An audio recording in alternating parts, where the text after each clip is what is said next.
The guy is drenched in sweat, not from fear but from pure frustration, because he had spent 9 entire years painting a single picture, pouring time, patience, and effort into it, only to transmigrate to another world right before finishing the final stroke.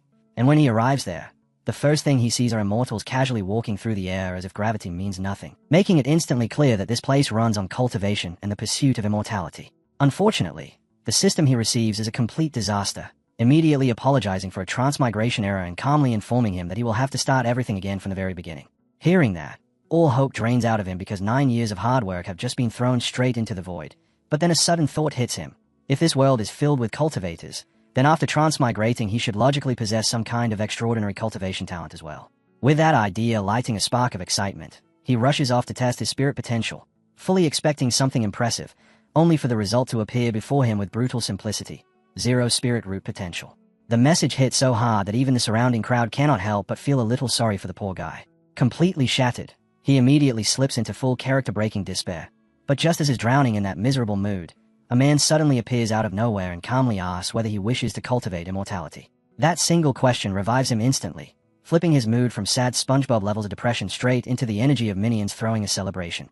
In this world, there exists a Dao sect located at Qingyun, and its sect master is a bold fellow known as Daoist Taihua. One moment he seems normal, and the next he suddenly bursts into tears while begging his disciple Changyu to help him handle a certain task. Changyu, unlike his dramatic master, carries himself with calm organization and composure, and as he listens, Daoist Taihua explains that according to the rules, any low-ranking sect that fails to recruit 8 stable disciples within a year will be abolished unless it manages to earn a promotion. At first Changyu thinks the matter sounds simple and asks whether they just need to recruit 1 more disciple, but the sect master immediately shakes his head and explains that things are not nearly that easy. The previous day he had gone to the Spirit Root Appraisal event, a place where sects compete fiercely to recruit disciples. Yet the competition had escalated so wildly that the prize for disciples shot into the sky. He tried begging everyone to calm down, but nobody paid attention to him, and some people even laughed as if his concern was some kind of free charity they could mock. To make matters worse, rival sects had begun using shameless beauty traps, sending out girls with unbelievably lethal charms to lure cultivators into joining them through promises of dual cultivation. Despite all that chaos, the sect master had still managed to select 1 disciple named Yiping. Yiping possessed no spirit root and absolutely 0 cultivation experience, yet he volunteered to work without pay simply for the chance to learn cultivation, openly declaring that he would do anything if someone was willing to teach him. Hearing that sincerity impressed everyone present, because unlike most people who came looking to take benefits, Yiping genuinely wanted to give something in return. However, a major problem remains. The Qingyun Dao sect sits firmly among the trash-tier sects, and the sect master does not want Yiping to discover that fact and acknowledge it. Naturally, the crafty old master already has a plan prepared. He wants Changyu to stage a fake cultivation game, pretending to teach Yiping complicated things that the boy could never possibly understand, and if they can keep up that act for 1 full year, they will pass the sect's requirement of maintaining 8 disciples. Changyu feels immediate disgust at being summoned for something so trivial, and while questioning the situation, he asks the sect master what name the hero and his sister had chosen for him. When Daoist Taihua turns to ask about it, Changyu calmly declares the title, 0 Root Supreme. As the name leaves his mouth, he releases a faint but impressive aura, and the sect master instantly agrees to it, reasoning that the title carries no real power anyway. Changyu then confidently states that when it comes to pretending to cultivate, he ranks 2nd, and he seriously doubts that anyone in Qingju could claim 1st place, meaning he is clearly the most perfect candidate for this ridiculous assignment, leaving the old master quietly wondering what exactly there is to feel proud about when someone calls themselves the king of pretending. However, the sect master still reminds Changyu that the entire plan only needs to last for a single year. Yet Chang immediately raises a hand and stops him right there, declaring that thinking in terms of just 1 year is far too shallow. Instead, if he is going to play this role, he intends to do it thoroughly, to the point that even in the afterlife Yiping will still believe himself to be a disciple of the Qingyun sect. Hearing such outrageous confidence, especially when it comes to pretending to be an immortal cultivator, leaves the sect master applauding in stunned disbelief. Changyu then boldly declares that if he fails this mission, he will swallow a sword whole and eat it with sauce. After making that ridiculous vow, he casually asks whether there is anything else that needs handling before he leaves to meet Yiping at the back mountain. The sect master offers to send someone to escort him, but Changyu waves the suggestion away, calmly saying that 3 days will be more than enough because he is no longer the weak disciple he once was. With a flick of his hand, a fierce aura suddenly erupts outward, so sharp and intense that even the birds nearby fall silent. The sect master narrows his eyes just in time to see a flash shoot out from Changyu's fingertip, forming something that looks like a sword ring, and the sight alone is enough to shake him. After all, Changyu has always been known as someone mediocre at swordsmanship, a man who spent 10 entire years failing to master even a single technique. Yet as the sect master watches more carefully, the truth dawns on him. Changyu did not master the technique at all. He simply faked the entire thing. Chang Yu bursts into laughter and openly admits that he could not resist pretending once again. The sect master immediately looks disgusted, calling him a complete clown while wondering whether the new disciple's mind might eventually break after spending time around someone like him. Night eventually settles over the peaks of the back mountain, where a lone figure stands right at the very tip of the summit. That figure is Chang Yu. The cold mountain wind cuts through the air mercilessly, leaving him shivering and sneezing like a tragic background character. But the moment he senses someone approaching, he instantly straightens his posture. Meanwhile, our hero is still struggling halfway up the mountain, panting and complaining about how ridiculously tall it is while wondering how immortals can casually fly around places like this.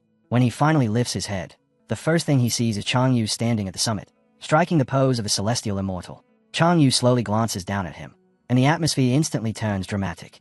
Chang Yu stands there like the final boss himself, while sharp arcs of lightning crackle and leap from the sword in his hand.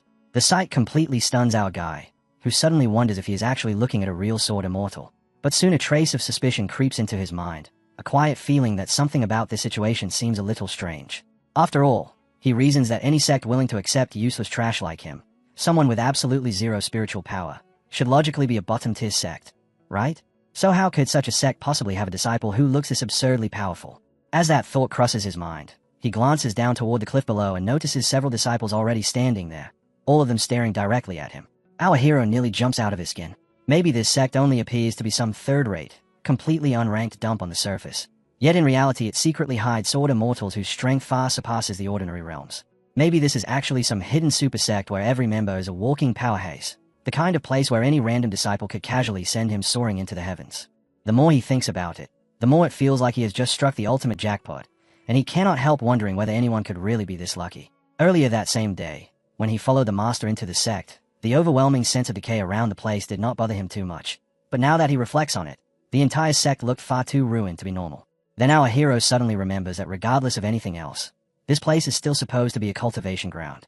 Yet something about it refuses to add up. How can a sect appear so worn down and neglected on the outside, while at the same time every single corner remains perfectly clean and spotless? The contradiction immediately raises alarms in his mind. Suspicious, extremely suspicious.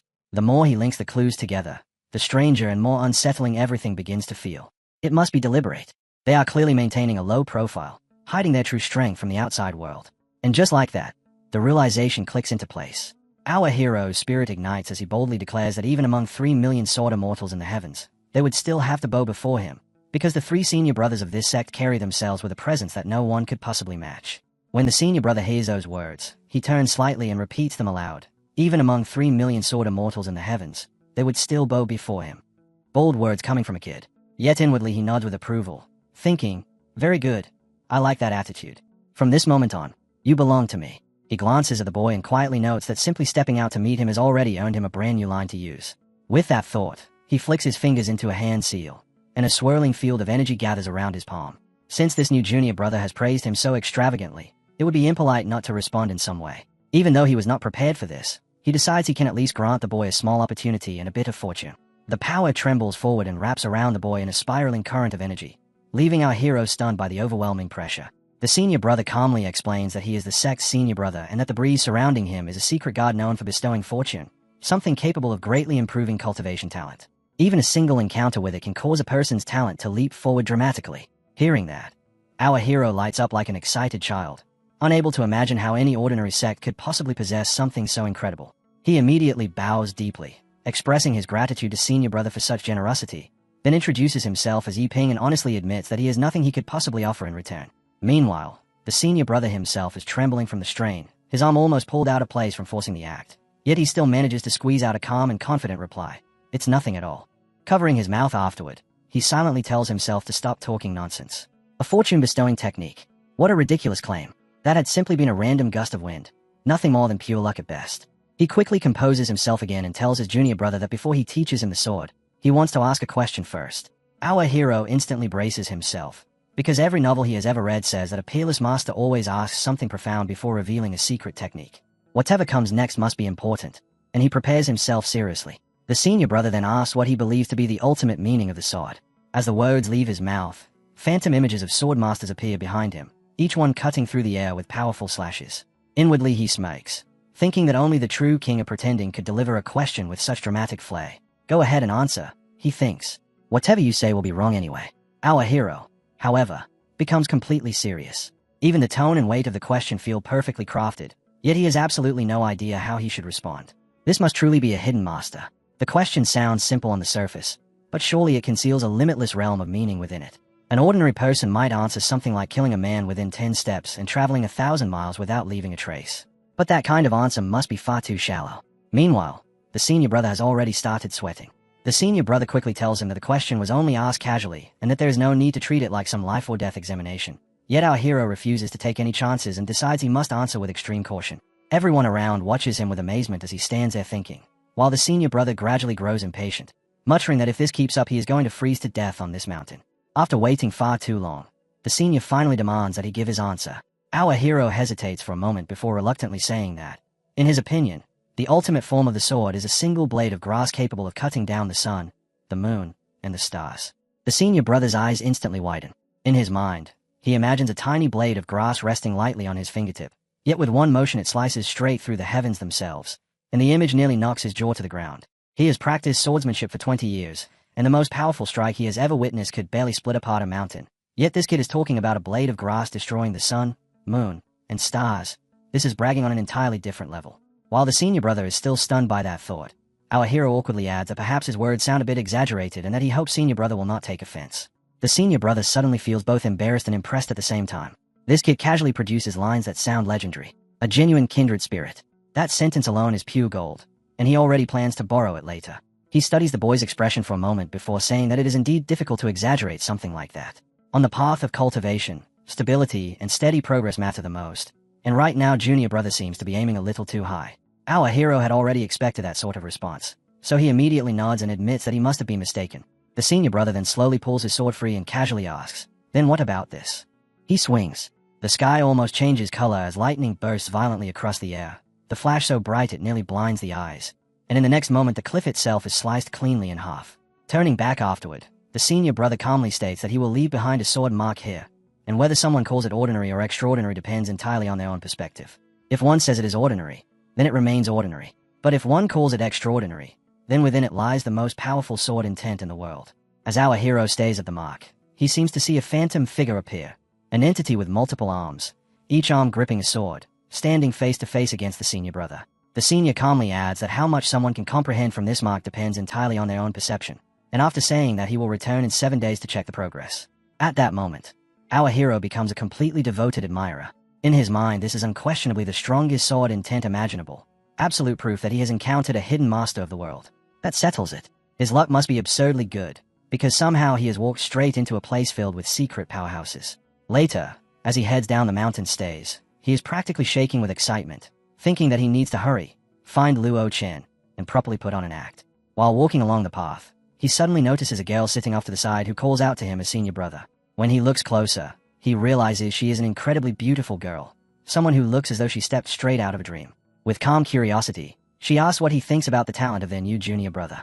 The stunning girl with striking curves deliberately strikes a confident pose in front of the senior brother. In response, the seemingly serious senior brother immediately counters by calling her sister in a flat tone, then asks why she is sneaking around spying on him. The girl quickly runs over and explains that she was simply curious. The senior brother's eyes suddenly light up with excitement when he realizes that she might be the perfect person to test another round of his pretending. For a moment his gaze drifts toward her impressive figure, and he immediately decides that whatever he originally planned can wait.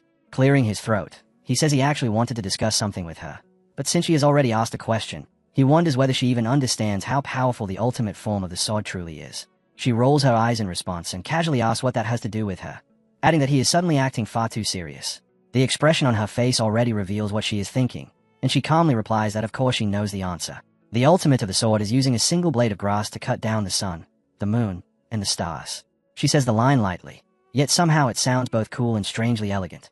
Then she flashes a grin and calls him impressive, asking whether his pretending skills have improved once again. The moment he hears that, the senior brother immediately strikes a dramatic dabbing pose, completely soaking in the aura of a main character. Ignoring that display, she asks him to answer the question she originally brought up, how long it would take for their junior brother to comprehend sword intent. The senior brother instantly shoots back that it would be impossible, because he himself cannot even grasp sword intent. So how could the junior brother possibly comprehend it? She quickly clarifies that she only meant ordinary sword intent. Even then, he still insists it is impossible. A look of disappointment slowly spreads across her face as she begins to wonder whether this guy is actually being serious. Meanwhile, Back at the cliff on the rear mountain, a lone figure sits quietly in deep thought. It is their hero. As he stares at the crack left behind in the rock, he cannot help thinking that it looks completely ordinary. This is supposed to be the strongest sword intent. For a brief moment, suspicion creeps into his mind, and he even wonders whether the senior brother might have lied to him. But he quickly shakes his head and forcibly clears away those chaotic thoughts. Everything he has witnessed so far proves that the senior brother is unquestionably a master. The only reasonable explanation is that he himself has not worked hard enough. That must be the reason. Even so, as he continues studying the mark, he keeps pushing himself to focus harder and harder. Then suddenly, a figure appears within his vision. The silhouette radiates mana, standing calmly with a sword in hand while demonstrating one technique after another. The blade slices through the air with smooth, flowing precision, and the sound echoes in his ears like the deep ringing of a massive bronze bell. Gradually, 4 sword styles and 12 distinct movements become clearer and clearer before his eyes. The hero watches in stunned amazement. It feels as though he himself is holding the sword and practicing those techniques. Once, twice, 3 times, again and again. The speed increases rapidly as more movements unfold before him. 15 moves every second, then 20, the techniques flooding into his mind like a raging tide of enlightenment. Overwhelmed, he suddenly drops to his knees. Above him, the moon shines brightly as he struggles to process what has just happened. It must be because of the senior brother. Who could have imagined that a simple breeze would raise his talent to such a terrifying level? So the senior brother is not merely some random master after all. After suffering through endless misfortune, he has finally struck gold. The realization nearly brings tears to his eyes as shame fills his heart for ever doubting the senior brother. What a complete joke he has been. Calm down, he tells himself firmly, warning his own mind not to get carried away. He must stay focused, because this sword mark surely contains even more techniques waiting to be understood. Of course, our hero is still completely fooling himself. 7 days later, the scene shifts to the senior brother's residence, where a so-called treasure box sits packed with all kinds of flashy ornaments. Chang Yu casually reaches inside, pulls out one of the shiny trinkets, and uses it like a comb to fix his hair. Dressed in stylish robes, he studies his own reflection with great satisfaction before confidently declaring that today feels like the perfect day to show off. With that dramatic conviction, he decides it is finally time to head out and put on a proper performance. At this moment, Chang Yu hums one of his favorite tunes while strolling along the path. But before he even reaches his destination, sweat has already soaked his face and his footsteps begin to wobble. Muttering in frustration, he complains that he is completely exhausted and that if he had known things would be like this, he would have chosen another location entirely. Honestly, why does everyone think practicing swordsmanship is easy? The whole situation irritates him to no end. 7 days earlier, Junior's sister had been startled by his words and immediately demanded clarification, pointing out that even he himself had never comprehended sword intent. Chang Yu answered calmly that she was correct. Hearing that, Junior's sister burst into mocking laughter and exclaimed that, "Wow, senior brother was truly terrible, practicing swordsmanship for 10 whole years and still failing to grasp sword intent." The comment filled Chang Yu with both embarrassment and anger, so he flicked her on the head and scolded her for speaking nonsense about matters she clearly did not understand, reminding her that the path of the sword was nowhere near as simple as she imagined. He went on to explain that the 4 Thunder Sword technique practiced by his senior brother was no cheap or useless method, but instead rank among the top 10 techniques in Xinjiao. Long ago, Daoi CG had made his name across Xinjiao by relying on this very sword art. It was considered the ultimate technique of overwhelming strength and blazing yang energy, and the entire style was divided into 4 complete sets representing the seasons: spring, summer, autumn, and winter. Anyone capable of mastering all 4 sets would even gain the power to summon the thunder of the seasons themselves. Within each set existed 4 smaller realms: initial insight, skilled mastery, great perfection, and supreme attainment. After listening to the explanation, Junior's sister admitted that the technique sounded impressive, but then she immediately asked which realm Chang Yu himself had reached. Chang Yu proudly lifted his chin and declared that his Spring Thunder Sword had already reached the stage of skilled mastery, containing a total of 18 moves. Junior's sister instantly mocked him again, replying with exaggerated surprise that it was only Spring Thunder and merely 18 moves. His expression darkened with anger as he snapped back, demanding to know what she meant by only Spring Thunder. There were just 4 major realms in the entire system, and at his current pace he already counted as an elite across Qinhao, a self-proclaimed elite who had achieved skilled mastery within just 10 years. Give him less than another decade and he would reach great perfection, and within a century he would certainly achieve supreme attainment. Leaning closer to Junior's sister, Chang Yu growled that when that day finally arrived, she would witness just how powerful he truly was. Junior's sister obediently acknowledged him as senior brother, and then immediately followed up by asking yet another question. Then Junior's sister wondered aloud that if their junior brother somehow managed to comprehend sword intent on his own, what kind of talent that would even require.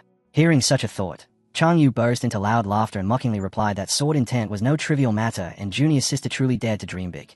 On the path of the sword, he explained, techniques themselves were only secondary.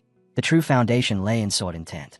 The stronger a cultivator's sword intent became, the more even the simplest movement could transform into something extraordinary. A careless thrust of the blade could suddenly become a killing strike. Yet the three great thresholds of sword intent were so difficult to cross that attempting to reach them was no different from climbing into the heavens. The very first realm alone was called infinite sword intent, and across all 10 nations only a single individual had ever stepped even halfway into that domain.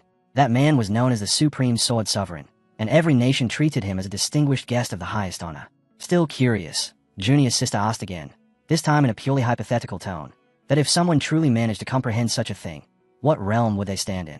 Chang Yu immediately wagged his finger and stressed every word with complete certainty, declaring that such a scenario was absolutely impossible. Not only their junior brother, even the greatest sword prodigy born in Xingha over the past 500 years would never be capable of comprehending infinite sword intent. Returning to the present, after an unknown amount of time, Chang Yu finally arrives at the peak of the mountain. As soon as he reaches the summit, he wonders whether junior brother is even awake yet. However, the moment his eyes land on Yiping standing there, staring intensely at the sword mark carved into the ground, he freezes in place. Yiping's eyes are ringed with dark circles like those of a sleep-deprived panda, yet the determination burning in his gaze is unmistakable. Chang Yu can only stare in disbelief, wondering what exactly happened here. Those ridiculous dark circles make it obvious that Yiping has not slept at all. Could it be that this stubborn blockhead has truly spent all this time obsessing over that sword mark? To Chang Yu, the thing had been nothing more than a flashy trick, yet now the situation makes him feel like the villain of the entire story. What is he supposed to do now? The weight of guilt presses down on him heavily. Letting out a long sigh, he tells himself that the poor kid is already suffering. But for the sake of the sect, he will have to let him endure it a little longer, silently promising that he will find some way to make it up to him later. At that moment, Yiping notices someone approaching and quickly rises to his feet. When he realizes it is Chang Yu, he immediately greets him respectfully as senior brother and says that he has arrived. Chang Yu instantly puts on a stern expression and asks how the training has been progressing. Yiping nods brightly and replies with a smile that he has already comprehended it, adding that it is all thanks to the opportunity given by senior brother. Out of pure habit, Chang Yu begins offering comforting words, saying there is no need to feel discouraged and that it is perfectly normal for ordinary people to fail when trying to comprehend something like that. But halfway through his sentence he suddenly stops, startled by what he just heard, and quickly asks Yiping to repeat himself, questioning whether he truly said that he had comprehended it. Yiping respectfully clasps his hands again and calmly confirms that yes, senior brother, counting even the effort from this very morning, he has already comprehended a total of 400 sword techniques. The instant Chang Yu hears that number, his expression turns completely blank. Inside, however, he is laughing like a madman. 400. Seriously, 400. Was this kid trying to mock him simply because he had never truly practiced swordsmanship before? Did Yiping honestly think he would fail to recognize the very sword mark that he himself had carved into the rock? The corners of Chang Yu's mouth twitch upward as he struggles to suppress his laughter. The situation is simply too ridiculous. Yiping notices that faint, chilly smile forming on the senior brother's face, and a knot immediately tightens in his stomach. What exactly is that expression supposed to mean? A cold smile like that cannot possibly signal anything good. Uneasiness creeps over him. Could it be that senior brother finds 400 techniques far too few? 400 techniques in a single day is not exactly a small number. Is it? Then a sudden realization strikes him. A master of this level has probably already mastered tens of thousands of sword techniques. Compared to such overwhelming experience, his own progress must look like nothing more than childish play. He falls silent, embarrassment creeping into his expression. With direct guidance from such a powerful master, combined with a rare opportunity granted earlier, anyone with even decent talent should probably be capable of comprehending thousands of techniques within a single day. Yiping sighs inwardly, admitting to himself that in the end he is still too inexperienced. On the outside, Chang Yu maintains a gentle and almost kind expression, calmly advising that there is no need to exaggerate or fabricate stories. The sword technique is deep and complicated, and under ordinary circumstances it cannot possibly be comprehended so easily. He assures Yiping that he would never look down on someone simply for failing to understand it. Yiping quickly explains that he truly is not lying and insists that the number really is 400 techniques. Chang Yu suppresses the irritation rising inside him and tries to steady his thoughts, telling himself that enough is enough. Nothing irritates him more than empty boasting without the strength to support it. Meanwhile, Yiping is panicking internally, wondering whether senior brother believes he does not even deserve to claim 400 techniques. Feeling somewhat embarrassed, he shyly admits that although his own talent might be lacking, he did receive valuable guidance earlier, so reaching 400 techniques should not be impossible. That explanation only irritates Chang Yu even more. 400, and he still says it is not much. Another person casually underestimating the path of the sword. At this moment, Chang Yu genuinely feels upset. He may not stand among the absolute peaks of cultivation, but the hardships ordinary people endure while struggling upward on their path of growth are not insignificant. Yet whether intentional or not, slow progress is always met with mockery, and no one's heart is truly immune to that sting. After taking a moment to calm his emotions, he proposes something in a composed tone. Since that is the case, Yi Ping should demonstrate the sword techniques he claims to have comprehended. In his heart, however, Chang Yu has already reached a different decision. The boy clearly needs a small yet unforgettable lesson. It will be beneficial for his development as a young cultivator. Yi Ping respectfully agrees without hesitation. That immediate acceptance only irritates Chang Yu further, so he truly dares to accept the challenge. With a stubborn mouth like that, he will probably talk himself straight into trouble sooner or later. Such is the silent judgment of this self-proclaimed expert. The air between them falls completely silent in an instant. Yi Ping tightens his grip on the sword, his eyes slowly closing as if sealing himself into deep focus. Suddenly, a burst of golden light erupts and coils around the blade, wrapping it in a glowing aura. He lifts the sword with steady control and holds it upright before his chest. Then his eyes snap open. Thin strands of light shoot outward like flashes of lightning. Without the slightest hesitation, Yi Ping swings the sword sideways, and the golden brilliance explodes outward, illuminating the entire clearing. The movements of the sword seem etched directly into his bones and blood, as though the technique has become part of his very body. Every motion flows with incredible speed yet flawless smoothness, as natural as drifting clouds and running water. In the time it takes to draw a single breath, 36 moves have already been executed. Yi Ping moves so fast that in Chang Yu's sight only faint afterimages flicker in and out of existence, appearing and vanishing before the eye can properly follow them. The smug composure that once sat on Chang Yu's face instantly freezes in place. The color drains from his cheeks, and the disbelief surging in his eyes becomes impossible to conceal. Yi Ping's sword only grows faster and far more ferocious. Even after completing 36 moves, he shows absolutely no intention of stopping, continuing forward until the count reaches 108. At that exact moment, a thunderous crack splits across the sky. Chang Yu stands rooted to the ground in total shock. Before his eyes, countless bolts of lightning surge together and twist through the air, gathering into the massive shape of a thunder dragon. It is a sight that feels painfully familiar, a vision that has replayed in his dreams countless times. The dragon opens its mouth in a silent roar. Chang Yu cannot move. He stands there trembling, so shaken that even breathing becomes difficult. He knows exactly what this omen represents.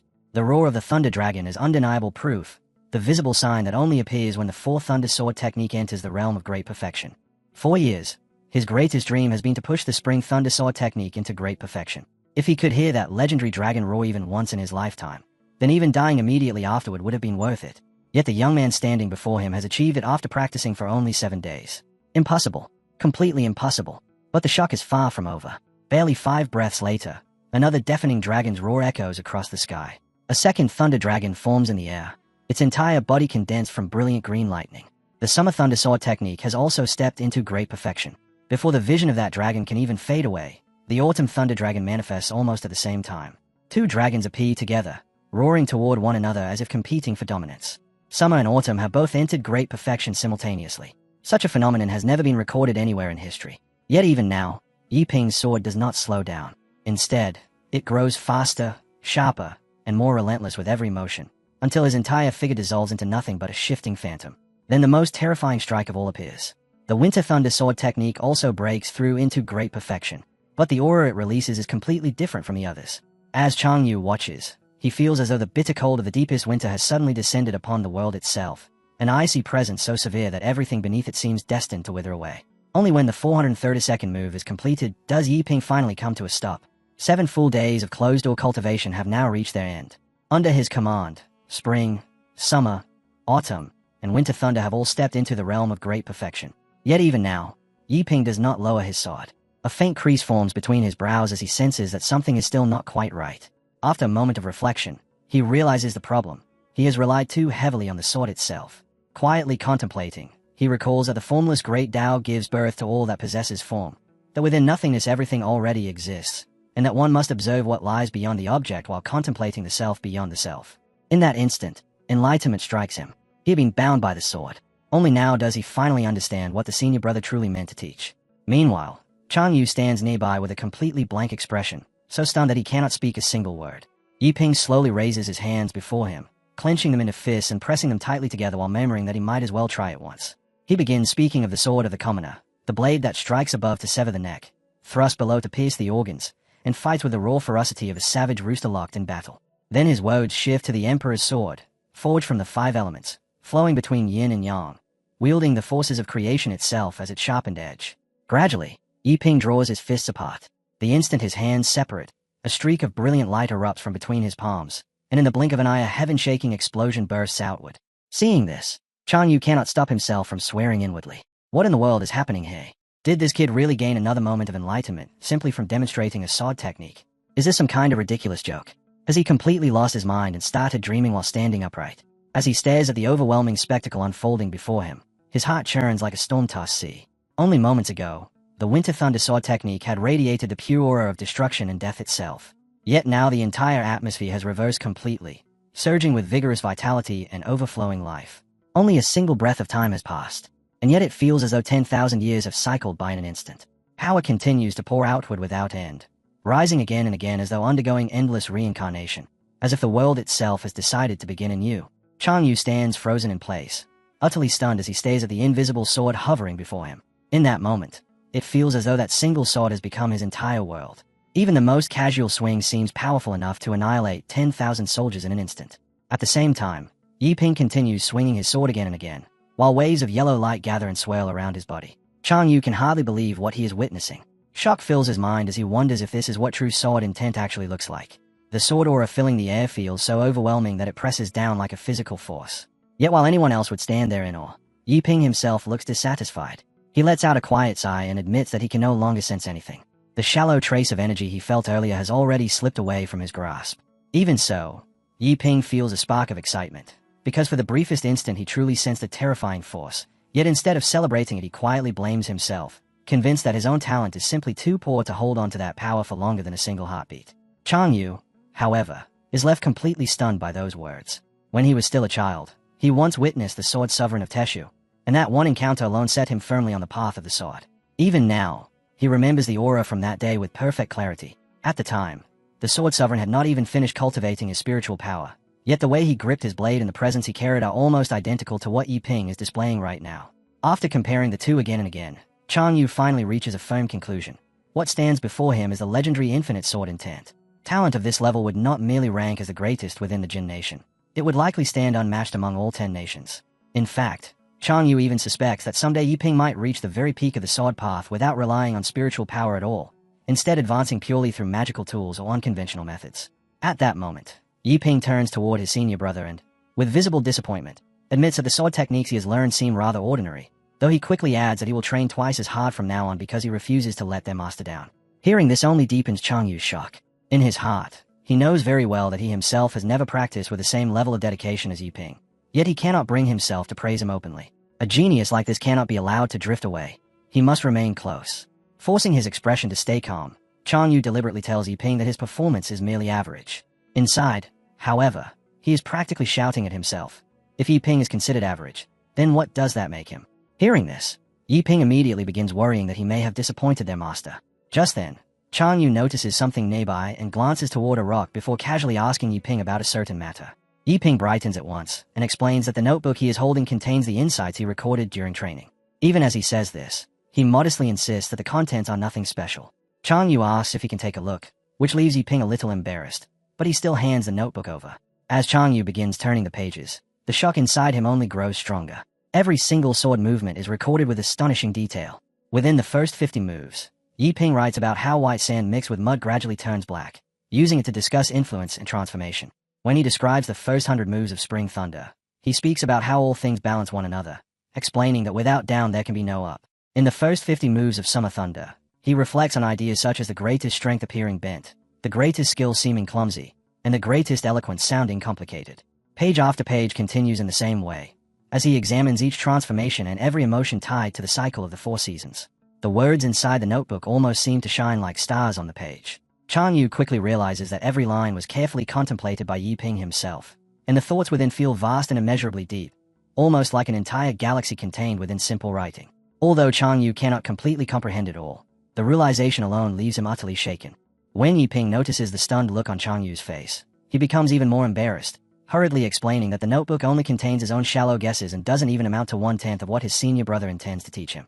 Hearing this leaves Chang Yu completely drained. He cannot properly understand even a single line in that notebook. Yet Yi Ping somehow grasps all of it with ease. Chang Yu has spent more than 10 years cultivating swordlight and has only barely stepped into the Spring Thunder stage. He still remembers how painfully difficult it was just to reach the edge of Sword Thunder. And yet this rookie junior brother, who arrived only 7 days ago, has already mastered the entire 4 Thunder sword technique and even brushed against the infinite sword intent. At that moment, Feng Yu feels so ashamed he almost curses himself for being born human. Completely overwhelmed, he turns around and walks away, saying that he needs a few days to reflect on his own understanding. His sudden departure makes Yiping panic. Did he do something wrong? Is his senior brother angry about his lack of talent? Is he about to be expelled? The thought crushes him, and tears start pouring down his face. Crying out loud, Yiping insists that none of this is his fault. After all, he has finally found someone willing to accept him. He remembers the days when no one would take him in and calls himself useless. He had attended more than 50 immortal gatherings, both large and small, yet not a single person wanted him. Was he supposed to simply stare up at the stars and somehow figure everything out by himself? But after a moment, he gathers his resolve. This is his opportunity, and he refuses to lose it. He tells himself that he can do this. Everyone in this sect is a peerless expert, and all he needs to do is keep up with them. Meanwhile, inside the sect master's residence, the master sits peacefully drinking tea, appreciating the pleasant weather while admiring the flowers outside the window. Suddenly, Chang Yu bursts through the door, loudly calling for the master. The master, startled by his unusual excitement, immediately asks what has happened. Chang Yu announces that the master's long-held dream is finally about to become reality. The Xingyun Dao sect is about to produce a dragon. Hearing this, the master's eyes instantly fill with tears, and his face freezes in disbelief. The master abruptly jumps to his feet and asks whether the junior brother truly produced a dragon. Chang Yu frowns and answers with complete seriousness, explaining that the new junior brother started from nothing and, in only 7 days, trained the 4 seasons sword to great completion. The master scoffs at once and asks if Chang Yu is joking, even shouting at him not to make jokes at his grave. Chang Yu firmly insists he is telling the truth. He explains that the strange phenomenon that appeared in the sky was a sign of the 4 seasons sword reaching great completion, then asks the master whether he truly failed to notice it. The master stands there completely stunned. He admits that he originally assumed it was simply some nearby expert breaking through. But the moment Chang Yu says that the dragon was produced by little Yiping, the master goes completely still. The moment the realization settles in, the master suddenly bursts into tears of joy, declaring that he cannot believe the Xinyu Dao sect has finally produced a true genius, and his excitement grows so overwhelming that he nearly faints on the spot. Chang Yu quickly steps forward and urges him to calm down, repeatedly warning him not to lose control or get carried away. To steady himself, the master grabs a bowl of water and pours it over his own head, then mutters that a fortune teller once predicted he would face a great tribulation when he reached 100 years of age. Chang Yu then hesitates before asking whether keeping Yiping in such a small sect might actually be holding him back. The master immediately dismisses the concern, saying Chang Yu is thinking too much. Yiping attended more than 50 immortal gatherings, yet not a single sect accepted him, so the fact that their sect chose him is also Yiping's own blessing. He explains that cultivation depends on fate, and fate simply means they were destined to choose one another. Then he asks Chang Yu whether he truly believes a large sect would necessarily treat Yiping any better. The master continues, explaining that he does not envy the great sects at all, because he knows that powerful sects often secretly assassinate talented individuals in order to prevent rivals from rising. He warns Chang Yu not to be soft-hearted, then says that he is not greedy and only wishes to see their sect grow stronger. With a serious expression, he adds that one day he will reveal the truth, and when that time arrives Chang Yu can decide for himself whether to remain or leave. Although Chang Yu feels uneasy after hearing this, he still nods in agreement, and the two of them decide that Yiping's talent must remain hidden for the time being. The following day, the master sits comfortably in the courtyard drinking tea while enjoying the quiet afternoon, but the calm atmosphere suddenly shatters when Chang Yu rushes in while shouting that terrible news has arrived. Startled, the master immediately spits out his tea. Chang Yu looks frightened and explains that something major has happened again. Hearing this makes the master both nervous and strangely excited at the same time, and he instantly jumps up and begins running while shouting that they need to hide because the sect must already be under surveillance. Chang Yu hurriedly stops him and explains that this has nothing to do with debt collectors and is something entirely different. The master abruptly turns back with an irritated expression and demands to know whether it really is something else, scolding Chang Yu for panicking every single time and complaining that he nearly scared his soul out of his body. After sitting down again, he impatiently asks whether their sect is about to be demolished or if the situation is actually serious. Without answering directly, Chang Yu hands him a document and tells him to read it himself. The notice comes from the Xingxiao Sect Administration Office, and it states that in order to prevent fraudulent sects from deceiving people, every unranked sect will undergo inspection. Within 2 months, each sect must submit 10 low-grade spirit stones as proof of legitimacy. The master's eyes immediately widen, and he begins shouting that this is outright robbery and nothing less than oppression of the weak. As he rants, he explains the value of currency within the cultivation world. 1 copper coin buys a single bun. 10,000 copper coins equal 100 taels of silver. 100 taels of silver equal 1 tael of gold, and 10 taels of gold equal 1 spirit stone. By that calculation, gathering 10 spirit stones would require their sect to work for an entire year without eating or drinking. The realization leaves him deeply shaken. Chang Yu, however, remains calm and simply asks how many spirit stones they currently possess. The master hesitates awkwardly before admitting that they have about 7 spirit stones, and after saying this he casually whistles. Chang Yu misunderstands immediately and assumes the master said 17 spirit stones, his face lighting up with excitement as he declares that such an amount would be more than enough to save them. The master quickly shakes his head and tells him no. Chang Yu pauses, then asks if the master means 70 taels of gold instead, adding that although it would still be difficult, it would at least be manageable. The master shakes his head again. Chang Yu frowns and tries once more, asking if they perhaps have 70 taels of silver. The master lets out a quiet grunt before finally admitting the truth. They only have 70 copper coins. Hearing this, Chang Yu is completely stunned. He shouts in disbelief that even if they are poor, they are still a sect. The master reluctantly admits the situation. He explains that they once had some savings, but he felt that leaving silver sitting idle was a waste. So when he heard about something called a cultivation fund that promised high returns if money was deposited every month, he decided to invest. He says it was extremely difficult just to secure a spot in the investment, but while he was busy watching the interest he expected to gain, the organizers were actually watching his principal instead. In only a few days, those people disappeared along with everything he had invested. With tears gathering in his eyes, he confesses that he was completely scammed. Chang Yu feels all hope draining away and cannot help wondering whether their sect can even survive with only 70 copper coins left. For a moment, he thinks perhaps the sect should simply disband, because this time it truly feels like the end. Yet the master suddenly straightens and becomes serious, declaring that no matter what happens he will take responsibility as the sect master. Chang Yu, however, knows in his heart that the old man is probably just dreaming. The master then says that if there is truly no other option, he will risk everything and venture into the Silent Forest Mountains. Now that their sect has finally produced a genius, there is no way he will allow the sect to collapse. Just then, a massive wave of blue energy suddenly spreads across the sky. The master looks up in confusion, wondering what it could be. Chang Yu turns toward the mountain and realizes that the source is their junior brother's residence. The two of them stare in shock, both wondering what has happened this time. Chang Yu lifts his head and watches the lightning rip violently across the sky, and as the thunder roars continuously without pause, he begins to wonder whether his junior brother has somehow broken through yet again. The storm looks unusually fierce, and for a brief moment he almost convinces himself that only Yi Ping could possibly cause something like this. Before he can continue that thought, the old man cuts him off and firmly shakes his head, saying that even high-ranking seniors would not cultivate in such an exaggerated and dramatic manner. According to him, it is nothing more than ordinary thunder, simply a natural phenomenon, and he tells Chang Yu not to overthink it. Unlike Chang Yu, the master reacts immediately by rushing around and hurriedly packing his belongings. While moving about, he tells Chang Yu that he is going down the mountain to see if he can borrow some spirit stones. He insists that since a dragon has appeared in their sect, he will never allow the sect to be disbanded, no matter what price he must pay. Before leaving, he reminds Chang Yu to look after their junior brother carefully and warns him not to mislead the boy again. Chang Yu nods and assures him that he understands, then watches as the master departs. 7 days later, at the back cliff, Yi Ping continues training without a moment of rest, repeatedly swinging his sword again and again. With every swing of the sword, Yi Ping's movements grow increasingly precise and steady, the edge of each motion sharpening as though refined through constant repetition, and from time to time faint strand of lightning gather along the blade as if quietly responding to his will.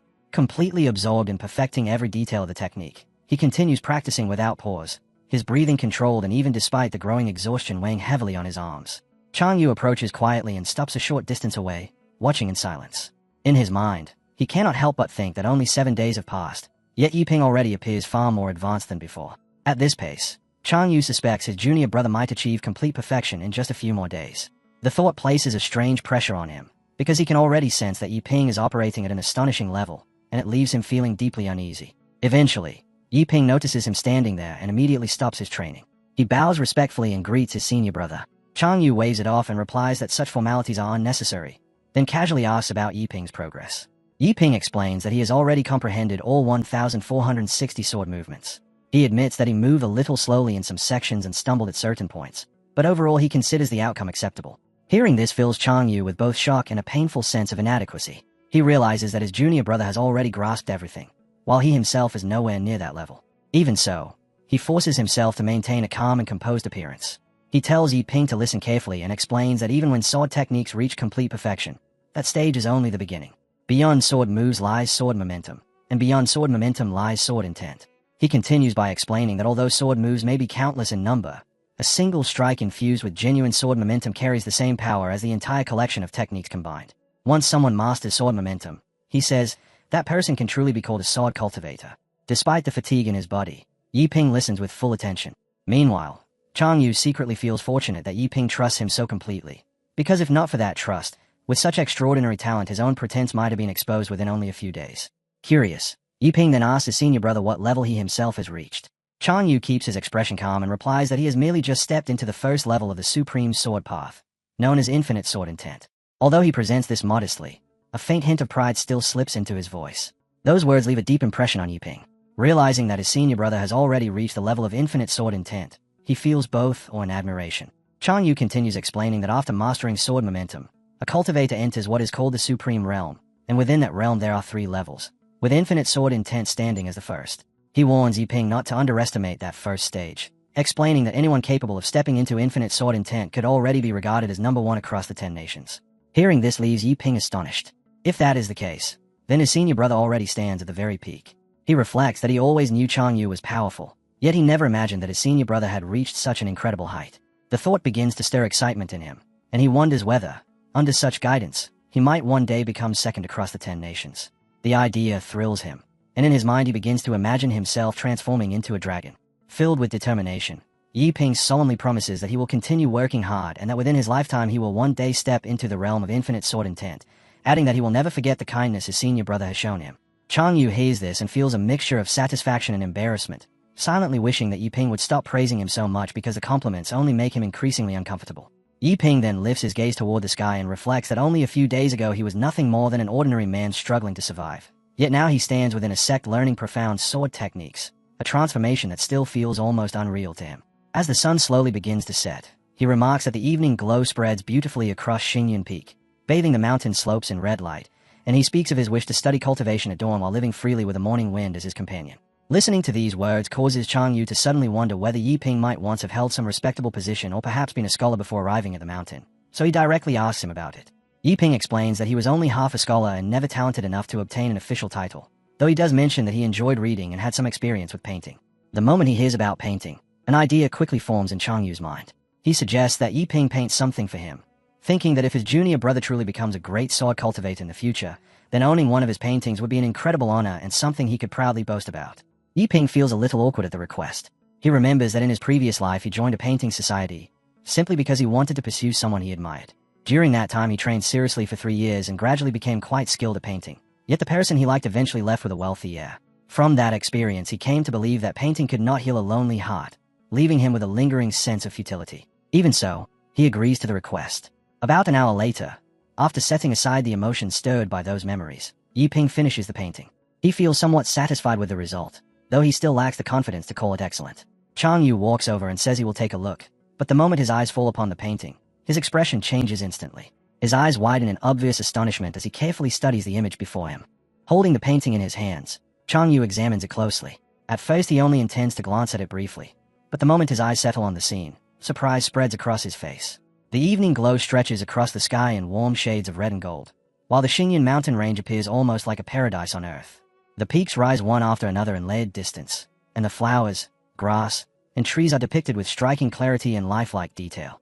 As Chang Yu looks more carefully, he notices the finer touches within the plants and remarks that these subtle details make the entire landscape feel even more real, with overlapping leaves arranged naturally and shadows beneath the grass adding depth to the scene. Yet the most striking element of the painting is neither the mountains nor the glowing sky, but the lone figure standing upon the cliff, and that figure is Chang Yu himself. At first glance it looks like nothing more than a simple outline of a man dressed in plain robes, but the longer Chang Yu studies it, the more he notices the powerful presence contained within that side profile. The posture stands straight and unwavering, while the robe seems slightly lifted by the wind, creating the illusion of motion, and the overall bearing carries the unmistakable aura of a sword immortal. For a fleeting moment, Chang Yu almost feels as though he has stepped into the painting. In that imagined state he senses himself becoming different, stronger, more imposing, and the aura of the figure appears so intense that it seems capable of striking the viewer directly in the chest. It nearly feels as though the painted version of him might leap straight out of the artwork. Chang Yu cannot deny the brilliance of the piece, and openly praises Yiping's ability. Even when he deliberately tries to find some flaw within it, the only criticism he can manage is that the painting does not completely capture just how handsome he truly is. Hearing this makes Yiping genuinely happy. He thanks his senior brother sincerely and explains that he has always wanted to express gratitude for the guidance he has received, adding that this painting is merely a small token of appreciation. As Chang Yu begins rolling up the painting, he notices a small tag attached to it. Curious, he asks about the name written there and wonders if it refers to some hermit called Ming. When he realizes that Yiping has actually given himself a courtesy name, he jokingly remarks that his junior brother seems a little fond of showing off, pretending to be some pharaoh-like recluse. Before their conversation can continue any further, however, a distant voice suddenly echoes through the sky. Far above them, the master appears and calls out to Chang Yu, urging him to come immediately because he has discovered a way to save their sect. Chang Yu instantly recognizes the voice transmission technique and feels a wave of relief at the possibility that a solution might exist. After bidding farewell to his junior brother, he takes the painting with him and prepares to leave, though he cannot help wondering what sort of plan the master has devised, since the sect already feels as though it stands on the verge of collapse. Meanwhile, at Taiju Sword Sect, one of the three great sects of Xingjiao, a dragon-like roar suddenly echoes from the mountain peak. Thunder gathers high in the sky, and those standing upon the platform feel a powerful wave of sword comprehension spreading through the air. A young boy watches in admiration and remarks that, as expected of the Four Seasons ancestors, even a single sword mark carries devastating power. A girl nearby quickly interrupts him, scolding him for speaking carelessly. She questions whether an ordinary sword mark would truly deserve their attention or possess the ability to inspire such comprehension, then points out that the force of the sword has begun affecting the very sky itself. Soon the thunder reaches its peak, and at that moment the boy suddenly bursts into laughter, declaring excitedly that he has finally comprehended the technique. Xu Heng proudly announces that he has reached complete mastery. A red-haired man immediately praises him, declaring that senior brother Xu Heng has truly mastered the Spring Thunder Sword and openly acknowledging the strength he has displayed. The girl nearby adds her own remark, recalling that the Four Seasons Daoist once said even a genius would require at least 3 years to reach great completion. Yet Xu Heng has achieved it in only 1 year. She calls him a genuine prodigy and says the appearance of the dragon is proof of his talent. Another disciple then comments that for senior brother Mingjian to possess such a gifted disciple clearly shows the sharpness of his judgment. He offers congratulations to Mingjian and suggests that at the upcoming Xingjiao Dao conference, Xu Heng might even claim first place. Mingjian simply smiles and replies in a calm tone that reaching great completion is nothing particularly remarkable, explaining that he merely expected it would happen sooner or later. An elder beside him casts a stern glance and warns that Xinju is filled with hidden dragons and crouching tigers, adding that speaking about first place at this stage is far too early. Mingjian nods and agrees that elder brother Chen is correct, then continues by saying that Xu Heng could hardly claim to deserve first place yet. He suggests that disciples from other sects might have only just begun their martial paths and could even be intentionally holding back, allowing Xu Heng to advance ahead of them for the moment. Hearing this, elder brother Chen reacts angrily and demands to know how Mingjian dares to speak in such a mocking manner. Before the argument can escalate, another disciple quickly steps in and says there is no need for them to quarrel since they all belong to the same side. He explains that while first place may still be uncertain, the sect masters have already issued an order that this time they must secure a position within the top 10 no matter what. When Mingjian and Chen both look at him with confusion, the disciple continues by explaining that they have recently come out of seclusion and may not yet know that this year the top 10 participants will receive a token granting entry into the Tianchuan Sword Tower. The moment they hear this, both Mingjian and Chen show clear surprise, immediately understanding the importance without any further explanation. The disciple calmly adds that there is no need to elaborate on what it means to step into the Tianchuan Sword Tower and face its trials. Hearing this news fills Mingjian with excitement, and he declares that heaven itself must be helping them. With confidence, he proclaims that this time he and his disciple will certainly secure a place within the top 10 and allow the sect master to rest easy. Elder Chen, however, lets out a mocking laugh and tells him that he is celebrating far too early. He warns that if some disciple from a small sect were to snatch the opportunity away, the humiliation would be unbearable. Several of them burst into laughter and boldly declare that if any disciple outside the three great sects were to defeat Xu Heng, they would personally clean the latrine for an entire year. At the same time, back at the Xingangdo sect within the sect master's residence, the master can be seen explaining his ideas to Chang Yu. He discusses several possible methods for earning spirit stones and insists that the true key to their survival lies in finding a way to make money. Chang Yu listens carefully to the master's explanation, yet his expression clearly shows lingering doubt, as though he cannot quite believe that the suggested methods will truly be enough to save the sect. As the master enthusiastically presents Chang Yu with a pile of random objects, Chang Yu simply stands there frozen, staring at the heap before asking whether those scraps are seriously what the master considers the solution to saving their sect. He cannot help wondering how they are supposed to earn any money from something like that. The master, however, explains with complete seriousness that they can just take everything to a pawn shop and sell it. He admits that he has already run out of ideas, so at this point even a dead horse must be treated as if it was still alive. Besides, he insists that these items represent the finest treasures belonging to their sect, and therefore calling them junk is absolutely unacceptable. Hearing this, Chang Yu immediately tries to run away while loudly protesting that he refuses to go because he has no intention of humiliating himself. The master reacts quickly, grabbing him before he can escape and gently reminding him that a good disciple should always help his master. He then asks Chang Yu to treat this as one final favor. Just then, the master suddenly notices the painting Chang Yu is holding and asks what it is. Chang Yu explains that it is a painting their junior brother made. The master instantly snatches it away, grumbling that the sect is on the verge of collapse, and yet that boy still has time to focus on painting. Still, he quickly adds that the good thing is they can simply sell the painting as well. Chang Yu immediately runs after him, shouting that the artwork is worthless and demanding that it be returned right away. Before long, they arrive at the Lightsai pawn shop, where a man greets them warmly with a respectful smile and an enthusiastic attitude. He politely asks whether they have come to buy something or sell something. The master answers confidently that they are only there to sell top-quality goods. The shopkeeper responds that he believes them because they do not appear to be ordinary immortals, then respectfully asks to broaden his humble knowledge by seeing their treasures as he opens the box. Even before looking inside, he boldly claims that he can already tell the items must be priceless. However, the moment the box is opened, he finds nothing but a pile of junk. For a second he goes completely silent. Then he suddenly erupts in shock, loudly asking why a heap of trash has been placed in front of him. When his eyes fall upon the erotic books inside, he nearly loses his composure altogether. Staring at one of them, he exclaims in disbelief and asks whether that is a limited edition photo album of Coralson Lang. The master instantly panics and rushes forward, shouting that it is the wrong item and absolutely cannot be sold. He quickly snatches the book back and shyly explains that everything else may be sold, but even if the set collapses entirely, the particular item will never be put up for sale. Chang Yu casually comments that in that case the master can lend it to him later, and the master agrees without the slightest hesitation. Trying to repair the increasingly awkward situation, the master clears his throat and cautiously suggests that 10 taels of gold should be enough to buy everything else. The pawn shop owner stares at the master in disbelief and bluntly asks whether he has completely lost his mind for trying to sell a pile of junk for 10 taels of gold. The master immediately raises his voice in protest, insisting that the man simply fails to recognize the quality of the goods, then grabs a worn seat cushion and proudly declares that it is made from golden tawdry silk.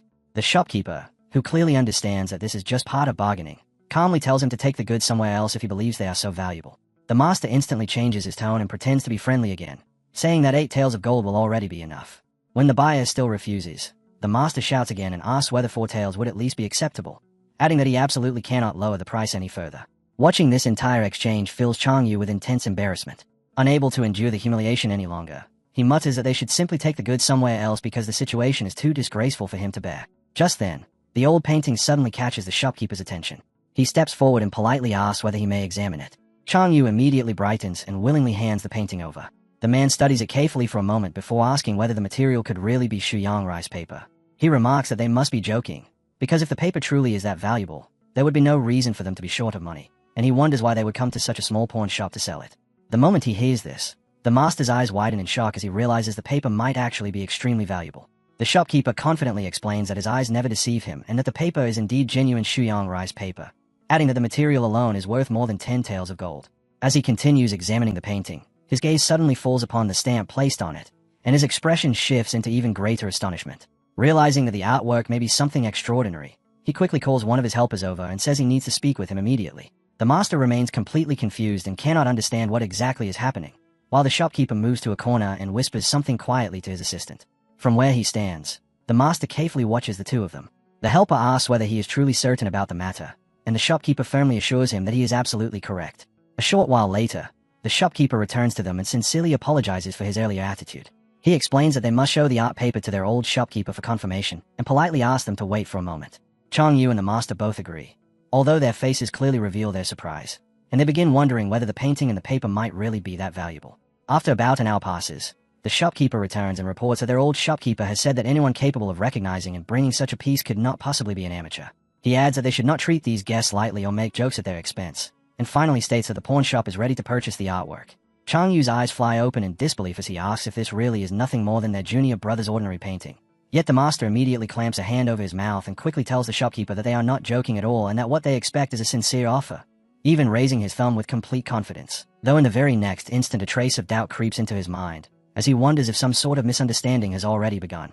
To the master, the entire situation has already turned into a contest of nerve and bargaining skill, and in his view securing 50,000 taels is not entirely out of reach, which is why refusing the first offer feels like the proper strategic move. Meanwhile, as the shopkeeper falls silent and begins thinking it over carefully, Chang Yu quietly mutters that his master is being far too greedy, only for the master to immediately correct him with famed certainty, explaining that this is called strategy and that Chang Yu should make a greater effort to understand it. Eventually the shopkeeper lifts his head and calmly announces that 5,000 taels will be enough for the painting. For a brief moment the master feels satisfied, even turning to Chang Yu with quiet confidence to say there is still plenty of room left to bargain upward, until the actual number sinks in, at which point he freezes where he stands, stunned, and slowly asks the shopkeeper to repeat what he just said. Without hesitation, the shopkeeper clearly confirms the offer, 5,000 taels, and he is willing to finalize the transaction. Both the master and Chang Yu remain rooted to the spot in total shock, unable to tell whether the shopkeeper might secretly be mocking them. Yet the shopkeeper quickly clarifies that their pawn shop is not a place for jokes, and that they would never dare joke with honored immortals. Chang Yu grows increasingly uneasy, completely unable to understand how a single, simple painting could possibly reach the value of 5,000 taels when it is nothing more than an ordinary sketch drawn by the junior brother, leaving him wondering whether everything is truly alright. In Chang Yu's mind, the sum already feels enormous, and he quietly thinks that they should simply take the money and leave quickly before anything strange happens. The master, however, falls silent for a short moment before speaking again with firm resolve, stating that there must be a misunderstanding and calmly clarifying that the number he originally meant was not 5,000, but 50,000 taels. Watching this unfold, our hero feels as though he has been struck by the sheer madness of the situation. Our hero asks once more if the price truly is 50,000 taels, and the old master calmly nods in confirmation, causing Chang Yu's expression to stiffen like stone as he struggles to imagine what kind of painting could possibly be worth such an absurd amount. At that moment the shopkeeper suddenly bursts into laughter, remarking that 50,000 taels is indeed an astonishing figure. He praises the head manager for his sharp judgment, remarks that the two of them are clearly inexperienced, and sighs that they will not find such a bargain elsewhere, before finally speaking with complete honesty. Although 50,000 taels sounds like an enormous sum, it is still not impossible for Qinglian Hermit. The words leave both of them frozen. 50,000 taels, and still not impossible. Daoi's Taihua immediately breaks out in a cold sweat, because that number had only been thrown out as a bluff meant to force a higher offer, and he cannot imagine what kind of painting could truly justify such a price. Something about this is clearly wrong. Yet he forces himself to remain calm, realizing that at a moment like this he must keep his composure, and so he decides to play along a little longer in order to learn what is really going on. Daoi's Taihua commented that it would have been better if they had been this straightforward from the very beginning, then casually added that, to be honest, they had already asked around at several other shops, and Master Qinglian was hardly someone known only to this single establishment. The shopkeeper responded calmly that Qinglian was no longer a secret within their circle. He went on to explain that although the master had appeared only recently, he had already gained praise as the most extraordinary talent in the state of Jin. His calligraphy was not simply elegant, it had reached the very peak of mastery, while his skill with a brush and painting was even more astonishing. Across the entire state of Jin, countless women had fallen deeply for his poetry, many lying awake through the night and striking dramatic poses while imagining what he might look like. At the same time, numerous scholars who once held themselves in great pride had lowered their heads, painstakingly copying and studying his works piece by piece. His unprecedented style of painting had shattered long-standing traditions and ignited a full revival within the world of art.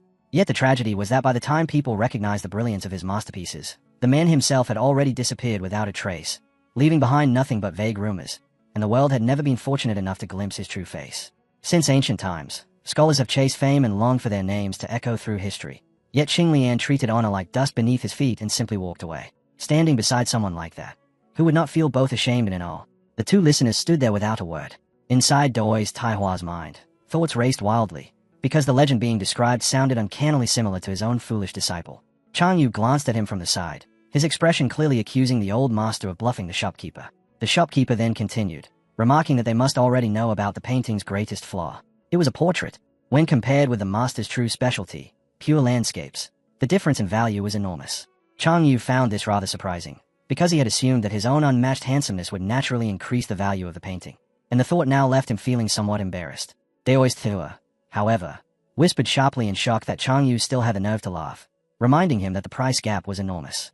Chang Yu hurried to respond, urging his master to stay calm since the shopkeeper had not yet even stated how much they had supposedly lost. Clutching the painting tightly, the shopkeeper ground his teeth and snapped that tens of thousands of taels had been wasted, an utterly tragic loss for such a good treasure. Daoi's Taihua's eyes instantly turned red as he shot Chang Yu a murderous glare and muttered that he could choose someone up or all. Chang Yu quickly urged his master to calm down, warning that they might expose themselves if he lost control. Forcing himself to steady his emotions, Daoi's Taihua finally told the shopkeeper to name a price, declaring that if the offer was even slightly lower than what the shop next door would give, they would simply walk away. The shopkeeper proposed 10,000 taels, and Taihua agreed at once. Caught off guard by how quickly the deal was accepted, the shopkeeper stared in surprise, while Taihua merely shrugged, remarked that the man seemed decent enough, and asked him to bring out the money. With one hand handing over the painting and the other receiving the silver, the two of them wasted no time leaving the shop. As they walked away, Chang Yu asked why they had not tried selling it at another shop, but Taihua replied that this was already more than enough and that a person must know when to stop. With their current level of strength, did Chang Yu truly think they could escape safely once word spread? After all, even an innocent man can bring disaster upon himself simply by holding a treasure. Chang Yu nodded repeatedly, admiration clear on his face as he praised his master's cleverness and admitted that he himself had not understood what was truly happening back there. Daoi's Taihua immediately broke into a proud grin, thoroughly pleased with himself as the master in this situation. Yet the two of them suddenly fell silent the moment their eyes settled on the silver resting in Taihua's hand. 10,000 taels, a fortune so vast that neither of them had ever seen such wealth before. The realization quickly turned into celebration. because with this money their sect would finally be able to survive. Without warning, Daoist Taihua suddenly grabbed Chang Yu and pulled him close, squeezing him tightly while loudly scolding him for allowing their junior brother to draw a portrait in the first place, angrily complaining that tens of thousands of taels had been wasted because of it. Chang Yu immediately protested, insisting that he had no way of knowing that portraits would be worth so little. Even so, the old master soon grew thoughtful, quietly pondering Yiping's true background and the secrets he might be hiding. Chang Yu cautiously suggested that their junior brother might simply have certain difficulties he had never spoken about and that he was not a bad person at heart, perhaps even unaware of his own situation, before bringing up the matter of the extremely expensive rice paper. Daoist Taihua nodded slowly, agreeing that the boy's innocent behavior did not seem like an act. In the end, he decided it was best to leave the matter alone between them rather than digging deeper, saying there was no need to pry into everything because everyone carried their own secrets, and when the time came Yiping would speak of them himself. Chang Yu found his master's sudden seriousness somewhat unusual, joking that he had originally expected them to make far more money from selling those paintings. Daoist Taihua ignored the remark entirely, simply telling him to stop talking nonsense and keep moving. When Chang Yu asked where they were headed now, Daoist Taihua turned back and explained that since their junior brother had helped the sect so greatly, it was only natural for him, as the senior, to repay that help with a gift from Jinru. Before long, the two of them arrived in front of a tall and imposing building. Chang Yu lifted his head and stayed in shock, asking whether his master truly intended to go inside the mysterious original pavilion. Chang Yu quickly asked if his master might be getting a little carried away, reminding him that this was the most expensive shop in all of Baigua City. The old Daoist, however, walked straight in with complete confidence, declaring that the money had come from their junior brother anyway, and since a genius like that represented the future of the Qingyun Dao sect, he naturally deserved full support.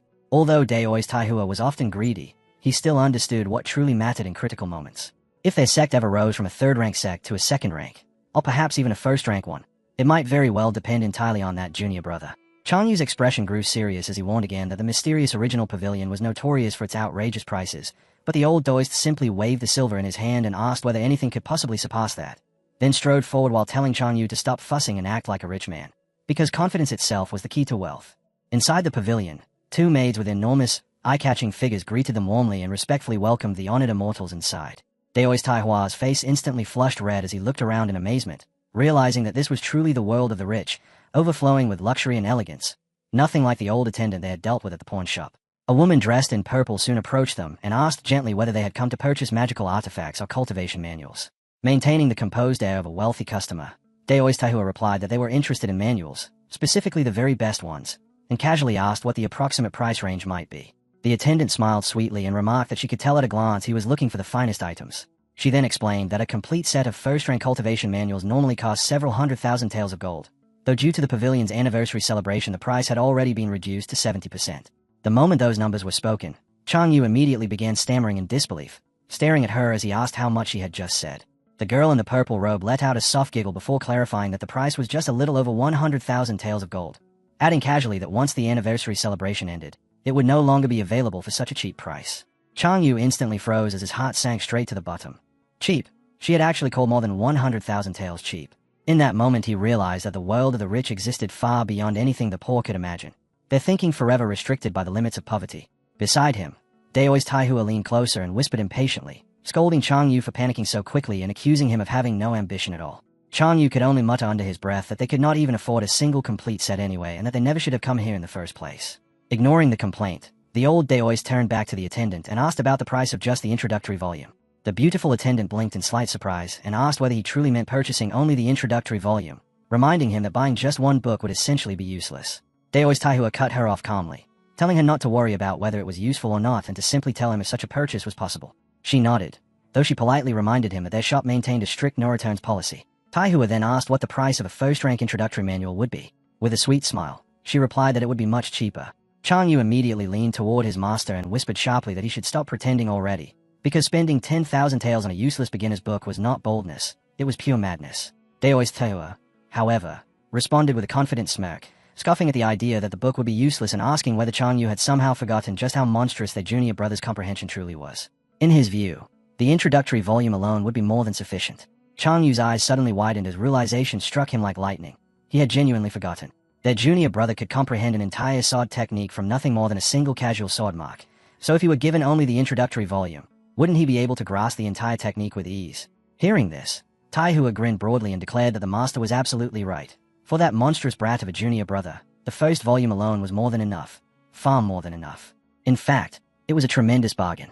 After some time passed, the purple-robed girl returned carrying 3 books and explained that the pavilion's boss had agreed to allow the first-rank introductory volumes to be sold separately. Daoi's Taihua immediately pointed at them and asked which one was the strongest. With a pleasant smile, she replied that the river flow sword technique was naturally the most powerful. Once mastered, its sword momentum surged like the unstoppable flow of a great river. Furthermore, it connected directly with higher-level techniques, meaning that someone with exceptional talent might even comprehend the next stage known as the Spirit Sea Sword technique. However, she added that it was also the most expensive option, because the introductory volume alone cost 9,000 taels of gold. Daoi's Taihua instantly turned stiff as stone. 9,000, just for the beginner's copy.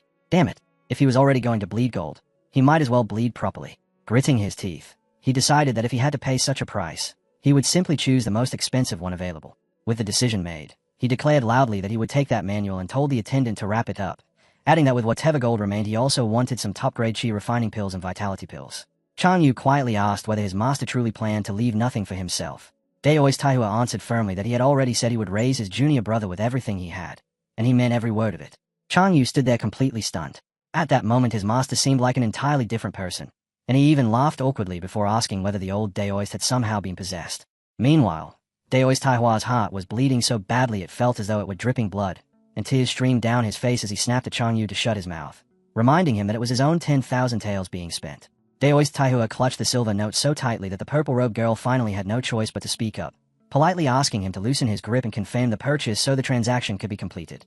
After they stepped out of the shop, Taihua immediately grabbed onto Chang Yu's arm and began wailing that it still hurt. Truly, deeply hurt. Chang Yu could only respond awkwardly, telling him that was enough already because he had been crying the entire way out and it was becoming embarrassing. Then a sudden thought struck him, and he mentioned that their second and third junior brothers would also be taking the Alchemist and Formation Master examinations at the end of the year. Chang Yu nodded, saying that seemed to be the case, and then asked whether they were heading back now that they had spent nearly all their money. Daoist Taihua instantly snapped that he was not going anywhere, warning Chang Yu not to bring up the topic of money for at least 2 months because he simply could not bear hearing about it.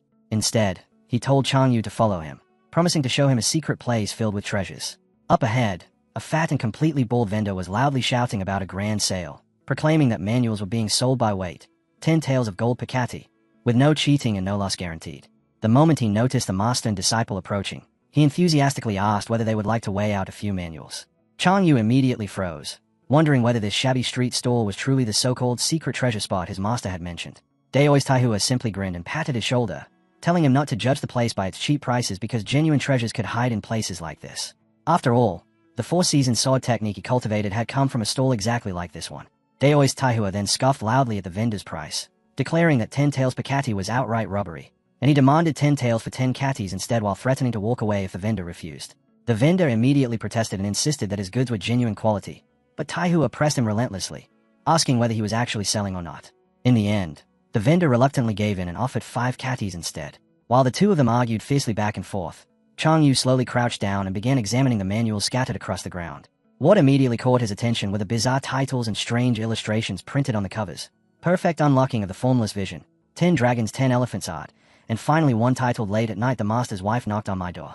The longer he stared at them, the more horrified he became. None of this garbage looked remotely cultivable, and he felt certain that if even a single one of these manuals actually worked, he would eat 3 catties of boogers on the spot. After an intense round of bargaining finally came to an end, Daoist Taihua stood there holding a large sack of manuals in both hands. Chang Yu looked at him, and asked whether his master truly was not buying anything for himself. Taihua answered casually that he was already just a weak old man now, and as long as Chang Yu and the rest of the sect were doing well, that alone would be the greatest happiness for him as a master. Chang Yu immediately teased him, saying that such behavior was downright disgusting. Daoist Taihua snapped back at once, telling him to get lost and warning that he had exactly 7 days to learn the fundamentals of the river flow sword technique. Otherwise he would be forbidden from showing off for an entire year. Chang Yu quickly asked whether his master was serious. Daoist Taihua tapped his own head and said the answer should be obvious. If they simply handed the manual directly to Yiping, it would completely destroy the image they had been maintaining as great experts. Instead, he instructed Chang Yu to hurry and learn the basic movements first, use his brain, and then pretend to guide Yiping through the technique while using those cheap street manuals as a cover. Still clutching the sack of manuals, Chang Yu stared blankly and asked whether their junior brother could really learn anything at all from those worthless street books. Daoist Taihua burst out laughing, clutching his stomach as he declared that he had known it all along. Chang Yu had clearly been traumatized by Yiping.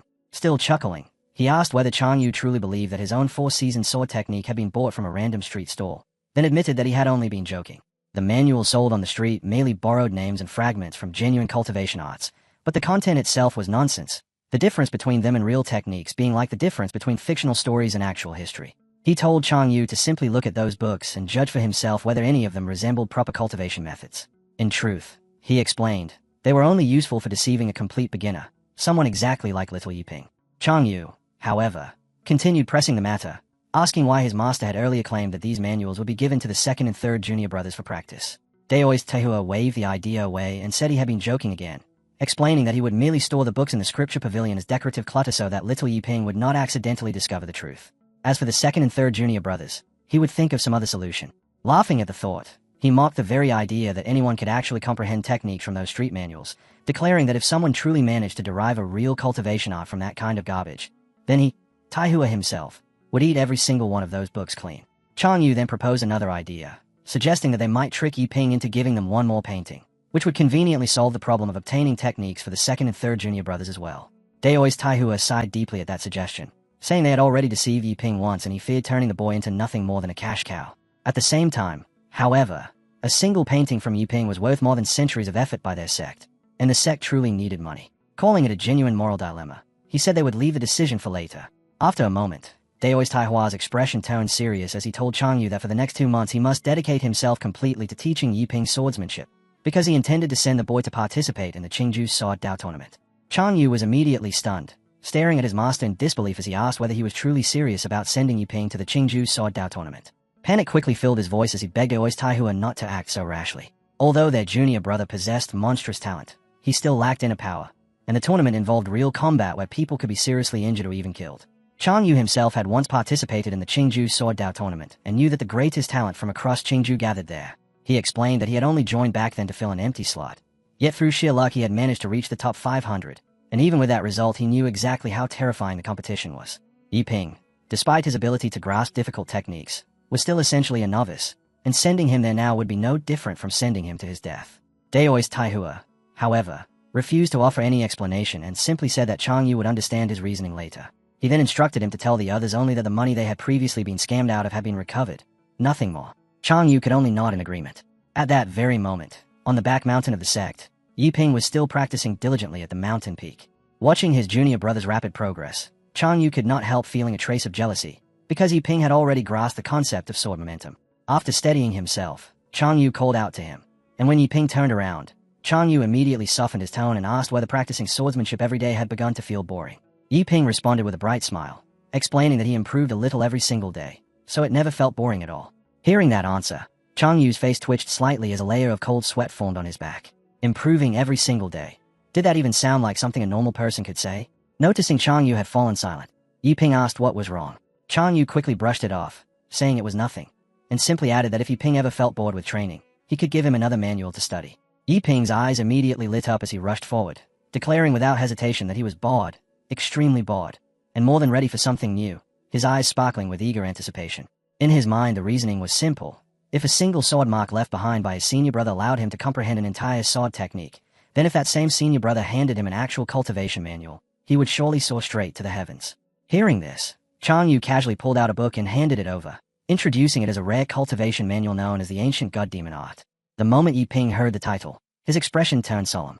The name Ancient God Demon Art sounded peerless and domineering, and if it dared to invoke both gods and demons in its title, then it must surely be extraordinary. If this was not the inheritance of some hidden immortal sect, then what else could it possibly be? Seeing Yiping's serious expression, Chang Yu completely misread the situation and immediately panicked, hurriedly explaining that the body refining manual had only been discovered by chance and that proper cultivation required both body and spirit rather than focusing solely on swordsmanship. He continued, saying that since Yiping had missed the best age for spiritual cultivation and his spiritual roots were rather weak, it would be better for him to concentrate on body refinement first, strengthening his physical foundation so that when combined with his swordsmanship he could still stand shoulder to shoulder with true spiritual cultivators. After finishing his explanation, however, Chang Yu felt deeply embarrassed, because even he knew the reasoning sounded ridiculous. If someone had the opportunity to practice spiritual cultivation, who in their right mind would start with body refinement instead? The logic was absurd. Maintaining a calm expression on the outside, he simply said that he would leave Yiping to study the manual on his own. Though inside he was already panicking, he had to escape quickly before he kept rambling and exposed the act entirely. As he walked away, however, Chang Yu could not help grinning. Once he successfully learned the river flow sword technique, he would be able to perform in front of Yiping again. Pretending like this strangely thrilled him, and in a way it made him genuinely happy. Night soon fell, and Yi Ping stood atop the mountain practicing his sword. As he swung his blade again and again, his thoughts remained deeply focused on the ancient god-demon art. A bright look appeared on his face, because the name alone sounded powerful and impressive, making the Four Thunder Sword technique feel almost trivial by comparison. He felt an intense urge to begin practicing it immediately, yet he forced himself to restrain that impulse, reminding himself that learning required absolute focus and that rushing into a new technique while distracted would only lead to failure. He quietly reminded himself to remain calm. First, he needed to completely master the Fourth Thunder Sword momentum. No impatience, no reckless rushing. The scene then shifted to Chang Yu's residence. Sitting alone with his head lowered, he stared silently at the sword manual in his hands. Daoi's Taihua had spent an enormous sum of money on this manual specifically so that it could be mastered quickly, yet after 2 full days of studying it, Chang Yu still understood absolutely nothing. Anxiety began creeping into his mind as he wondered desperately how this could be possible when, according to his master, all it supposedly required was having a brain. Meanwhile, Yi Ping had become completely immersed in his own cultivation. His figure flickered in and out of sight across the mountain peak, while the golden light of his sword flashed continuously through the darkness. After half a day of intense effort, Yi Ping finally succeeded in mastering all 4 sword momentums of the Four Thunders sword technique. Leaning against his sword, he breathed heavily as sweat streamed down his face, yet a satisfied smile appeared on his lips. Now the only thing left within the Four Thunders sword technique was the final step, sword intent. He walked over to the manual and looked down at it thoughtfully, murmuring to himself that although his senior brother had never actually explained this part, he believed he had already grasped the underlying principle. Sword intent, after all, represented the will behind the technique itself, and such a thing could only be achieved through patience. Staring at the book in his hands, Yi Ping quietly muttered that failing to comprehend it would merely be a small problem, but comprehending it incorrectly could lead to disastrous consequences. Yi Ping quickly realized something important. His senior brother could have handed him this manual much earlier, or waited until much later, yet instead he chose this exact critical moment. Clearly, the timing was deliberate. His senior brother must have been worried that Yi Ping might become impatient while pursuing sword intent and end up comprehending it incorrectly. At that thought, Yi Ping felt even greater respect for his senior brother. Truly, his foresight was remarkable. Without wasting another moment, Yi Ping pushed aside every distracting thought and carefully took out the ancient god-demon art. When he opened the first page, he noticed that the text was written from right to left. Tao Venerable Morshuan was born before heaven and earth, endured 360 million tribulations, and ultimately attained unity with the Tao, becoming one with the universe. This method was obtained through chance after profound insight into the mysteries of heaven and earth. All beings beneath the heavens focus only on spiritual cultivation, ignorant of the true power contained within body cultivation. They believe the pinnacle of body cultivation is the ability to move mountains. Yet true body cultivation can seize the sun and moon, pluck the stars from the sky, cross worlds with a mortal body, and destroy everything with a single punch. The highest realm of body cultivation must emulate gods and demons themselves, forging divine viscera in a demon body, possessing divine organs, godly blood, and the true form of a demon. Only then can one be called the body of a god-demon. Yi Ping unconsciously stopped breathing as he read those words. Divine viscera, a divine body, one punch that could erase everything. Only a single word came to his mind. Incredibly powerful. He quickly turned the page. This cultivation method demands suffering beyond endurance and cannot be learned by ordinary people. Only those who possess an unbreakable will, relentless perseverance, and great wisdom are capable of mastering it. Only a few seconds passed before Yi Ping made his decision. Excitement surged across his face while unwavering determination filled his heart. What was cultivation if it did not involve hardship? After all, before transmigrating into this world, he had earned the title of Bookworm King for a reason. With renewed focus, he opened the third page. There he found the heaven-observing diagram. The strange illustration that appeared was so bizarre that Yi Ping simply stood there staring at it in stunned silence, suddenly recalling what Chang Yu had mentioned earlier about a hidden diagram within the manual. This god-demon heaven-observing diagram, he reasoned, must have been created by some great master and therefore required careful study. Yet as Yi Ping stared at the image more closely, his face slowly turned pale. He could understand the theoretical meaning behind it, but the posture itself was deeply humiliating. Who in the world would willingly practice cultivation while posing in something so ridiculous? Even so, after voicing a few quiet complaints to himself, Yi Ping eventually forced his body into that strange posture. Gradually calming his mind, he reminded himself that his senior brother would never deceive him. Yi Ping repeatedly warned himself not to let his thoughts wander and instead remain fully focused so that he could properly master this technique. Meanwhile, far away in the ink-scroll pavilion of the Jin Nation, a girl dressed in purple sat beneath the glow of a lantern, writing diligently. An impatient voice suddenly broke the silence, asking Fairy Mo whether she had finished yet, because time was running out and if the manuscript was not submitted soon, serious trouble would follow. The girl quickly scribbled a few more lines before responding that she already knew and was working as fast as she could, telling the man to stop nagging her. The man continued complaining, saying that the ancient god demon art barely sold at all and that she should stop wasting time writing manuals like this. Cultivators these days preferred simpler guides, like the current bestseller titled How to Make a Spirit Stone Work 10 Times Harder. Fairy Mo immediately grew irritated and snapped back that he was completely unbearable, telling him that if he insisted on nagging so much, he should simply write the manual himself. Deep in her heart, she quietly admitted that she actually liked that manual quite a lot. Changing the topic, she asked about something she had inquired about earlier. The man replied that the 10 Nations Academy would begin its recruitment next year. The moment she heard this, Fairy Mo's eyes immediately lit up, because it meant she could finally enter the academy and meet many interesting people. In the blink of an eye, 3 days passed. Throughout that entire time, Yi Ping remained locked in the heaven-observing posture. Suddenly, he spat out a mouthful of blood. His appearance had grown haggard as he muttered weakly that he had already coughed up blood 3 separate times yet still had not gained any understanding. Even though the manual clearly stated that truly talented individuals could grasp the god-demon heaven-observing diagram with just a single glance. Doubt slowly crept into his mind, making him question whether his own comprehension was simply too poor. Even so, Yi Ping forced himself to stand up again, urging himself onward. It was not over yet. Instead of giving up, he pushed himself even harder, treating the entire challenge as a test of perseverance. From that day forward, he trained for 22 hours every single day, leaving only 2 hours for rest. If his talent truly was lacking, then he would simply work harder than everyone else. No matter what happened, he refused to give up until he fully comprehended this cultivation method. By noon, Yi Ping still had not grasped the meaning of the heaven-observing diagram. He reminded himself that the simplest cultivation methods often concealed the deepest meanings, while truly profound principles frequently appeared deceptively simple on the surface. By midnight, he still maintained the strange posture, quietly sensing the presence of heaven and earth while pondering the true intention behind the diagram. Was it about observing the heavens themselves?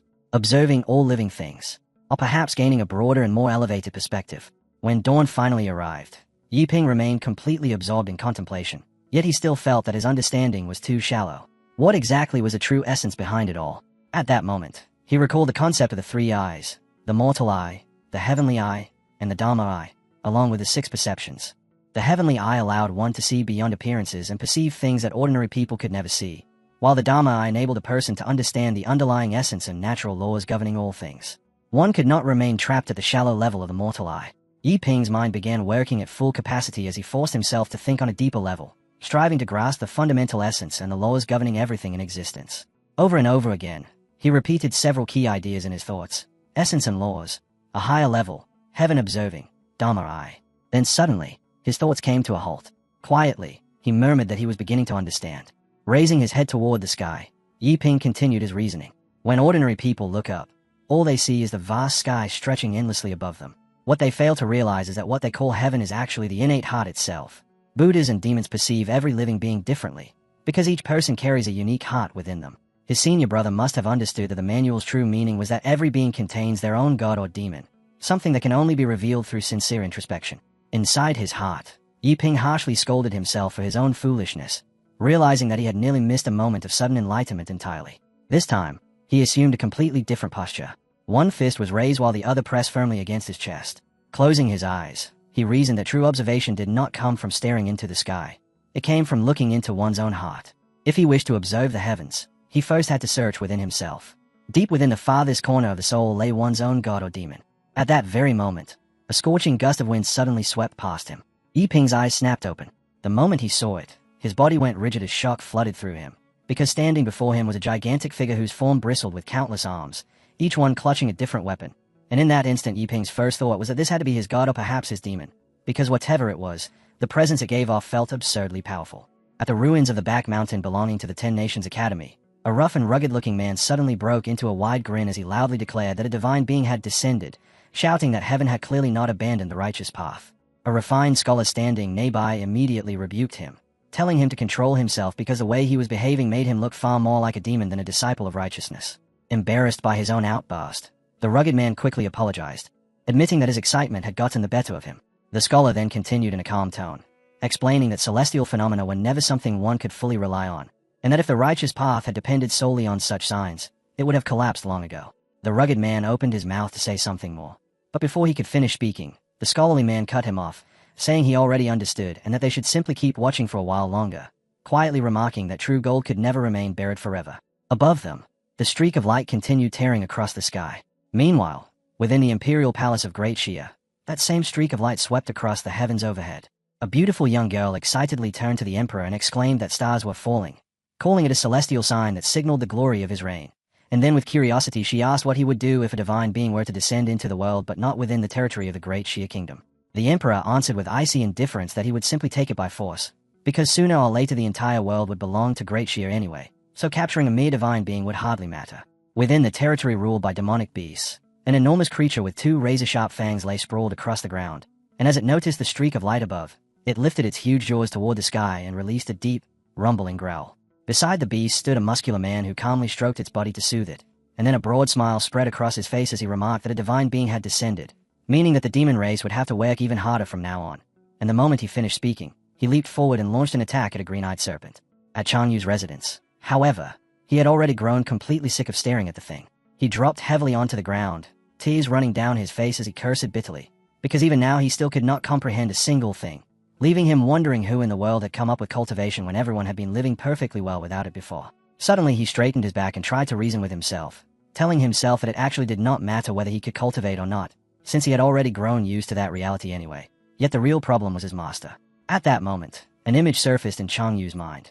Taihu was swinging his sword downward while loudly shouting about the return of 10,000 tails, and the instant he remembered that scene, the color drained completely from his face because that greedy old Gizu would never let him go so easily. As the thought lingered, he could not help wondering why everything about himself had felt so strange lately. Just then a streak of light suddenly tore across the sky, startling him enough to make him flinch. He slowly lit his pipe and sank into quiet thought. And as midnight gradually drew closer, a familiar heaviness settled over him, dragging him back into the melancholy he always experienced at that hour, something he called his midnight depression, until he finally let out a long sigh, feeling that continuing to stay alive seemed almost meaningless. Not far from there, Junior's sister stood quietly watching Chang Yu, her eyes filled with confusion as she tried to make sense of his recent behavior, because over the past few days he had developed the strange habit of standing alone at this same hour and silently staring up at the stars. Worried, she turned toward Shu Luchen and asked whether something might be troubling him. The tall man beside her, his eyes calmly closed, was Shu Luchen, the Qinyun Dao sect's second senior brother. In an even tone he answered that the likely reason was the new junior brother's poor natural talent. Yet what truly bothered him was that, despite being the sect's senior brother, Chang Yu displayed not the slightest patience. So what kind of example was he supposed to be setting for others? Shu Luchen then stated that tomorrow he would personally discipline their junior brother and also give the senior brother a proper lesson, so that he might finally understand what it truly meant to be a master. Behind him, the faint image of a god demon statue appeared. Yi Ping remained seated, completely absorbed in cultivation, and when he finally opened his eyes, a streak of blue light flashed within them as he suddenly realized that what he had just comprehended was his own butter-refining cultivation method. Yi Ping closed his eyes for only a few breaths. Yet inside his sea of consciousness it felt as though hours had passed, and within that vast mental world stood a towering god demon forged from divine iron, an existence utterly indestructible, grasping the great Tao itself while looming over the universe.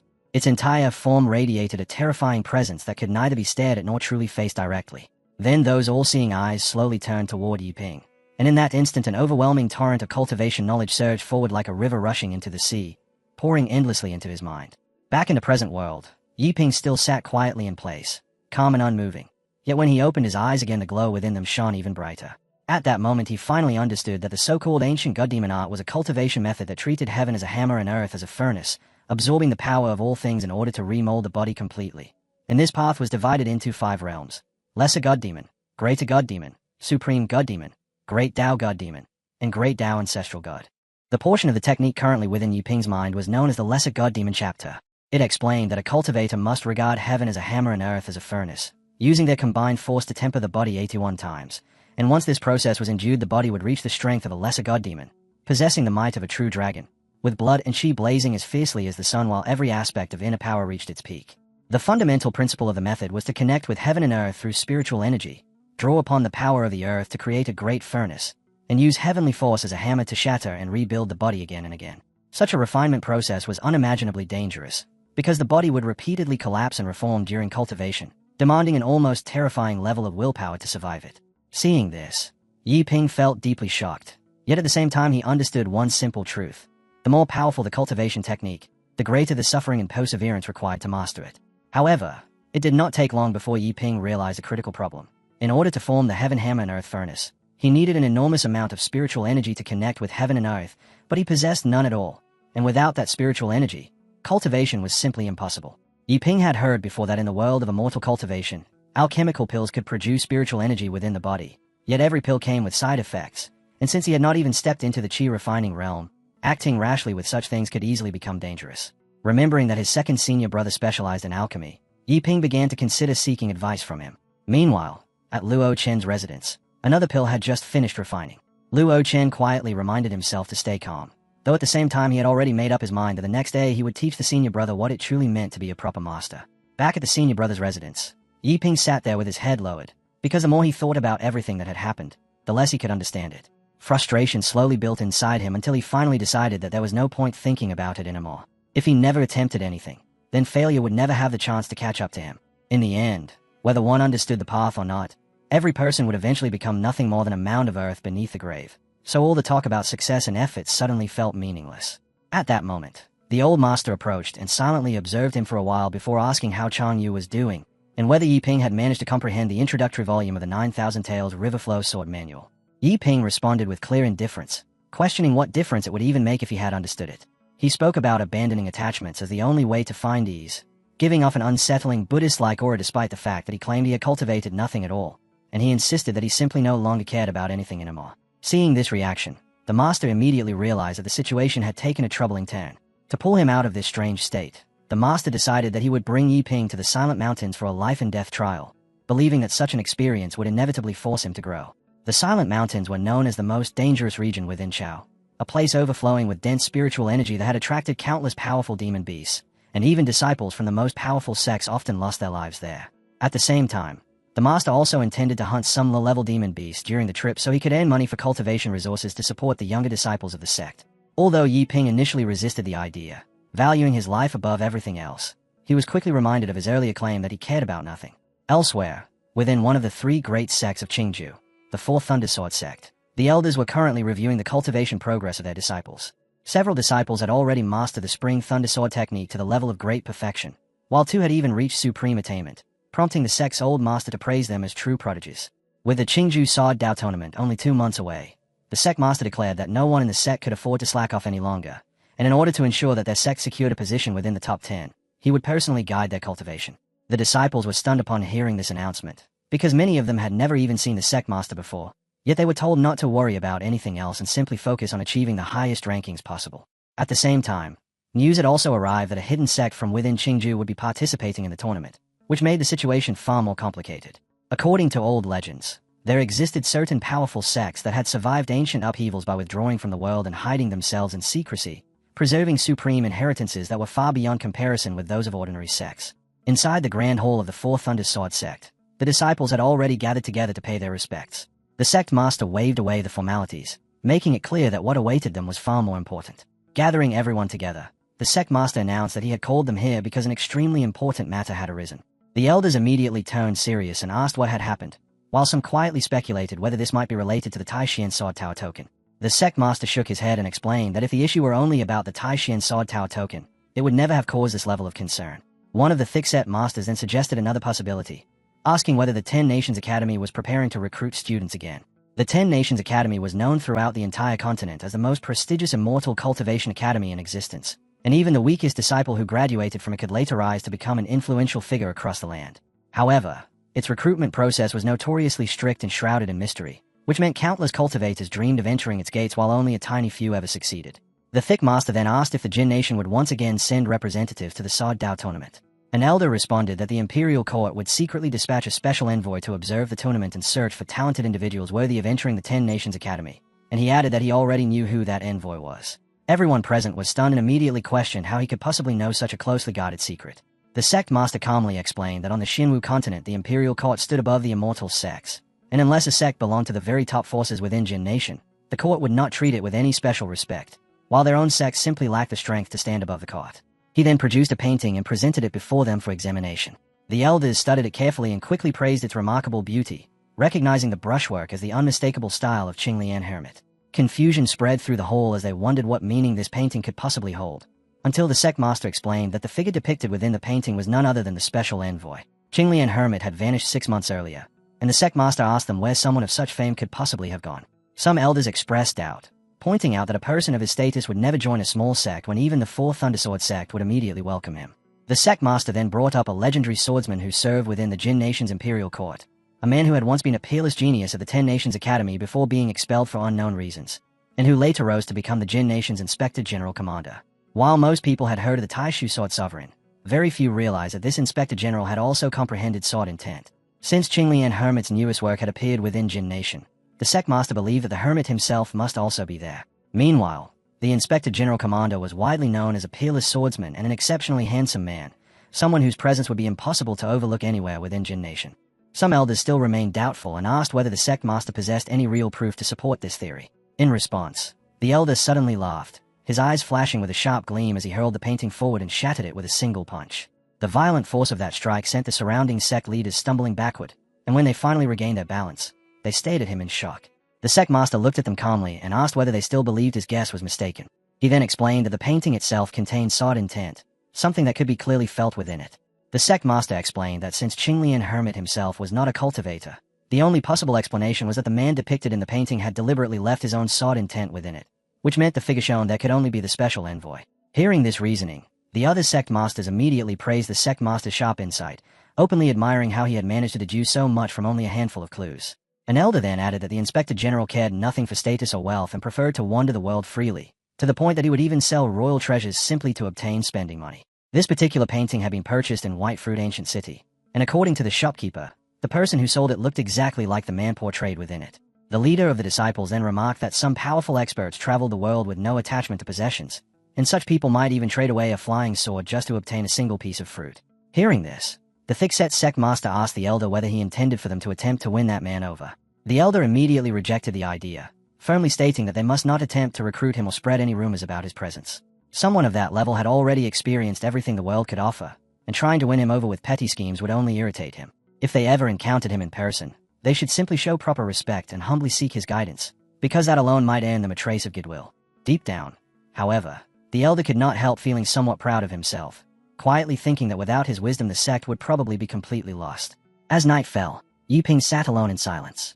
After carefully considering the matter, he decided that the ancient god demon body refining art was simply too dangerous for him to attempt right now, so he briefly thought about using alchemical pills to increase his spiritual energy instead.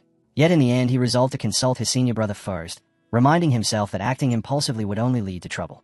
Not long afterward, his second senior brother arrived and calmly introduced himself as Luo Chen.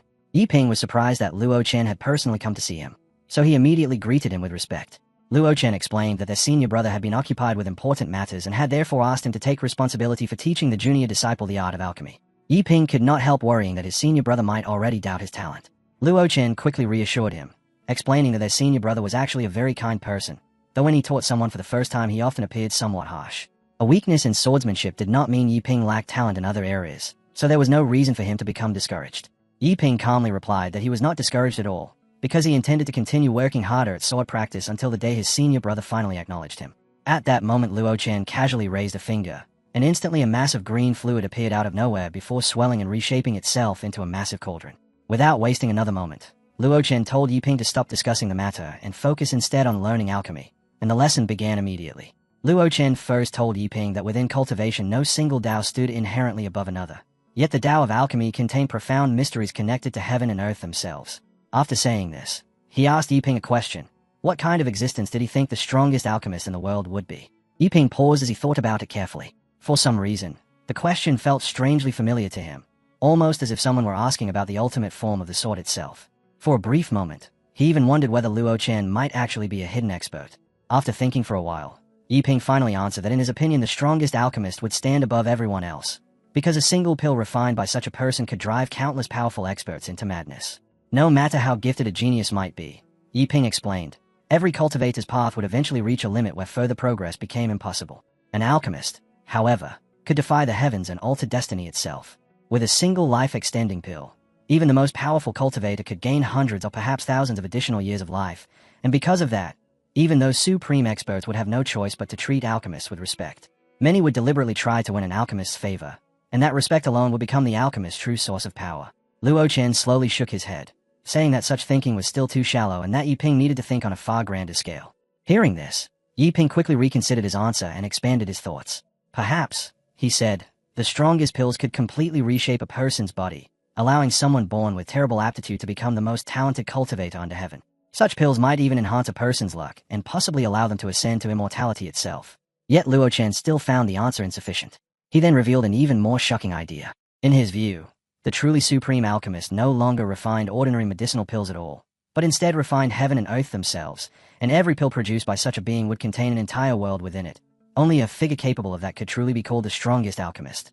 Yiping was left completely stunned. The thought of refining heaven and earth, of every pill containing a world, sounded unimaginably terrifying. Before transmigrating into this world, he had read countless novels, yet never had he encountered a concept so frightening.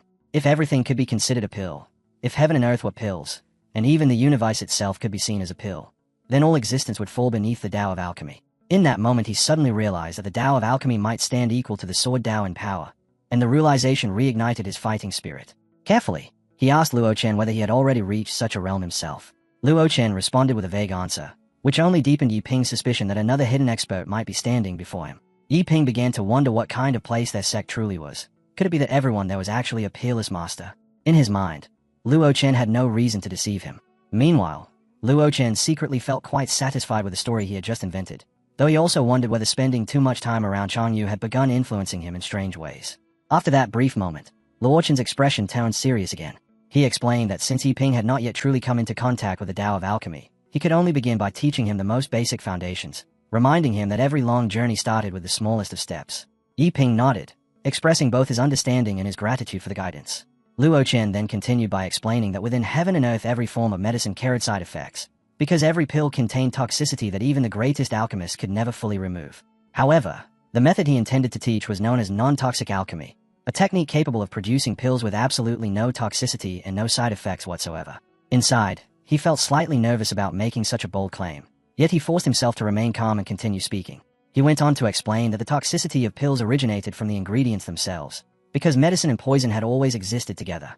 Luo Chen continued by explaining that once toxicity was completely removed, the medicinal effect would disappear as well. However, the principle behind non-toxic alchemy was different, because it did not rely on medicinal ingredients at all. This statement stunned Yiping. He found it hard to believe and immediately asked what could possibly replace those ingredients. Luo Chen answered calmly that doubt was natural when someone encountered knowledge they did not yet understand, comparing it to telling an ordinary person, someone who had never witnessed true power, that a sword immortal could split the heavens apart with a single strike. Yiping grasped the meaning immediately and realized that his own perspective had been like that of a frog trapped at the bottom of a well, unable to see the vast sky beyond. Luo Chen then began to explain the principle behind it. The life force contained within medicinal herbs originated from the spiritual energy that filled heaven and earth, and while that spiritual energy was pure at its source, during the process of growth it gradually mixed with the 5 elements and formed impure energy. Non-toxic alchemy avoided using raw materials altogether and instead directly condensed the pure spiritual energy of heaven and earth itself, refining it into top-grade pills. Yiping was once again shocked, yet the more he thought about it the more reasonable it sounded, because herbs were ultimately just another form of spiritual energy. If that was the case, then drawing directly from the source was indeed possible. After a moment, Yiping asked another question, whether someone who lacked a spiritual root could rely on pills to obtain spiritual energy. Luo Chen replied that such a method did exist, but almost no one chose to walk that path. The effect was limited while the pills themselves were incredibly expensive, and nurturing spiritual veins in that manner required an enormous and continuous consumption of elixirs over a long period of time. Even powerful sects and great immortal clans could not sustain such a burden. Hearing this, Yiping felt a trace of disappointment, although the answer was not far from what he had expected. Soon his thoughts drifted back to the same problem that had been troubling him all along, his lack of spiritual energy. Seeing that the discussion had gone on long enough, Luo Chen decided it was time to move forward and announced that they would now begin with the most basic alchemy techniques. Yiping immediately agreed. Luo Chen felt rather pleased at how obedient and well-behaved this junior disciple was, especially compared to Chang Yu, who often lacked patience, and for a brief moment he even wondered whether he should compete for the position of sect leader in the future if things continued like this. Meanwhile, deep within the silent forest mountains, Chang Yu mentioned that junior brother Luo Chen was currently alone at the sect watching over the young disciple and wondered whether something might go wrong. The old master reassured him that Luo Chen possessed a naturally steady and resilient temperament, and no matter what situation arose, he would be able to keep everything under control. Just then, a strange noise echoed nearby, instantly making Chang Yu tense. The master, however, simply laughed and told him it was nothing more than a mouse, reminding him that the outer regions of the silent forest mountains rarely contained large demon beasts, so there was no reason to be so frightened. At dawn, Yiping stepped into the old temple as sunlight spread across the forest, while a narrow path led toward a quiet hidden hall surrounded by blooming flowers and tall trees. Birds echoed through the mountains, and a clear pond reflected the scenery so peacefully that every sound seemed to fade away, leaving behind only the distant ringing of bells and giving the place the tranquil atmosphere of a true cultivation world. Yet there was one major problem. There was no spiritual energy at all. Although Yiping had learned the basic alchemy method the day before, that technique still required him to gather spiritual energy in order to begin. Right now, Yiping understood that the most important thing for him was to fill the gaps in his cultivation knowledge. So he decided to head to the library pavilion, remembering that his master had once said that expanding one's understanding was never a bad thing. With that thought in mind, he made his way toward the Qingyun Dao sect's library pavilion. The pavilion itself was simple and quiet, completely different from the extravagant temples seen outside in the world. Everything about it reflected the style of a true hidden Daoi sect that cared nothing for vanity or outward display. Even in the main hall there stood only a single stick of incense. Not because the sect was poor, but because they believed sincerity mattered more than appearances. If the heart was sincere, then one stick of incense was enough, and without sincerity even a mountain of incense would mean nothing. The place seemed filled with profound truths. As Yiping looked around, he saw shelves lined with cultivation manuals bearing astonishing names, techniques such as 10 Dragons 10 Elephants, the Primordial Spiritual Technique, and many other heaven-defying arts. Just reading those titles alone was impressive. Yet what shocked him even more was that these secret manuals were simply placed on the shelves without any form of protection. This, he thought, must be what a hidden sect was truly like. Excitement surged through him and he almost lost himself in it. But he quickly reminded himself to calm down. The more excited he felt, the more he needed to remain steady. A person had to eat one bite at a time and walk one step at a time. Forcing himself to maintain a calm and ordinary heart, he began carefully reading through the texts. Before he realized it, the next morning had already arrived. Yiping sighed softly because it felt as though he had only just begun to understand things, yet he now had to return to his daily cultivation training. Still, the night had not been wasted, because he had gained a basic understanding of the world and its cultivation system. One thing he had never expected was that the imperial dynasty would possess greater authority than the immortal sects, even in a cultivation world. Yet the more he thought about it, the more it made sense. The earliest cultivation resources were probably controlled by the imperial court, which would naturally make their power extremely difficult to shake. If he had known this earlier, perhaps he would have chosen to take the imperial examinations instead of attending the spirit assembly, living a stable life saving within the court. For a moment he even wondered what had happened to the books and paintings he had left behind. But soon another thought followed. If he had entered the imperial court, he would never have discovered this hidden sect. Sometimes, what seemed like a loss truly turned out to be a gain. Just then, a cheerful voice suddenly called out to him. A verified waifu approached and introduced herself as his little senior sister, Chenling. Although they had both been members of the sect for some time, they had never properly met before. Yiping greeted her politely, though he felt slightly flustered by how beautiful she was. His face quickly turned red, and he immediately blamed the heat. Chenling encouraged him to continue working hard and casually mentioned that in a few days she would personally teach him the Supreme Tao. Yiping was startled by this statement and for a brief moment even wondered whether she might be another hidden expert. But he quickly dismissed the idea since she looked younger than he was.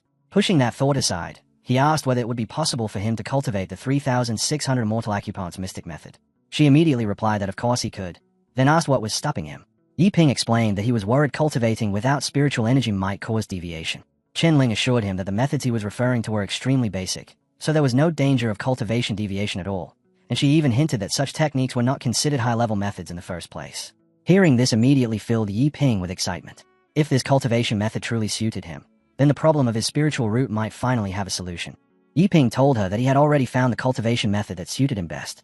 Chenling felt happy for him, and encouraged him to cultivate diligently while believing in himself. She also asked him not to keep calling her little senior sister anymore and instead address her simply as senior sister Ling. Yiping quickly agreed, then hurried away, worried that if the conversation lasted any longer his lack of knowledge might accidentally reveal itself. After returning to his place, he carefully began studying the 3,600 Immortal Acupunct's mystic method. The explanation within the manual was surprisingly simple. It described the human body as something similar to a demon beast, containing countless hidden treasures within itself.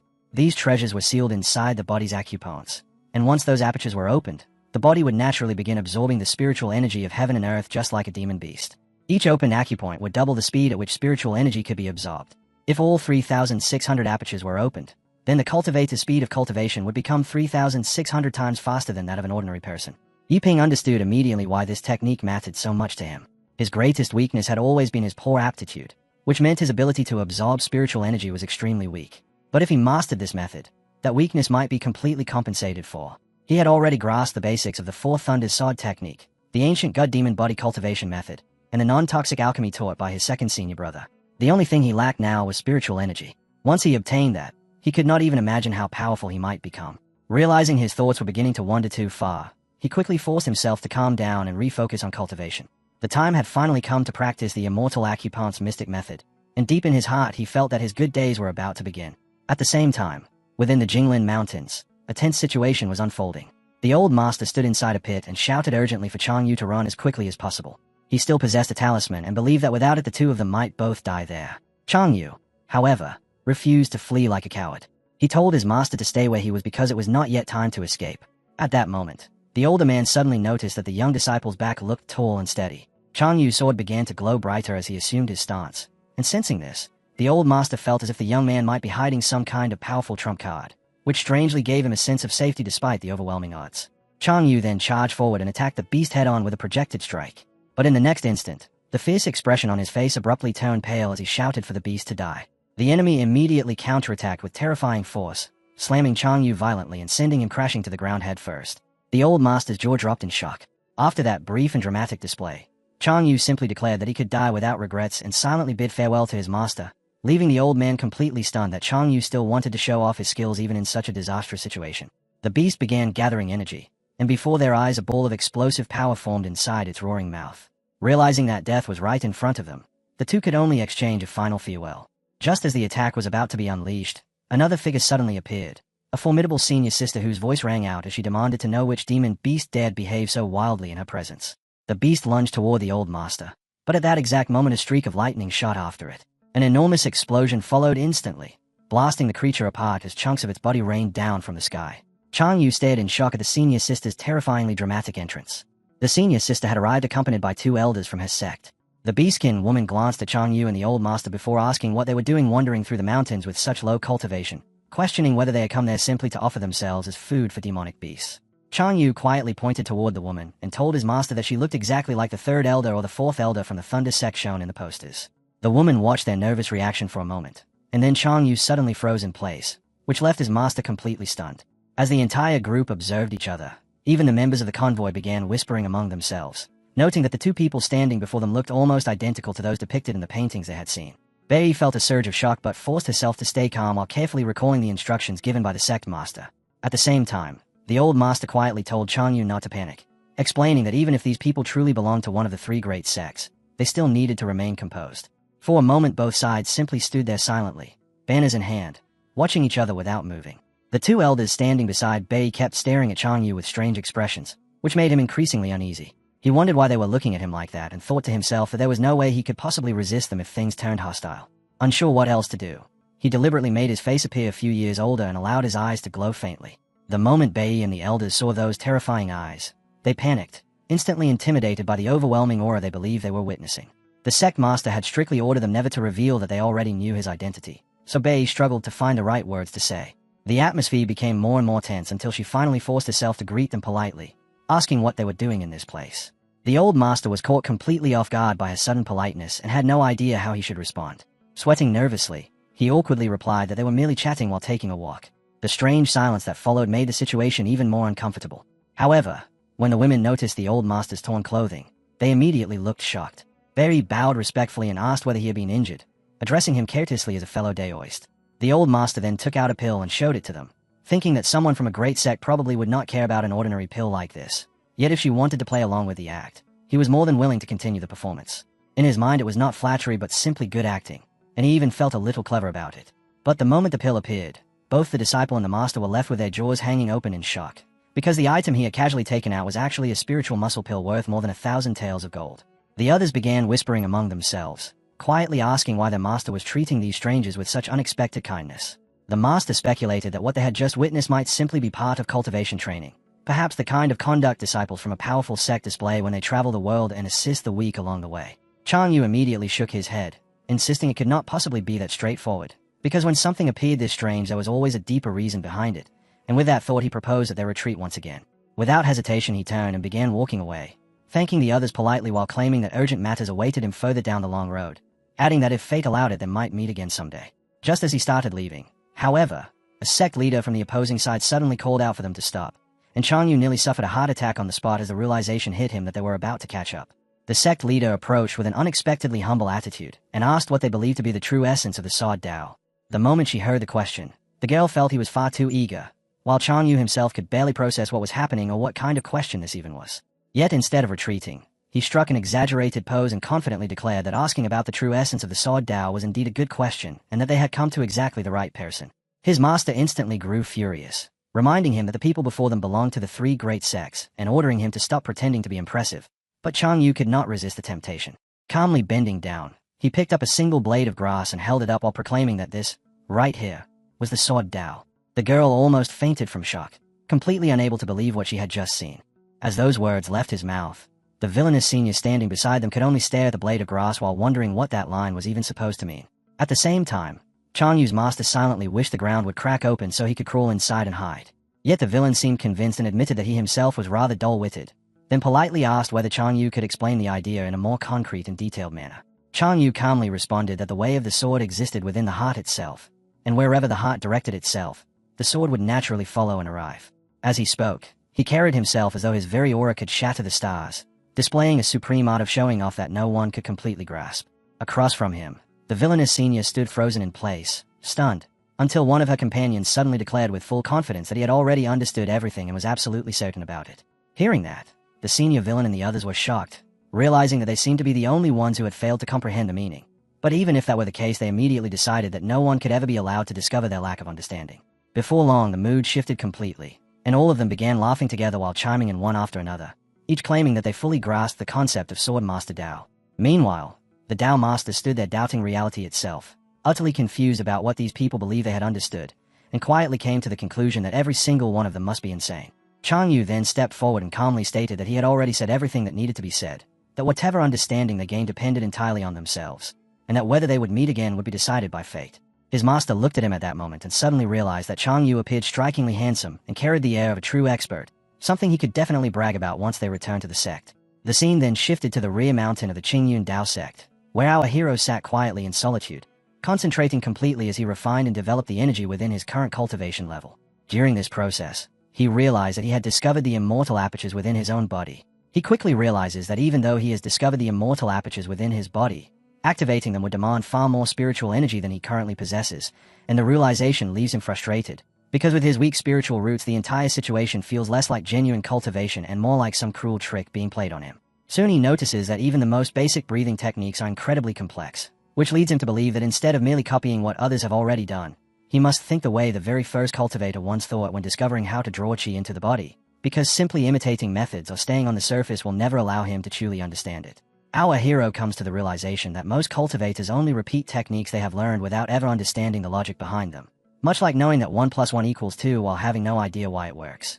And he reasons that if he could uncover the real principles governing spiritual energy, then he might be able to carve out his own path instead of following the same road as everyone else.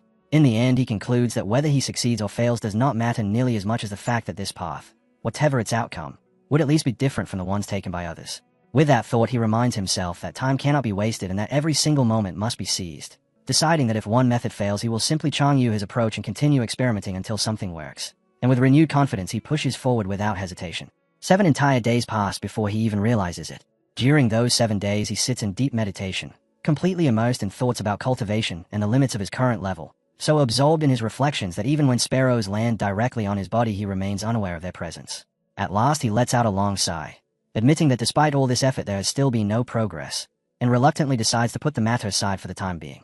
Yipeng suddenly brightens up and decides that painting might help him relax and clear his mind, since painting has always been the activity he enjoys most. Holding a wooden board in his hands, he begins sketching while casually commenting that the weather today seems perfect for painting a peaceful landscape. At that exact moment, Luo Chen walks over, amused to learn that Yipeng can paint, and eagerly asks whether he could create a portrait of him instead. Our hero asks Luo Chen if he wants any scenery included in the painting, but Luo Chen immediately replies that scenery is completely unnecessary and wonders what he would even need that for, explaining that he only wants a pure portrait with image value at 60%. Hearing this request, our hero agrees right away and promises that he will absolutely do his best. He then adds that Luo Chen once taught him alchemy, and because of that he has always wanted an opportunity to repay the kindness. Not long afterward, our guy suddenly announces that the painting is already finished. Luo Chen is startled by how quickly it was completed, yet when he looks at the portrait he cannot help thinking that he really has always been this handsome. He praises our boy sincerely, admitting that he once believed Yipeng only treated painting as a casual hobby, but now it is clear that his skill is truly impressive. Our hero struggles to contain the flattery before asking whether Luo Chen would like a poem written on the painting as well. But Luo Chen refuses instantly, declaring that the work is already perfect, while secretly thinking to himself that adding a poem would only be unnecessary. His image value rises to 70%. Seeing that he is doing fine, Luo Chen finally relaxes and decides to leave. As he walks away, he He plans to show the portrait to the master and the first senior brother, already convinced that they will praise him for being just as handsome as Changyu. And while thinking about it, he also decides that he might add a poem to the painting himself later. Meanwhile, during the act of painting, our hero experiences a faint but meaningful moment of enlightenment. Inspired by that feeling, he decides to paint again, though this time he chooses something that truly matches his strengths, a pure landscape. Without wasting a second, he immediately begins, painting as though he was standing before a stage while steadily forming aura. Stroke after stroke, the painting slowly takes form beneath his brush, every movement layering sweeping lines, delicate shades, and sharp focus across the surface until the image steadily grows clearer. And when he finally completes the last stroke, a breathtaking landscape stands before him, alive with natural charm and balance. He stays at it in disbelief, unable to accept that something so perfect could have come from his own hands. To him, art has never been merely a skill or pastime. Painting is the very road through which he cultivates and understands the world, because through every brushstroke he studies life itself and approaches the truth hidden within it. As he lifts his gaze toward the sky, he notices a seahorse-shaped silhouette drifting among the clouds, and in that instant a realization strikes him. His eyes suddenly glow as he speaks aloud, declaring that spiritual energy should not be forced into the body at all. Instead, the heart must open so the immortal apertures can resonate with heaven and earth, allowing them to merge with the world and become limitless. While he speaks, spiritual energy begins spreading outward in waves of blue light that ripple in every direction.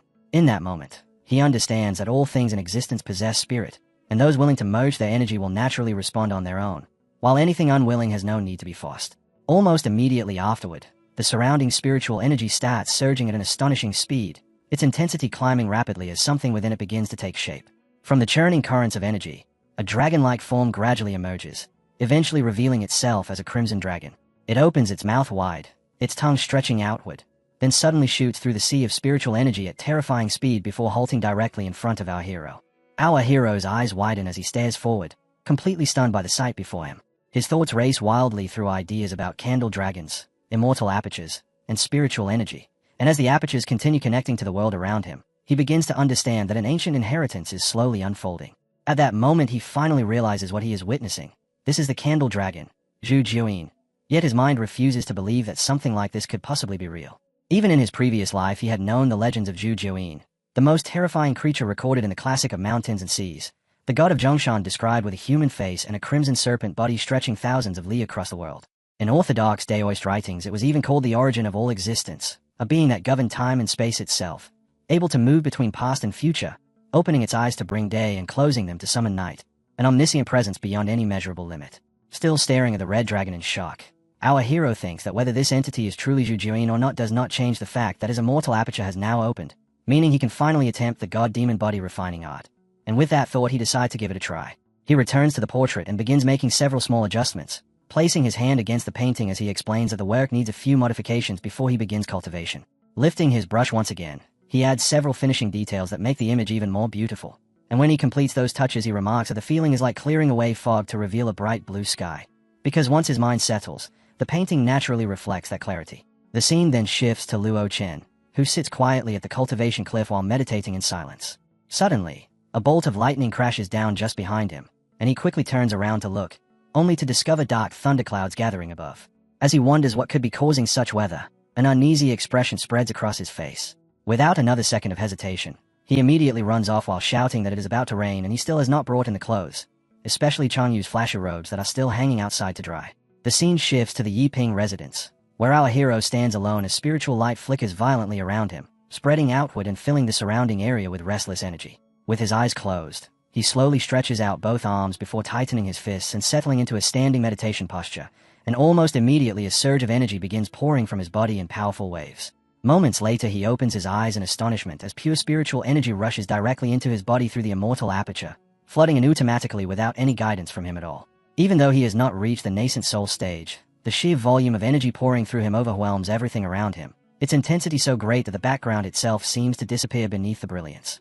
Thinking aloud, he mutters that even cultivators at the nascent soul stage have never experienced absorption speeds this absurd.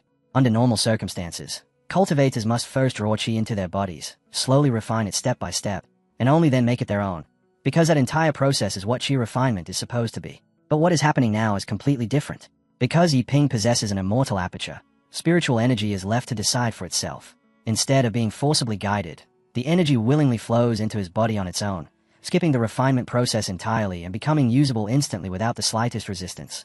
As he watches layer after layer of spiritual energy continue pouring into him, it becomes clear that at this very moment Yiping has absolutely no idea that the path he has stepped onto bears no resemblance to traditional cultivation.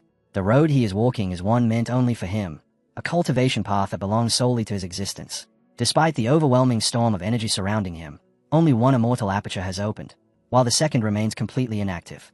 Frustrated, he mutters that the immortal aperture must either be lazy or somehow blocked. Even so, he refuses to give up. Closing his eyes once more, he allows the spiritual energy to surge outward from his body again. And since the second aperture refuses to open, he decides to ignore it for now and begin cultivating the God Demon Body Refinement art instead. Raising his arm and spreading his hand, he releases a torrent of energy that bursts outward in streams of yellow and black mixed with a strange aura, instantly flooding the surroundings and covering everything in its path. The intensity becomes so overwhelming that nothing else can be seen through it. Calling upon the power of the earth, he suddenly slams his hand downward, sending a massive wave of spiritual energy surging upward as it takes the shape of a red dragon-like aura. With firm conviction he declares the creation of the supreme divine furnace, then bows deeply before placing one hand against the ground as he prepares for the next stage, transforming heavenly might into a divine hammer. He lifts his arm again, releasing several streams of energy that shoot outward before colliding and merging together. Within seconds, a golden hammer forms in mid-air, massive and heavy, radiating an ancient and terrifying power. Seeing it, he freezes where he stands, staring at the weapon in stunned silence. For a moment everything seems to stop. Then he suddenly spreads his arms wide, unable to contain his excitement as he realizes that it worked. The process truly succeeded under the guidance of spiritual energy itself. Almost immediately afterward, a massive circular formation made from countless strands of spiritual energy begins taking shape, and energy from every direction rushes toward it continuously, flowing without pause. As the circle grows brighter and more powerful, our hero's eyes widen. Something about this feels wrong. Deep inside, a sense of unease begins to rise as he realizes that the power gathering here feels far too strong, and he starts wondering whether his body can even withstand it. The instant that thought crosses his mind, a blinding beam of light suddenly moves with terrifying speed, forming into a ring before shooting straight toward him. Another voice suddenly cries out in shock just as our hero realizes that the terrifying surge of energy is actually targeting him. For a moment he freezes where he stands, unable to comprehend why such overwhelming power would be rushing directly toward him. And as the light grows brighter and brighter while closing the distance, he can only stare in disbelief. In the next instant the beam passes straight through his body, and when the energy fully strikes him, the impact leaves him severely injured. He lets out a scream of pain, his entire body trembling violently as agony floods through him, barely able to remain standing under the unbearable force. One entire side of his body is completely ruined by that intense blast of light and energy. Clenching his teeth, he screams and cries as the pain tears through him again and again, while a horrifying thought echoes inside his mind. Am I going to die? A mask of black energy spreads across his eyes, blood smears across his face, and his jaw grinds tightly together. Then his eyes suddenly snap open, glowing with an eerie blue light that holds a small black dot at the center. Before he can even understand what is happening, a strange and unfamiliar energy surges through his body, and thick tentacle-like strands of muscle burst out from the injured parts of him. In a single instant his arm and the portions of his body that had been destroyed regenerate completely, restoring themselves as though nothing had been lost. Sweat pours down his face as he struggles to process it all. Around him, golden energy spreads across everything in sight, while the ground beneath his feet burns fiercely, wrapped entirely in flames. A moment later a circle of fire forms around him, creating a protective barrier that surrounds his position. The flames begin spinning rapidly along that barrier, growing wilder and more violent with each passing second before suddenly rushing inward toward the exact spot where he stands. Then the barrier breaks, and the raging fire engulfs our hero completely. He screams in agony as the unbearable heat overwhelms him, a temperature far beyond what even a powerful cultivator could endure. The flames roar higher and higher until his body disappears from sight within the inferno. Yet his cries of pain continue echoing through the air. Without warning, his form suddenly changes. He transforms into a massive, monstrous figure, and the flames that once attacked him now swirl around his body as though feeding him instead. Standing firm with glowing white eyes, he becomes a gigantic red and black figure made of blazing fire, a presence both terrifying and immensely powerful. He slowly raises one hand, still covered by the black mask of energy, but now that darkness begins peeling away piece by piece.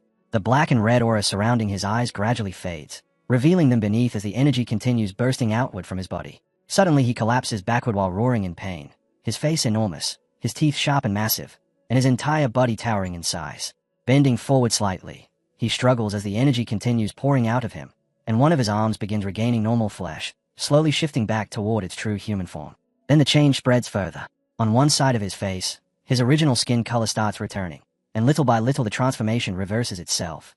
The monstrous red and black fiery body vanishes completely, leaving him once again in human form, though still unusually large. At last the energy withdraws from his legs and lower body as well, finally settling down into silence. He lifts his gaze toward the sky, his muscles looking torn and shredded from the ordeal. Suddenly his strength gives out and he collapses to the ground. Grabbing handfuls of mud and stones, he crushes them in his fists as another wave of pain rips through him, and overwhelmed by the agony he slams his head violently into the earth. When he lifts his head again, his forehead is badly injured, blood streaming down across his face. The pain refuses to fade. It clings to him, relentless and impossible to ignore, as his entire body lies drenched in blood. His chest tightens and he begins coughing violently, each breath ragged and heavy. Yet despite the torment tearing through him, a strange expression slowly spreads across his face. He smiles, and through the blood and pain he quietly says that he actually likes it. The scene then opens within the Jinglin mountain range, where one of the female disciples finally breaks the silence and asks their master whether the senior they had encountered earlier was truly the commander of the Jin Nation's imperial inspectors. Another disciple quickly joins in, asking if that claim could really be true. The sect master immediately responds by questioning whether they dared to doubt her judgment. Startled by the sharp reply, the red-dressed disciple panics and hurriedly explains that they were only curious. Another girl attempts to smooth things over by adding that the senior did not appear particularly powerful anyway, since his cultivation looked to be only around the 3rd or 4th level of chi refinement, and besides, he had even been walking behind someone who looked like his own master. Hearing that, the sect master scolds them for being brainless and demands to know whether they truly believe that man was actually the senior's master. The disciples freeze in place, stunned by the rebuke, until the red-dressed girl hesitantly asks if everything they witnessed had simply been an act. The sect master replies at once that the answer should have been obvious. Still confused, the girl presses further and wonders why anyone would bother disguising themselves like that in the first place.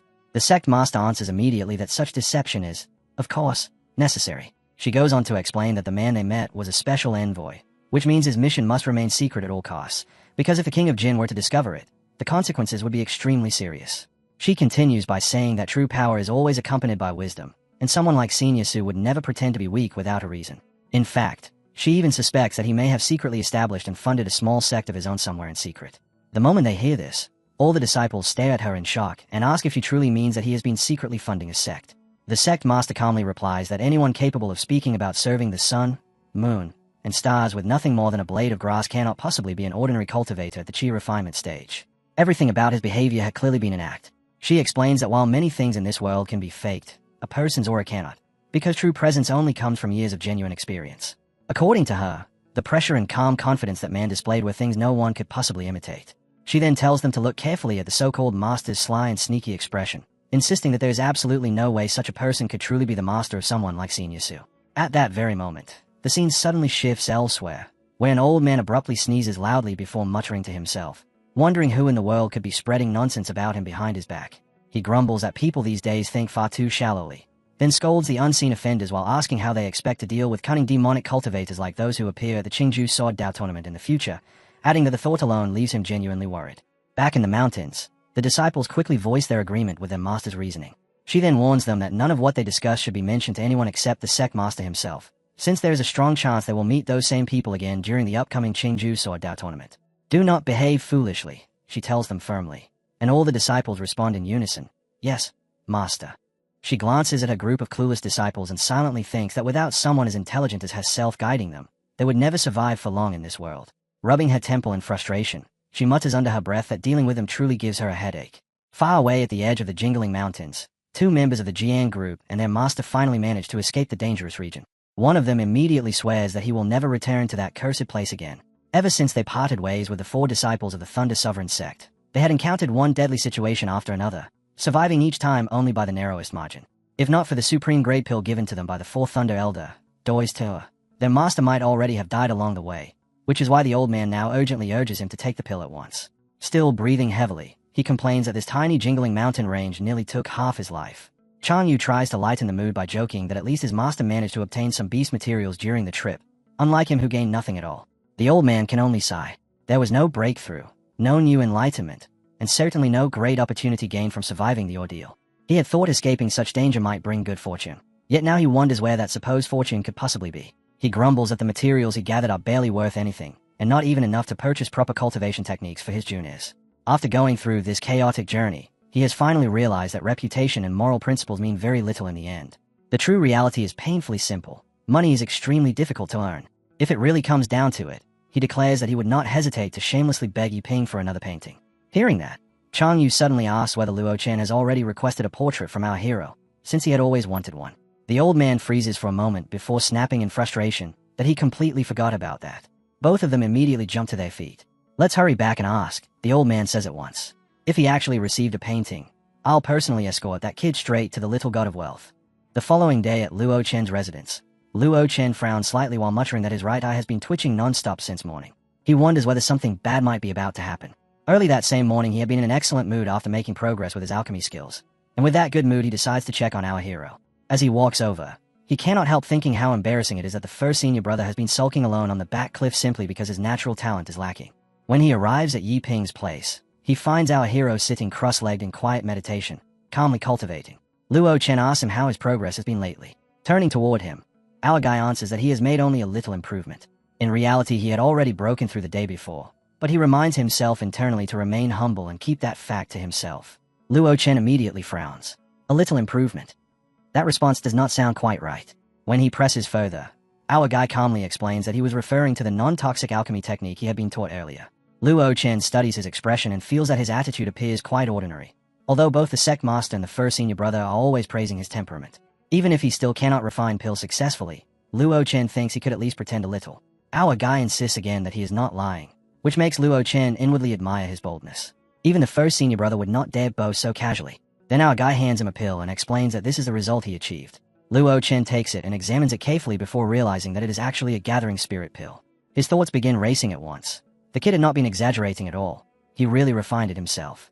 Now Luo Chen suddenly understands why Chang Yu has been so depressed lately. Even so, he decides he cannot simply let this slide. The boy clearly needs a small lesson about what it means to be honest.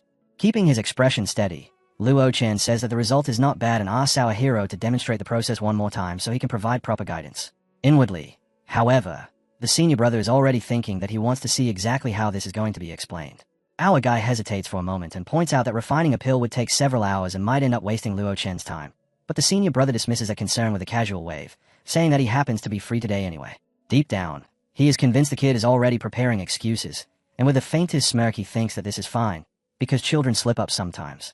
To his surprise, our hero agrees immediately and without the slightest hesitation, which catches the senior brother off guard. Even so, he hides that reaction at once and simply tells him to begin, while secretly thinking that the boy brought this upon himself. Our hero sits down, closes his eyes, and allows his spiritual energy to begin flowing, while the senior brother watches closely from the side, already planning the unforgettable lesson he intends to give. 1 hour passes, then a second, then a third, and by the 4th hour the senior brother's face has already gone pale before finally twisting into complete shock. At last our hero opens his eyes, raises the finished pill, and calmly says that he is done. The senior brother freezes on the spot and asks for a moment to collect himself. Turning slightly aside, he begins wondering whether Chang Yu's despair had never been about lacking talent in the first place. Could this kid truly be this monstrous? Our hero nervously asks Luo Chen whether he is alright, wondering if there might be some flaw in the pill, while on the other side the senior brother desperately scolds himself to stay calm. Ever since the day he began cultivating, composure has always been his greatest strength, the very core of his foundation, and he knows that better than anyone. Yet little by little, his eyes begin to lose focus as disbelief completely washes over him. He genuinely cannot accept what he is seeing in front of his face, and before long his whole body is drenched in sweat as if he has just crawled out of a nightmare. Then, all at once, he completely breaks down, yelling and crying at the same time while cursing his own miserable state. Calm my ass, he thinks. My Dao heart is shattered. Damn it. While Luo Chen is in the middle of this emotional collapse, our hero carefully asks once again whether he is really okay. This time Luo Chen immediately answers that he is fine, then quickly steps closer and does his best to look normal again. Seeing that, our hero finally relaxes a little and quietly thinks to himself that it is a relief everything is alright, because for a moment he had truly been frightened. But then the senior brother suddenly shakes his head and declares that something is definitely wrong after all. He insists that there is absolutely no such thing as non-toxic alchemy, and on top of that, the color of this pill is obviously abnormal. Holding it in his hand, he stares at it intently and begins examining it with great care. In his thoughts, he recalls that the appearance of a gathering spirit pill always changes according to its quality, because the higher its grade, the more vivid and colorful its surface becomes, and according to legend, a truly top-grade one can even display 4 or 5 different colors. This pill undeniably carries the aura of a gathering spirit pill, yet it is far too clear, almost transparent, and the amount of spiritual essence sealed inside it is absurdly excessive. Even the finest gathering spirit pill should never look like this, and he realizes that if someone actually tried to absorb it, that person's body would probably explode on the spot.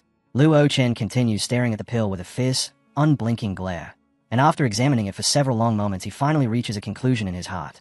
There's absolutely no way this thing is normal. Not far away, our hero stands with his back turned, completely exhausted, his clothes soaked with sweat as he clenches his teeth and thinks to himself that what he just refined is truly a supreme-grade gathering spirit pill.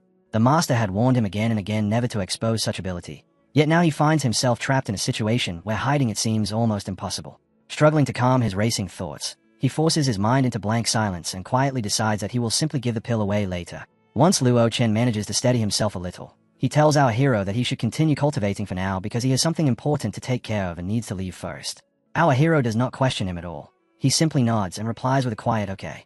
A moment later our hero asks whether he was not supposed to receive instruction today. After saying that, he sits back down on the ground, assuming that Luo Chen might not be feeling well and deciding there is no reason to bother him further. In the back of his mind he remembers that he still has not told anyone about the breakthroughs he achieved in body refinement and breath control, and he realizes that revealing those things would probably shock everyone. Immediately he shuts that thought down and reminds himself not to become arrogant or carried away. Not long afterward the scene shifts to Luo Chen's residence, where the moment he is alone, the composure he forced himself to maintain completely collapses. Inside the room he breaks down entirely, crying uncontrollably as if he is about to lose his mind. He shouts that in 10 whole years of studying alchemy he has never once refined a mid-grade pill, yet that junior brother managed to do it in less than a single month. Furious and humiliated, he yells our hero's name and demands to know how someone like him could still have the face to continue living. In his mind, if he were in our hero's position, he would have already died from shame long ago. He screams that the pill itself is not even worth using for cultivation. Tears stream down his face as his voice cracks, and he sobs like someone who has completely snapped. He keeps asking himself what kind of person that junior brother actually is before collapsing onto the ground, crying violently and struggling just to breathe. He insists that he truly tried his best to stay calm and maintain his Dao heart. But that genius, no, that monster, is simply too much for him to endure. Cursing bitterly, he shouts that it cannot even be called alchemy if no ingredients are used at all. His body begins twitching uncontrollably as jealousy eats away at him from the inside. Lying on the floor, he convulses in misery, overwhelmed by both pain and humiliation, and somewhere in his mind a ridiculous thought appears, that if he really ends up dying like this, it would be unbelievably embarrassing. Later that same night, beneath an ink-dark sky, another lonely figure stands quietly at the edge of an azure cliff. The senior brother draws a deep breath before letting out a long sigh, wondering why life always has to be so difficult. He thinks about how he is still trapped at the chi refinement stage, and as it gazes upward, even the moon hanging in the sky seems distant and lonely tonight. Since the mood was already heavy, he decides that there is no point resisting it anymore and might as well sink deeper into it. Sitting down quietly, he places a hand on the painting in front of him and begins thinking about adding a poem to our hero's artwork. Yet as he stays at the image for a long moment, his mind goes blank and he cannot decide what words should even be written there. Luo Chen lets out a long sigh and tells himself that he will simply turn his sorrow into poetry, just like the poets of ancient times once did. As his brush touches the poster and begins to move, a new thought suddenly occurs to him. What should the piece even be called? Almost instantly a title appears in his mind, and without hesitation he writes it down. Snowfalls and Wind Howls. Continuing his work, he paints and writes with dramatic motions, completely absorbed in his own tragic mood, and soon adds another line beneath it. The 3rd of April, warm breeze and cold heart. The moment he finishes writing it, however, he pauses and frowns. After staring at the words for a while, he slowly shakes his head and mutters that although the first line works perfectly, the second one simply does not fit at all. With a quiet sigh he scratches it out and prepares to try again. Thinking carefully, he mutters another idea under his breath while writing, alone on the cliff, gazing at the silent moon. Yet once again he stops, clearly unsatisfied, and admits that this version does not sound right either. His thoughts drift further into his own sadness, and he briefly considers writing that no one in the world could ever understand the sorrow in his heart, but almost immediately he rejects that idea as well, silently calling it terrible. Then suddenly inspiration strikes. He straightens up, his eyes lighting with excitement as he declares that he finally has it. Leaning close to the painting with intense focus, he lifts the brush again and writes a new line, carefully placing the words brush dancing wildly across the piece. Afterward he finishes adjusting the arrangement and rewriting everything properly before examining the poster once more, reading through both the title and the lines he has written. Covering his mouth with one hand, he proudly proclaims that this is a masterpiece, an absolute masterpiece. Without any hesitation he praises himself, confidently stating that true art really does come from life. In his mind, the piece perfectly expresses his sadness, subtly draws the senior brother into the same emotion, and matches the atmosphere of the painting flawlessly. He is certain that once the senior brother sees it, he will definitely be moved to tears. Feeling that the weight on his heart has lightened slightly, he murmurs that he finally feels somewhat better. After packing up his things, He casually remarks that he did not even notice how dark the sky had become. Standing at the edge of the cliff, he gazes into the distance and admits that he does not know why. But whenever midnight arrives, the melancholy within him seems to grow even stronger. Taking a deep breath, he looks up at the vast sky and decides that he might as well remain there a little longer tonight, since this sorrow of his is something only the senior brother could truly understand. Eventually he sits down at the edge of the cliff, the bright moon hanging high above while he remains alone at the summit. Yet far away in the distance, someone is quietly watching him. The person watching from afar is Ling, who notices the scene and quietly wonders why Luo Chen is once again sitting alone on the edge of the cliff, exactly the same way the first senior brother used to do, to the point that it almost feels like he has started picking up the same strange habit. Nearby, the third senior brother steps forward and remarks that he honestly has no idea what is going on, though he warns Ling not to be fooled by Luo Chen's calm and composed appearance. According to him, Luo Chen has always had the habit of copying whatever the first senior brother does, especially when no one else is around to see it. After saying this, the third senior brother, Wang, steps out a little further and admits that he truly cannot understand it at all, questioning whether Luo Chen actually believes acting like that makes him look cool. Ling responds that she doubts it. She explains that earlier, when she saw senior brother Luo Chen, he looked as though he had been crying, and she suspects the reason might have something to do with the little junior brother. Hearing that, the third senior brother immediately looks shocked and asks if she really means he was crying because of the little junior brother. After pausing for a moment, he wonders if that could actually be the case. Ling simply shrugs and says that maybe the little junior brother's talent is just far too hopeless. Perhaps both the first and second senior brothers have already reached their limits and can no longer deal with it. With that thought, she suggests that the third senior brother should try teaching the little junior brother some formations later on. He refuses instantly. There's absolutely no way he is doing that, he says, especially since the formation examination is approaching very soon. Instead, he tells her to go ask the fourth or fifth senior brothers. Ling reminds him that both the fourth and fifth senior brothers have already been away from the mountain for a long time and will not be returning anytime soon, before adding that maybe she will just go ask senior sister for help instead. The moment he hears that, the third senior brother quickly says that might not be such a good idea. Even though his oldest sister is the strongest among all of them, her way of thinking is, to put it politely, extremely unique. Because of that, he suggests it would probably be better to let Luo Chen keep holding the situation together for now. Ling sighs softly and replies that, judging by the way things look at the moment, she doubts Luo Chen will be able to hold on for much longer. Hearing that, the third senior brother simply waves his hand dismissively and says that if trouble really comes, she can handle it herself. After all, she knows him well enough. He hates getting involved in messy situations like this. With that, he announces that he is leaving and heading back to rest. Ling calls out after him, complaining that he is doing the same thing again, always running away the moment trouble appears. As the third senior brother walks off, he briefly wonders to himself whether he really should go ask senior sister for help after all. Yet the thought alone makes him hesitate when he remembers that she is standing right there. The scene then shifts back to Luo Chen, who remains sitting alone at the very top of the cliff. His brows knit together in irritation as he muttered that it was already past midnight, yet his right eyelid kept twitching without stopping, which made him uneasy as he wondered whether something even worse might be about to happen. He loudly declared that nothing could possibly be worse than what happened yesterday, but the thought immediately made him uneasy again, because what if he somehow ended up getting beaten up for no reason at all? Shaking his head to dismiss the thought, he quickly headed back toward his house while reassuring himself that such a ridiculous thing would never happen, repeatedly telling himself that it was time to sleep, absolutely time to sleep. The scene then shifted once more, this time to the Qingyandao sect in the early morning, where Chang Yu sat together with his old master on a stretch of barren ground. The old master was crying without restraint, tears streaming freely down his face as a single thought repeated itself over and over in his mind. They were finally back, truly back. Now that his circumstances had become completely poor, he strangely felt a sense of relief, because being home felt incredibly good, and at that moment he swore firmly to himself that from now on he would cherish every single coin he possessed. Chang Yu then spoke, telling his master that the next time he went to the Silent Forest Mountains, he really should not bring him along again, because he still wanted to live a few more years. Hearing this, the old master immediately shot back, asking whether Chang Yu thought he was stupid and why he would ever go there again. Then, after shifting his tone, he added that since Chang Yu was his good disciple, he should at least go check on Little Yi, and while he was there he should see whether Yi had painted anything recently, and if he had not, then he should find a way to make him paint something. Chang Yu answered right away, saying his master truly ought to have some sense of shame, because he needed some dignity as well, and skimming money from a junior every single day was simply too much. He added that when he eventually grew old, even thinking back on this would feel like a stain on his entire life. Despite saying that, Chang Yu still took a deep breath, turned around, and ran off while saying that fine, he would give it a try, but only for the sake of his junior brothers.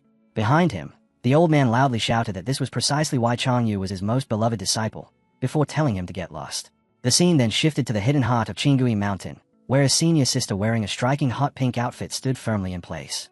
The moment she stepped outside, she excitedly announced that she had finally come out of seclusion. then stood there confidently as she remarked how fresh and sweet the air outside felt. While she was enjoying that moment, someone suddenly called out to her, addressing her as senior sister, which made her immediately turn her head and notice Ling smiling. Ling said she was surprised to see her already out and had just been wondering whether she should send her a message. The senior sister's face instantly brightened when she saw Ling, and she excitedly pointed at her with clear delight before the two of them stepped forward and hugged each other tightly. Laughing brightly, the senior sister called Ling her cutest little junior sister, then reached out, grabbed her, and pulled her closer while saying she wanted to check whether Ling had developed properly. Ling hesitated and shyly asked her to stop teasing, but the senior sister only tightened the hug while laughing even harder and playfully pointing out that Ling was blushing again. After taking a sip from her drink, she casually remarked that Ling had grown quite well and wondered aloud which bride would eventually be lucky enough to marry her. Ling quickly changed the subject and pointed out that her older sister was drinking again even though their master had strictly forbidden it. The senior sister simply raised her wine glass with a cheerful laugh, saying how refreshing it was, brushing off the warning by declaring there was nothing to worry about because wine was a medicine of happiness. After taking another sip, she tried coaxing Ling to drink as well, asking if she wanted to taste it. Ling immediately stepped away and said that her senior sister was drunk again. Still in a playful mood, the senior sister stretched out her arms and hugged Ling from behind, telling her to let her big sister hug her properly. While holding her like that, she casually asked whether anything interesting had happened in the sect recently, specifically bringing up their first senior brother and wondering if he had finally managed to form his Spring Thunder Sword Force. Ling replied that she wasn't sure, though he seemed about the same as usual, and then added that the master had recently accepted a new junior brother, which had greatly upset both the first and second senior brothers. The senior sister immediately grew curious and asked how a new junior brother could possibly anger them that much, urging Ling to explain quickly. Leaning closer, Ling explained that when the little junior brother first arrived, the master had instructed the senior brothers to teach him swordsmanship, but his talent was poor, and no matter how much effort they put into teaching him, he simply could not learn properly. Because of that, their mental state had taken a serious blow, and recently both senior brothers had been brooding every midnight at the back cliff, clearly frustrated and shaken. The senior sister burst into laughter, saying it was hilarious. Ling quickly added that while her older sister might find it funny, Luo Chen had truly been pushed to his limit this time.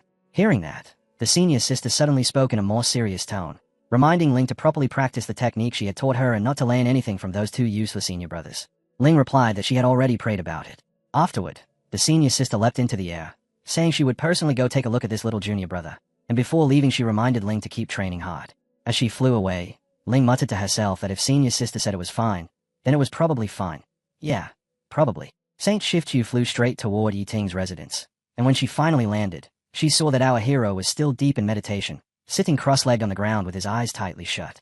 After watching him quietly for a short while, she found herself thinking that he was actually quite cute, and that old geezer really did have an eye for picking disciples, because this one was completely her type, and there was no way she would allow such a good catch to slip away. But then her expression suddenly changed as she sensed something unusual about the aura surrounding him. The energy coming from him felt far from ordinary, and the more she examined it, the more it resembled a very special constitution she was extremely familiar with, the exact same one her father possessed. Her eyes widened in disbelief as she stepped forward, convinced that this had to be some kind of mistake, because there was no way a small sect like this could produce two peerless geniuses, which would simply be far too absurd. Leaning in closer, she carefully examined him again, focusing intently as her heart skipped a beat. What the heck? It really was identical. She stood there completely stunned, because that constitution was supposed to have vanished since ancient times. Just as she bent slightly to inspect him more closely, Chang Yu suddenly opened his eyes. In the instant they snapped open, his gaze landed directly in front of her chest due to how closely she had leaned in. His eyes widened in pure shock as his mind went blank for a moment. Then he hurriedly jumped back and shouted in alarm, yelling, Big, wait. Who are you? What do you want? The scene opens with the senior sister lightly scolding our hero as she reaches out, places a hand on his shoulder, and gently tells him to come closer and behave so that his big sister can check his body. He freezes in surprise and blurts out in confusion, Check my body. At the same time, she is already thinking to herself that it really is true, because she never expected that such a small Qingyun sect could produce both a junior sister and a junior brother with supreme physiques, which to her feels completely unbelievable. She then continues thinking that even if she cannot personally receive this kind of blessing, she will absolutely find a way to gain some benefit from it. Our hero is clearly startled by the word blessing, and he instinctively pushes her away slightly while confusion and caution fill his mind as he wonders who this senior sister actually is. She calmly reassures him, telling him not to be nervous while explaining that she is the sect's first senior sister, Xiamuxue, and that he can simply call her sister Xiamuxue. Before he even has time to react, she suddenly pulls him straight into a tight embrace. Our hero stiffens awkwardly and calls out, "Senior sister," adding that he has heard Master mention her before, then politely asks her to step back a little while reminding her that men and women should keep some distance. However, he does not even finish speaking before she laughs and comments that his blushing face makes him look even cuter, after which she hugs him even more tightly until he finally panics and shouts that he really cannot take this anymore. Later, as our hero sits quietly in meditation, the senior sister watches him in silence and thinks to herself that it has been confirmed. She was now certain that his physique was identical to her father's. Although she had no idea how such a coincidence could exist, his presence meant their plan to confront her father might finally have a genuine chance of succeeding. With that thought, she decided she would train him with everything she had, because that long-lost technique might finally return to this world. She looked at him again and noticed that he had awakened. Our hero asked what had just happened, and she casually explained that she had only examined his body, adding that he had been cultivating continuously for too long, which caused his yang energy to surge upward.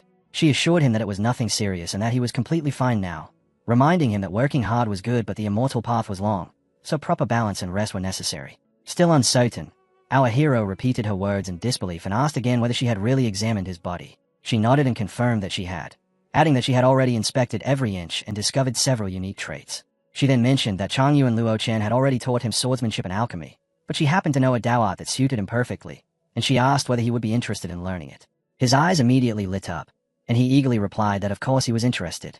The senior sister then warned him that her methods of training were extremely strict and asked if he truly believed he could endure them. Without the slightest hesitation, he declared that he could endure anything, no matter how painful it might be, as long as he could learn. Smiling teasingly, she asked what he would do if it were that kind of training. Our hero instantly froze in shock, and nervously asked what she meant by that kind. She burst out laughing, wrapped him in another hug, and told him she was only joking, clearly amused by how frightened and adorable he looked. Eventually, our hero relaxed and smiled as well, then sincerely told her that he would definitely study diligently and asked her not to dislike him even if he turned out to be dull or slow to learn. Meanwhile, she was quietly thinking to herself that a physique capable of devouring spiritual energy like his was honestly terrifying. No, that old man was definitely plotting something again, because there was no way this could simply be coincidence.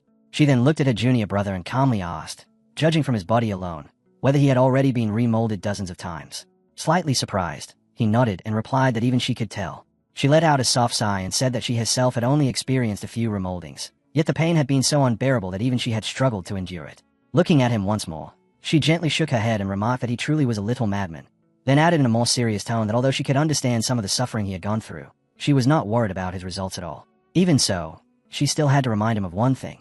He must continue working hard. She went on to explain that most people in this world had no idea a massive change was approaching. Everything only appeared calm on the surface, but before long the world would reveal a level of cruelty no one had ever witnessed before. In this era filled with both danger and opportunity, the human race was far from the strongest force.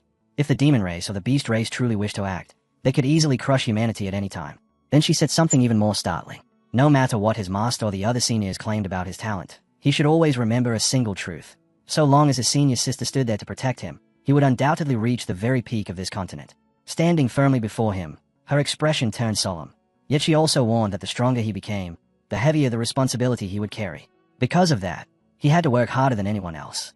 He must never fail this era, and more importantly, he must never fail himself. Our hero could not help thinking that casually speaking about standing at the top of the continent really was something only a hidden sect would do. What an unbelievably lofty tone. Even so, he nodded seriously and said that he understood, promising he would do his best and would not let her down. Just as the two of them were talking, a sudden buzzing sound echoed through the sky, and a brilliant flash of light appeared out of nowhere. Both of them looked up at once, and saw what resembled a glowing butterfly formed from light rapidly flying toward the senior sister. Her expression darkened instantly, and in her mind she cursed coldly, the demon god palace again. They truly knew how to pick the worst possible moment. This time, she swore, none of them would leave alive. Gripping her stick tightly, she stood within the dark jungle as her presence turned sharp and dangerous. She told her junior brother that she had some naughty children to discipline, so for now she would not be able to teach him personally. Our hero stared at her in shock, because he could clearly feel that her aura had suddenly become absolutely terrifying. She then told him that she had already left every detail of the technique inside a mark, so he could begin cultivating on his own. Placing her finger against his hand, she sent a surge of energy flowing directly into his body, and he froze in stunned realization when he understood what it was: the Supreme Qi Refining Technique. The Supreme Qi Refining Technique was known as the strongest Qi refining art beneath the heavens. Once someone truly mastered it, realms such as Foundation Establishment or even Golden Core would hardly matter, and even facing a group of Golden Core cultivators would pose little threat. In terms of raw power, the boundaries between realms would become meaningless, and it was no exaggeration to say that anyone capable of fully mastering this technique would stand above all other cultivators. However, the price of cultivating this technique was something almost no one could endure. To begin with, for an ordinary cultivator it was already extremely difficult to progress from Qi refining to Golden Core even once in their lifetime. Yet this technique required the practitioner to repeat that entire process 36 times. The reason was simple. The stronger the foundation, the greater the potential in the future, and if someone's spiritual energy could truly be rebuilt until it reached 36 times the strength of a normal cultivator, then the result of any battle was easy to imagine. The second requirement was even more terrifying, because it demanded extraordinary comprehension. This technique could not be taught directly. Everything recorded within it relied on personal understanding, vague explanations, and abstract guidance. In other words, advancement depended entirely on one's own insight and potential for the future. Without standing comprehension, even immortality might not be the final boundary. But with poor comprehension, a person might not even reach the foundation establishment stage. Because these conditions were so nearly impossible, even though it was recognized as the strongest cultivation method in existence, no one had successfully mastered it up to now. Our hero stood there stunned as thoughts raced through his mind, until he suddenly muttered to himself that repeating the process 36 times might not actually be that bad. After all, he had just opened a new spiritual aperture capable of automatically absorbing spiritual energy, which meant his efficiency might already be twice that of an ordinary cultivator. But the moment he thought about the requirement for comprehension, his expression immediately changed. He grabbed his head in frustration, anxiety creeping into his thoughts, because he had no talent and no spiritual root at all. Wasn't that practically a death sentence? What kind of comprehension could someone like him possibly possess? After worrying for a short while, he took a deep breath and forced himself to calm down. No matter what happened, he could not waste the goodwill his senior sister had shown him, so he decided to grit his teeth and give it everything he had. He straightened his posture, then suddenly realized something and looked around in confusion. When had his senior sister left? There was no time left to hesitate now. Every second mattered. Just as he began to cultivate seriously, a voice suddenly called out to him, "Little junior brother." He looked up and saw Chang Yu approaching. Chang Yu smiled as he greeted him, saying it had been a long time and asking how he had been. Our hero's eyes immediately lit up. He looked at Chang Yu excitedly and greeted him in return, saying that the older brother had finally come back. Chang Yu stepped closer and gave him a quick look before asking why he was not cultivating, wondering if he had started getting lazy. Our hero quickly shook his head and explained that the older sister had just been giving him some guidance. The moment Chang Yu heard her mentioned, he froze slightly. Senior sister, memory surfaced in his mind, recalling the time she had asked him how his swordsmanship training was going. While Chang Yu was still lost in those thoughts, he suddenly grabbed our hero tightly, visibly shaken, and asked in a fearful voice why the senior sister wasn't supposed to be in seclusion. Still half held by Chang Yu, our hero quickly replied that she had already left, which made Chang Yu immediately snap at him, calling him a brat and complaining that he could never finish a sentence properly in one go. Chang Yu even began lightly hitting him out of frustration, which made our hero quickly apologize. Then our hero asked with innocent curiosity whether Chang Yu was actually afraid of the senior sister. Chang Yu immediately burst into loud laughter and waved the idea away, claiming that was nonsense and saying he had only been startled by something like a cockroach. Inside his mind, however, the embarrassment only grew worse, while our hero quietly thought to himself that the senior sister must truly be the strongest disciple in the entire sect. Chang Yu then spoke more seriously, telling our hero that his senior sister was a genuine article and that he should properly learn from her. After that, Chang Yu suddenly began commenting on how beautiful the scenery around them was, even though inside he felt extremely nervous. In his thoughts he kept telling himself that he still could not bring himself to say it because it was simply too awkward. Gritting his teeth, he wondered how a senior could possibly ask a junior for something so directly, then reminded himself about everything that had happened in the Silent Forest Mountain and questioned whether his pride was really more important than staying alive.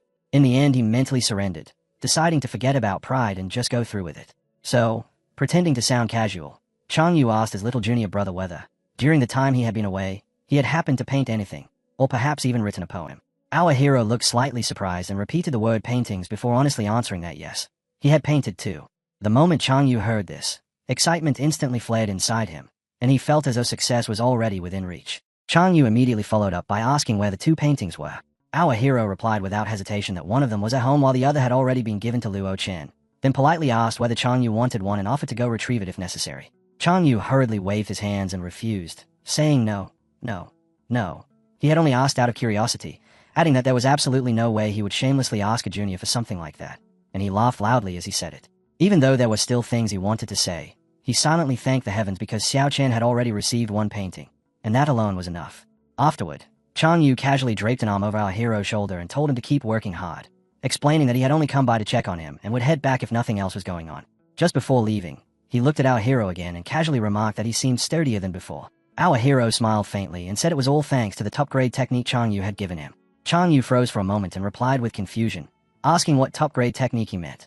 Our hero immediately explained that he was talking about the primordial god demon body refining art Chang Yu had given him, then asked whether he had already forgotten about it. Inside his mind, Our hero thought that this really was exactly what one would expect from a senior brother like him. After all, even a god tea technique seemed no different from some random roadside manual in his eyes.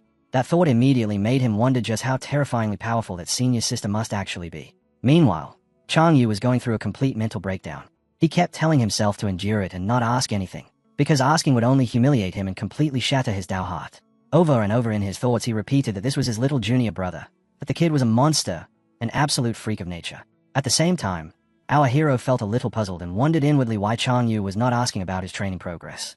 Meanwhile, Chang Yu was thinking that he truly could not hold it in any longer, and he suddenly turned around before asking our hero what he thought about the technique he had given him. Our hero answered honestly, saying that it was powerful, extremely powerful, a body-refining technique capable of shaking the heavens themselves. The moment Chang Yu heard that, he immediately started running while shouting back that it was good. Yes, very good. Then, halfway through running, he suddenly stopped and added that our hero should train diligently and not waste the painstaking efforts his senior brother had put into it. Our hero responded cheerfully, agreeing while saying that his senior brother was really cool. After that, Chang Yu continued running. With jealousy boiling inside him and the paintings he was carrying weighing him down, he soon became exhausted. As he ran, he began shouting and crying at the same time, completely losing control, complaining that some cheap roadside manual had actually been successfully cultivated by someone else, which was simply unbelievable. He ranted that he himself had not even mastered a genuine technique yet, and that the entire situation was far more than he could handle. After venting like that, the scene shifted as Chang Yu finally slowed down near the Chen residence. Taking a deep breath, he forced himself to calm down, and in the end he muttered that the little junior brother was simply not the same as him, so instead of comparing himself he should focus on the future of the sect. Looking toward the house, Chang Yu spoke seriously, telling Luo Chen not to repeat their senior brother's mistake, especially when it came to portraits and that kind of nonsense, warning that otherwise the master would definitely scold him again.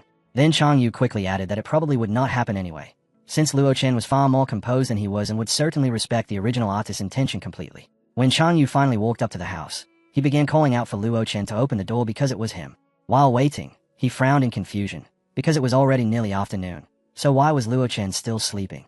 Chang Yu could clearly sense his presence inside. He was definitely home, which felt strange, since Chen was usually extremely disciplined. Becoming increasingly concerned, Chang Yu hurried to the door, and the moment it opened, Chen appeared in front of him looking startled as he greeted him, calling him senior brother. Chang Yu immediately began questioning him, asking what exactly was going on and why Chen was behaving so strangely. Yet before he could even finish speaking, Chen suddenly rushed forward and wrapped him in a tight hug, declaring that there was no need for any explanation because he already understood everything. Chen burst into tears and sobbed uncontrollably while saying that Chang Yu was the only person who truly understood him. Completely caught off guard, Chang Yu shouted in alarm and demanded to know what the hell Chen was doing, insisting that he had always regarded Chen simply as a brother. He then forcefully shoved him away and told him to keep his distance because this behavior was honestly frightening. Chen quickly explained that he finally understood why Chang Yu had been sitting silently by the cliff every night. According to him, the new junior was not some useless fool at all but a terrifyingly gifted genius. Wearing a strange and conflicted expression, Chang Yu took a deep breath and admitted that Chen had noticed it as well, adding that there was simply nothing that could be done about it. Immediately afterward, Chen hugged him again and cried even harder, saying that the junior's talent was so cruel that he could no longer bring himself to cultivate it all, because his Dao heart had already completely shattered, and Chang Yu was the only one capable of understanding his suffering. Chang Yu instantly snapped at him to stop and get a grip on himself. He scolded Chen, asking what kind of disgraceful behavior this was and warning that if their junior sister saw them acting like this, rumors would surely start spreading everywhere. Chen calmly replied that she had already heard them, explaining that he had simply become too emotional after meeting someone who shared the same pain. Then he suddenly changed the subject and asked Chang Yu whether the junior had given him a painting. Startled, Chang Yu asked how Chen could possibly know about that. Looking directly at him, Chen confirmed that the junior had given him one as well. He excitedly invited Chang Yu inside, saying he had been waiting specifically for him to come and see it. When Chen presented the portrait, he eagerly asked what Chang Yu thought and pointed to the inscription, explaining that only his senior brother would understand its meaning. Chang Yu leaned forward to read the inscription, and the moment he finished processing it, his expression changed completely. The shock hit him so hard that he fainted on the spot. As the two of them stood facing each other, Chen suddenly grew extremely excited and, without wasting a moment, lifted the portrait while asking eagerly, "What do you think, senior brother?" Inside his mind he was practically shouting, "Hurry up and praise me already, praise me." Chang Yu took the portrait into his hands and stared at it as his expression froze in astonishment. He said nothing at all and simply continued looking at it again and again. Seeing that reaction only made Chen even more thrilled, and he thought to himself that the response was far more intense than expected. Perhaps the poem had turned out even better than he originally imagined. Chen chuckled softly and told his senior brother not to hold back in the slightest, urging him to judge the piece strictly and apply the harshest standards possible, insisting that he should not go easy on it just because they were close. Chang Yu still said nothing. His eyes remained fixed on the portrait as he examined it carefully, and in his mind he kept questioning whether Luo Chen had truly written that inscription himself. Then he noticed something even worse. The poem was not merely terrible, it had been written sideways across the painting. Chang Yu felt completely stunned. Even in the worst scenario he had imagined, he never thought the artwork could be ruined to such an extent. Meanwhile, Chen completely misunderstood the situation. Laughing again, he assumed his senior brother's reaction was simply exaggerated praise. In his mind he told himself that the piece really was not that impressive and definitely did not deserve such a dramatic response. Out loud, Chen urged Chang Yu once more to hurry up and give his judgment properly. If the work deserved criticism, then he should scold it openly. There was no need to hold anything back, no room for bargaining. And besides, this was not even his peak yet. If necessary, he could take it even more seriously next time. That was the final straw. Chang Yu suddenly gripped his sword tightly as anger erupted inside him, and in the next instant he swung it, sending a burst of fire shooting into the air. Chen was completely shocked and immediately demanded to know what he was doing. Chang Yu snapped back, asking what Chen thought he was doing and saying that Chen should be the one answering questions. Chen scoffed coldly and said he finally understood what was happening. He accused Chang Yu of being jealous, claiming that Chang Yu simply could not accept that his writing talent was superior, and that Chang Yu had clearly been triggered by it. Those words pushed Chang Yu over the edge. Furious, he shouted insults and lashed out with a heavy kick, knocking Chen straight to the ground. Chen shouted back angrily, asking if Chang Yu was being serious and whether he really believed Chen was afraid of him, warning him not to mistake his normally calm temperament for weakness. But Chang Yu had already lost control completely. He began shouting and striking wildly as his emotions spilled out, crying as he yelled apologies, calling for his father and begging forgiveness while saying he knew he was wrong and asking whether that still was not enough. Chen grabbed him and shoved him away, trying to create some distance between them.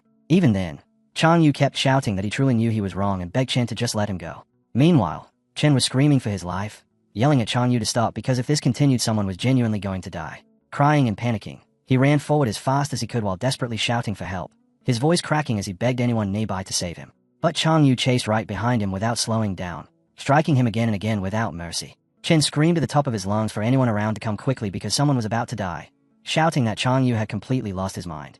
As Chen continued running in desperation, Chang Yu's thoughts spiraled further out of control. In his mind he snapped furiously at Chen, thinking that Chen had already crossed the line. He believed he could tolerate Chen painting a portrait. He could even tolerate Chen writing his own poem on it. He could still endure Chen scribbling things out and erasing parts here and there. Chang Yu could tolerate many things. But the one act he absolutely could not forgive was Chen daring to write his own name on the work, because in Chang Yu's mind that single signature destroyed everything beyond saving. Inside his thoughts he mocked Chen mercilessly, wondering who he thought he was, behaving as if he was some sacred master of painting or a legendary poet whose name deserved to be immortalized.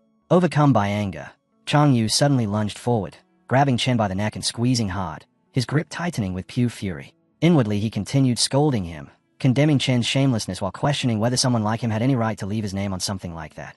And under the crushing pressure Chen cried out and screamed uncontrollably, his body trembling violently as the pain surged through him. Chang Yu's thoughts kept boiling over with rage as he declared it nothing but a complete waste of a priceless treasure, convinced that Chen had ruined the disciples' techniques and flushed all of their painstaking effort away with just a few careless strokes. Somehow Chen managed to break free from Chang Yu's hold, and the moment he slipped loose he bolted forward again, shouting that today he would be beaten to death for what he had done. Chang Yu chased after him without slowing, relentless and furious, while Chen ran ahead without daring to look back, shouting for help over and over in desperate hope that someone might hear him. From behind, Chang Yu yelled mockingly, demanding to know who Chen thought he was calling for, and in Chang Yu's mind the entire situation had descended into complete madness, with the same thought repeating again and again, that everything was insane, Chen was insane, and none of this made any sense. As Chen fled, his face was already swollen and covered with bumps and bruises, pain flashing across his expression while he continued screaming, shouting that Chang Yu was hitting him again and again without stopping and that everything had been ruined. Then suddenly Chang Yu halted, curling his lip in a sneer as he delivered a final warning inside his thoughts, telling Chen to just wait because this matter was far from finished, absolutely not over, not even close. The scene then shifted to inside Chang Yu's residence.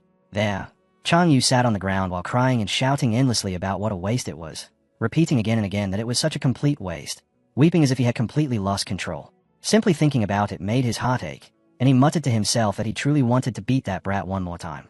After drawing in a deep breath, he forced himself to calm down, telling himself to forget it because what had already happened could not be undone and he had already vented his anger. Yet no matter what, this matter absolutely could not reach Master. Deep down he understood clearly that with Master's attitude toward money, if this incident ever became known, Chen might not even live to see tomorrow's sun. So if Master ever questioned him, he had already decided he would swear firmly that his junior brother had never given him anything at all, because regardless of everything Chen was still his second junior brother. While Chang Yu remained alone in his house, trapped in these thoughts, Ling suddenly rushed inside, crying loudly as she called out senior brother. Chang Yu jumped in surprise and quickly asked her why she had come. Ling stood before him, her well-proportioned figure stiff with tension and her face filled with worry as she urgently asked what exactly had happened between him and Luo Chen, explaining that just moments ago she saw Chen crying while running toward Master's residence and shouting that he was going there to lodge a complaint against Chang Yu. The instant those words reached him, Chang Yu felt his heart drop, panic flashing across his face as he shouted back, demanding to know which Master's residence she meant. Ling answered politely, though confusion clearly showed on her expression as she wondered why his reaction was so extreme. Chang Yu drew in another deep breath, then abruptly waved the matter aside and muttered that it didn't matter, telling himself that Chen had brought all of this upon himself, and coldly thinking that Chen would have no one but himself to blame for whatever happened next. The scene then shifted to the residence of the Taihua Daoist. Chen rushed there in a frantic hurry, shouting loudly for Master to come out and declaring that his disciple had nearly been beaten to death. Hearing the commotion, the Master quickly came outside and asked what had happened to him, clearly shocked by Chen's battered appearance, then immediately questioned who could have beaten him so badly. Chen instantly grabbed onto the Master, clinging tightly while begging him to stand up for him. The Master gently tried to calm him, telling him to come inside first and explain everything slowly, but Chen burst into tears again, sobbing uncontrollably and struggling to form his words. Between broken cries he finally managed to say that it was his senior brother who had attacked him, claiming that Chang Yu had grown jealous of his talent for poetry and had beaten him until even his mouth was crooked. The Master frowned when he heard Chang Yu's name and repeated it thoughtfully, saying that something about this didn't seem right, because although Chang Yu could act a bit pretentious at times, there were lines he would never cross, and bullying a junior in this way didn't sound like something he would do. Then he added calmly, "Besides, I've never heard that you possessed any talent in poetry." Hearing that, Chen was completely stunned and immediately protested, saying, "Master, I've just been beaten half to death and you're still speaking up for him. I'm not trying to stir trouble, but if he dares to target me for no reason today, what's stopping him from beating you tomorrow?" The Master remained composed and replied, "Calm down, Chang Yu. Let's handle this slowly. Tell me everything clearly, step by step." Hearing this seemed to ease Chen slightly, and he hurried to explain the situation, insisting that the other party had completely lost control. "Junior brother drew a portrait for me," he said, "and the moment he saw it, he went crazy and beat me until I was almost dead. Tell me that isn't him looking for trouble." At that point the Master asked to see the painting, a strange sense of unease rising in his mind, and he quickly questioned Chen about whether he still had it. Chen immediately pulled it out, saying, "I have it right here. I even snatched it back from Chang Yu so I could keep it as evidence." The Master held the painting and examined it carefully, gripping the scroll tightly as his eyes widened and his teeth clenched. After a moment he looked up and asked whether the poem written on it had also been composed by Chen. Chen stayed back at him with wide eyes and answered yes. The Master pointed at the burn marks on the painting and questioned Chen about them, and Chen confirmed that those were his doing as well. Next the Master asked about the scratch marks, receiving the same confirmation, and then he pressed further by asking whether Chen had even written his own signature on it. Hearing each question pile up one after another left Chen increasingly confused, and he could not help thinking that something about the situation felt completely wrong, because the Master's reaction looked exactly the same as the senior brother's earlier response. The old Master spoke again, his tone tight with restrained anger as he said he needed to confirm one final detail, asking Chen directly if he was absolutely certain that the poem on the painting had been written by his own hand. Although the Master's fury was obvious, Chen answered immediately and without the slightest hesitation, insisting that yes, of course the poem was written by him. A moment later Chen noticed the Master stepping away and quickly asked where he was going, to which the Master replied calmly that it was nothing serious, explaining he was only concerned that the noise later might become too loud and attract the senior brothers, who could end up coming over and interfering. After saying this, the old man picked up a sawbuck in his hand and declared that now everything had been settled, meaning that even if Chen screamed until his lungs burst, no one would come to save him. Completely baffled by these words, Chen asked why the Master was speaking in such a strange way, nervously questioning what he was about to do and admitting that he was scared. The moment those words left his mouth, the Master began beating him. Chen immediately cried out in panic, shouting that the Master was killing him while desperately calling for help and sobbing that the Master had gone crazy too. The beating continued relentlessly for an entire quarter of an hour, until Chen finally collapsed on the ground, weeping and sobbing without stopping. Only then did the Master pause, glaring down at him as he harshly scolded him, demanding to know whether Chen realized that he and Chen's senior brother had nearly been caught and raped by a male bear demon just to obtain a few dozen taels worth of medicinal herbs, and angrily asking if Chen even understood what the word rape meant. The Master's anger still showed no sign of fading as he shouted that he ought to beat Chen again simply to vent the rage burning inside him. Already badly battered, Chen could only keep begging while crying that he was wrong, apologizing again and again as he pleaded for the Master to stop, warning through his tears that if the beating continued he would truly die. At that exact moment a voice suddenly interrupted, shouting for the Master to stop and repeating that Chen had already admitted his mistake and that it was enough, warning that if the beating went on any longer Chen really would die. The person who rushed in was Chang Yu, who quickly stepped between them. Although the Master was still furious and unwilling to stop, Chang Yu grabbed hold of him and held him back. The Master angrily shouted at Chang Yu not to interfere, insisting that Chen had no idea what the two of them had gone through. Chang Yu immediately replied that the little junior brother had already sent over another valuable painting, which left Chang Yu stunned as he asked if that was really true, wondering whether someone was playing a trick on him. Even the old master became curious at that point and told Chang Yu to take a look for himself, and when the painting was brought out it revealed nothing more than a pure landscape. Chang Yu stared at it in stunned silence before explaining that the little junior brother had said he believed Chang Yu liked this type of artwork, which was why he had sent another painting over. After examining it carefully, Chang Yu could not help blurting out how incredible it was, praising the disciples for being so dependable that it almost made him want to cry. The master, however, did not just almost cry. He truly did, clutching the painting in both hands as tears welled up, thinking to himself that the junior disciple truly knew how to behave like a proper person. As the master studied the painting more closely, his amazement only deepened, because he suddenly realized that if this was the level of work they possessed, then the futures of their other disciples were secure as well. Chang Yu immediately agreed and repeated that it really was astonishing, since it meant the future of the rest of their disciples had now been safeguarded too. Chang Yu went on to say that with just this single painting they could afford a top-grade cultivation technique, meaning that at the very least all the hardship they endured in the Silent Forest had not been for nothing. Hearing all of this caused Chen to completely lose his composure. He snapped back angrily, demanding to know whether they had all gone mad or if he was somehow the only sane person left. The old master then slowly turned his head toward Chen and spoke calmly, saying that for the sake of the little junior brother he would allow this matter to end here, but he warned him clearly never to tamper with someone else's artwork again, because the little junior brother's paintings were priceless treasures.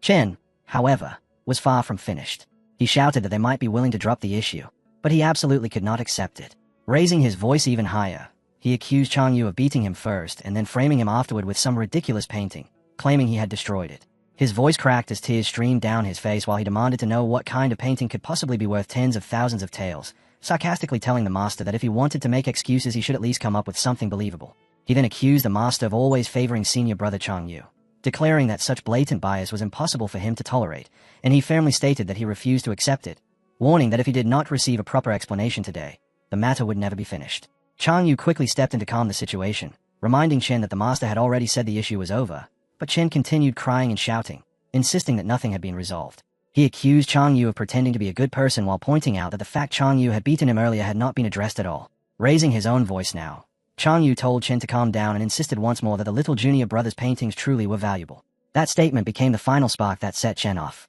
He suddenly threw a punch and began swinging wildly, yelling that it was all nonsense while warning Chang Yu to shut his mouth if he valued his own safety and stop interfering. Seeing this, Chang Yu immediately stepped back and said fine, he would stay out of it and not meddle any further. Chen then let out a cold sneer and declared that since they were all so confident, did they dare to make a bet? Chen declared that if the painting truly proved to be worth tens of thousands of taels, then he would slap his own face 1,000 times until he became dizzy, and no one else would even need to touch him. But if it turned out to be false, then they would have to allow him to hit them back instead. The old master looked visibly surprised by such a bold proposal, and asked whether Chen was truly certain about making that kind of bet. Chen responded with anger, raising his middle finger as he swore that he was absolutely, completely, and unquestionably sure. The master simply nodded and replied that if that was the case, then they would go down the mountain. Chen immediately scoffed at the idea, accusing them of trying to scare him, and loudly urged them to go ahead if they dared, even rudely telling them to shut up. As the sun slowly sank that evening, Chen's shadow stretched long across the ground. Beneath the fading glow of the sunset, it felt as though a calm and steady face had been left behind in the past, forever sealed within that single moment. 7 days later, deep within the Alao forest, the sun gradually rose above the treetops while the master and Chang Yu walked side by side through the woods. Chang Yu glanced around uneasily before speaking up, admitting that he felt a little afraid and asking whether demon beasts might appear in the forest. The master looked slightly puzzled when he heard this and asked what Chang Yu could possibly be worried about, reminding him that this place was not the Silent Forest. Chang Yu let out a sigh and explained that once a person has been bitten by a snake, even a rope can frighten them for 10 years. Hearing that, the old master chuckled and advised him to think instead about what they were about to gain this time, adding that once he focused on that, his fear would naturally disappear. Chang Yu relaxed when he heard this and began laughing, saying that their little junior brother was simply too powerful, because a single painting had actually been exchanged for top-grade cultivation techniques for their entire sect, and with techniques like those, the future of their sect looked incredibly promising. As they continued walking forward, a sudden voice called out the master's name, Chen Taihua. Both of them instantly turned around and saw a woman standing there, laughing loudly as she stepped forward. She said she could hardly believe it was really him, addressing him as Taihua junior brother, before laughing again and mocking him by saying that after so many years he still looked just as shabby as ever. On the other side, the master felt uneasy and anxious the moment he saw her, unable to stop himself from thinking about why they had to run into such a troublesome woman. The woman then asked what the two of them were doing there and jokingly wondered whether they were also heading to the Sword Dao tournament. Before either of them could answer, She burst out laughing again and sarcastically apologized, claiming she had forgotten that their sect had not even managed to reach 3rd grade yet. She exaggerated her gestures as she spoke and mockingly suggested that instead of worrying about participating in 2 days, their sect might very well be dissolved by then, after which she laughed shamelessly. Without warning, her expression abruptly turned serious as she added that it was fortunate that junior sister had not listened to Master back then and had refused to follow Chen Taihua. She bluntly called him useless trash and went on to boast that her own Dao partner had now become extremely powerful, far beyond anything Chen Taihua could ever hope to achieve. The master's eyes widened in disbelief as he listened, struggling to accept the word coming out of her mouth, but she showed no intention of stopping. Turning her gaze toward Chang Yu, she said he should not blame his martial aunt for speaking honestly, then mocked him by saying that being handsome was meaningless and asking what benefit it could possibly bring. She continued ridiculing them, remarking that although Chen Taihua had once been somewhat respectable, he had now ended up with such a useless disciple like Chang Yu, which he claimed was nothing short of embarrassing. At that point, Chang Yu could no longer suppress his anger. He fired back sharply, saying that apparently being ugly really did make someone stronger, since she herself was the perfect example. The insult instantly ignited her fury. She shouted angrily, demanding to know who he was calling ugly, and in the very next moment she struck Chang Yu across the face with a vicious slap, cursing him as an insolent little beast. The force of the blow sent Chang Yu crashing onto the ground with a heavy thud. After delivering the strike, she calmly stepped back and stood upright with complete confidence. Looking down at him with a cold expression, she said that if his master had failed to teach him proper manners, then she would take it upon herself to do it. The moment the master saw this, he immediately rushed forward in fury, shouting that his disciple was not someone she had the right to discipline. As he charged toward her and attempted to attack, she responded instantly, blocking every punch he threw with unbelievable speed so fast it almost seemed unreal. Curling her lips into a mocking grin, she ridiculed him directly to his face. Her expression then darkened further as anger flashed across it. She suddenly lunged straight at the master, unleashing a powerful punch filled with killing intent, and in a single swift motion she seized him and slammed him violently toward the ground. Heavy shockwaves of energy erupted everywhere as they fell, while purple and black energy burst outward and scattered wildly in every direction. When they finally crashed into the ground, she delivered a crushing blow onto the master and looked down at him coldly, remarking that her junior brother had not improved at all, neither in appearance nor in strength. She warned him that if a second punch were to land, he would certainly die. Witnessing this, Chang Yu cried out in alarm, shouting for his master while begging her to stop, but the companions restraining him tightened their grip and warned him not to move. She merely grinned again and said he should not worry, because she was not foolish enough to destroy her own future just to kill a piece of trash, making it clear that she was nothing like them. Afterward, she stood over the wounded master and directly issued him a challenge. She declared that if he truly possessed the courage to seek revenge, then he should bring his disciple to the tournament, promising that her own disciple would openly kill him right there in the arena. After saying this, she continued mocking him, claiming that someone like him probably did not even have a nerve to attempt such a thing, before breaking into loud laughter. With that, she announced that they were leaving and turned away. Meanwhile, the master remained lying on the ground, badly injured, his face covered in wounds as blood slowly trickled out. In a weak and exhausted voice he called out to Chang Yu, saying that by following such a useless master like him, Chang Yu must have suffered greatly. Chang Yu immediately rushed over to him. The old man was clearly in pain, letting out heavy sighs as he spoke, saying that if not for everything that had happened before, Chang Yu's senior brother would never have ended up with his cultivation in such a miserable condition. Hearing this, Chang Yu grabbed onto the master and replied in a tone that was half annoyed and half worried, saying the old man was behaving as if he were already on his deathbed, and complaining that if the master still had the strength to sigh like that, then he should hurry up and heal himself instead. The old man instantly snapped back, calling Chang Yu a little brat and scolding him for daring to speak back to his own master, even threatening that he might simply kick Chang Yu out of the sect altogether. After this round of arguing, the two of them finally sat down on nearby stones, taking deep breaths while resting for a moment in order to calm themselves. After a brief silence, Chang Yu suddenly spoke again and said that he had made a decision. The master immediately turned toward him and asked what exactly he had decided. Chang Yu answered without hesitation that he intended to participate in the Qingju Sword Dao tournament.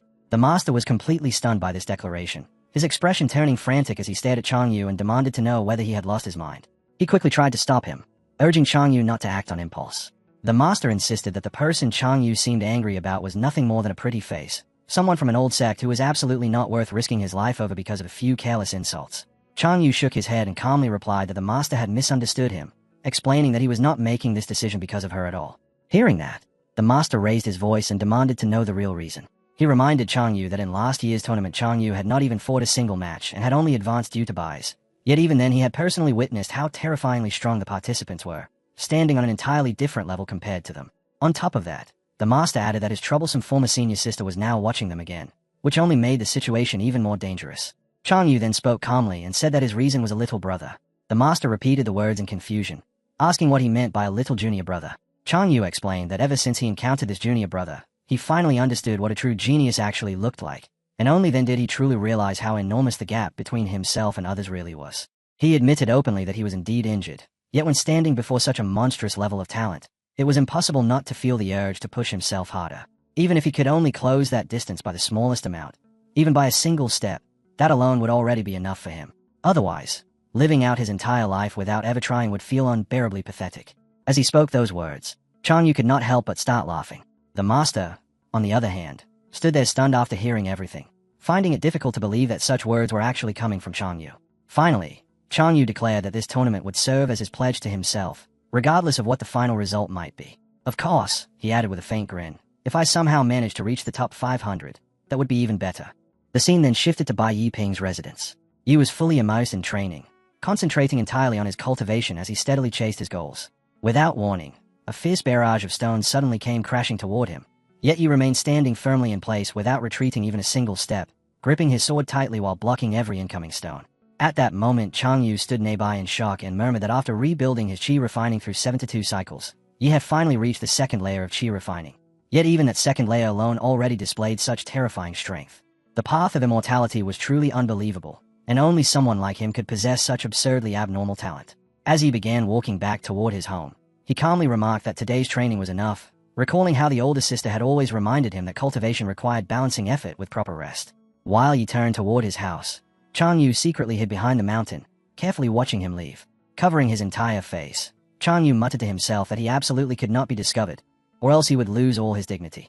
After letting out a quiet groan, Chang Yu stepped forward and remarked that the little junior brother had actually managed to comprehend sober marks from pure nonsense, which was a true and authentic super genius sober mark that would eventually evolve into the galaxy sober technique. Yet the moment he turned his gaze toward the sober mark, Chang Yu suddenly froze in surprise. Raising his eyes, he asked himself what exactly that thing was. When he looked more closely, he realized it looked exactly like the pirated book he had previously given him.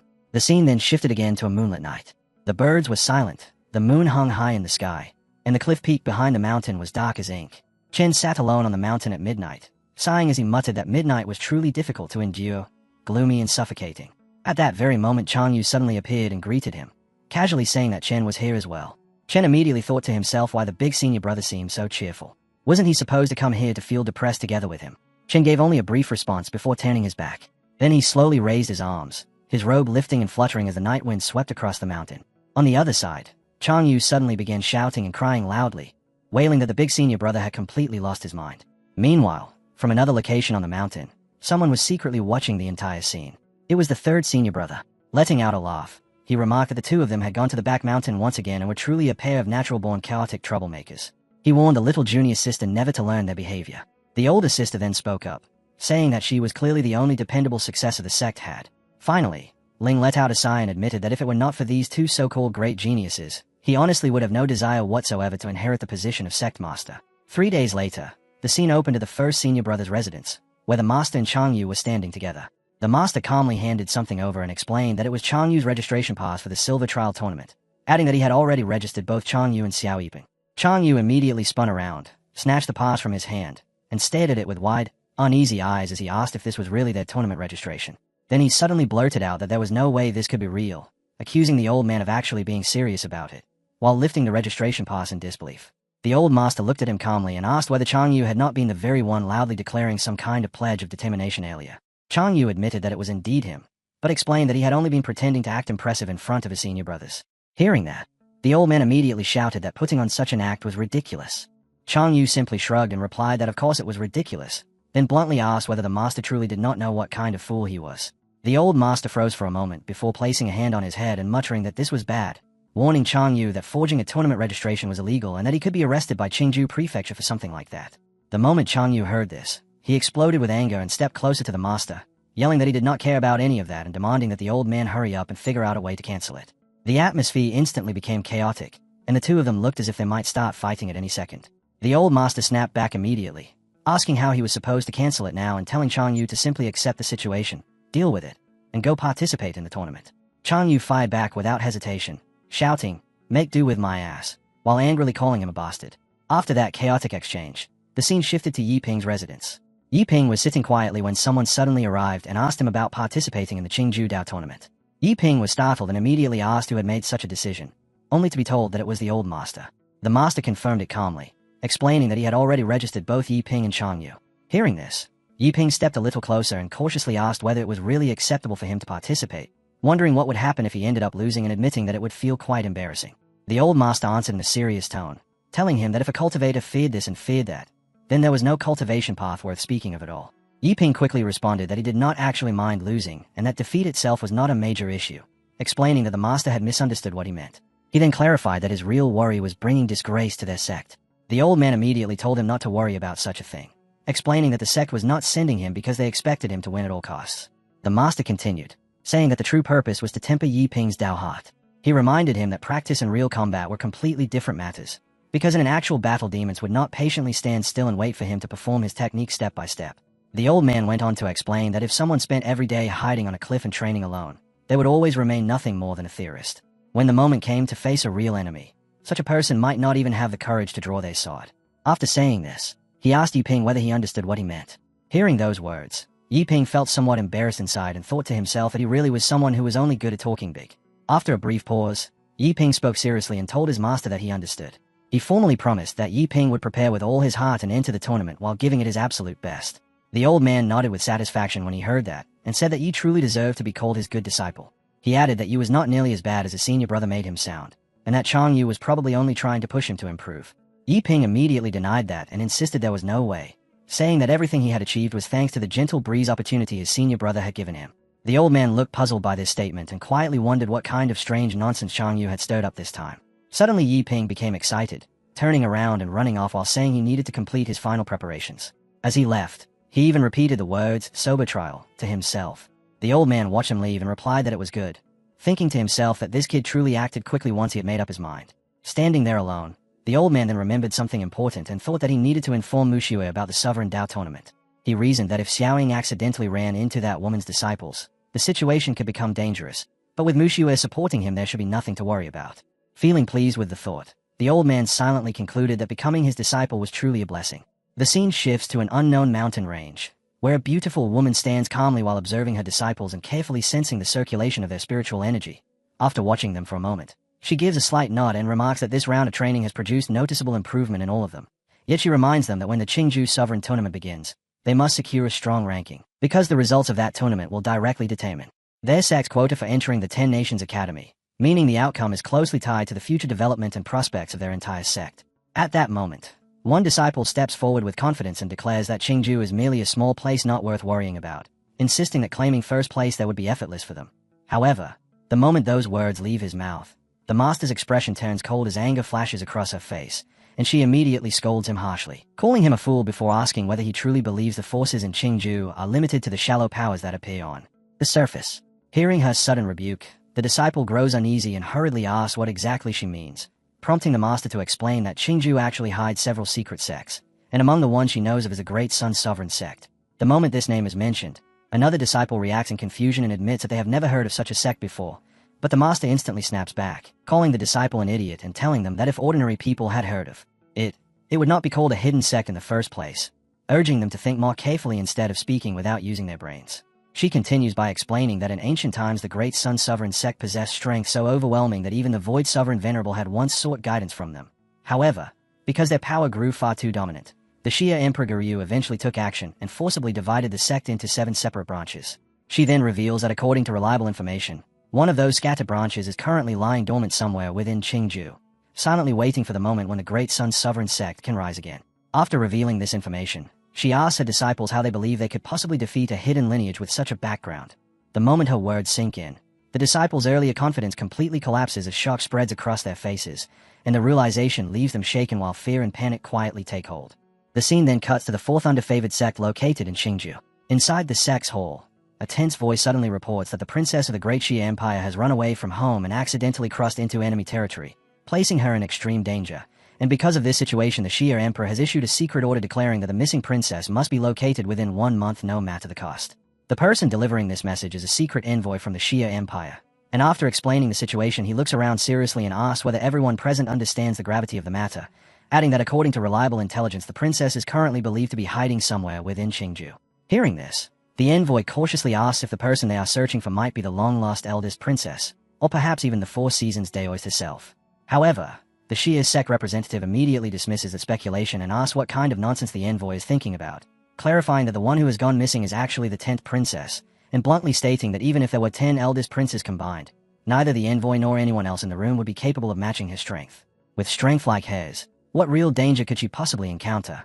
After saying this, he turns toward the Four Seasons Daoist and reminds him in a serious tone that this operation must remain completely secret.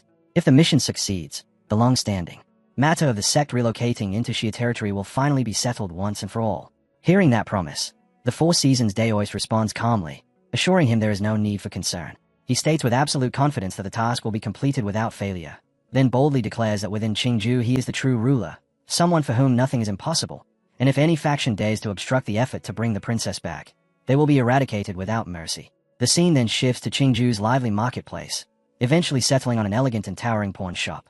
Inside the shop, the princess stands leaning casually against a wall while quietly admiring a painting displayed in front of her. A disciple standing nearby steps forward and informs the shopkeeper that their lady has taken a strong liking to the painting, asking him to name his price. The shopkeeper smiles politely and compliments her refined taste, explaining that the painting is one of the greatest treasures in the shop.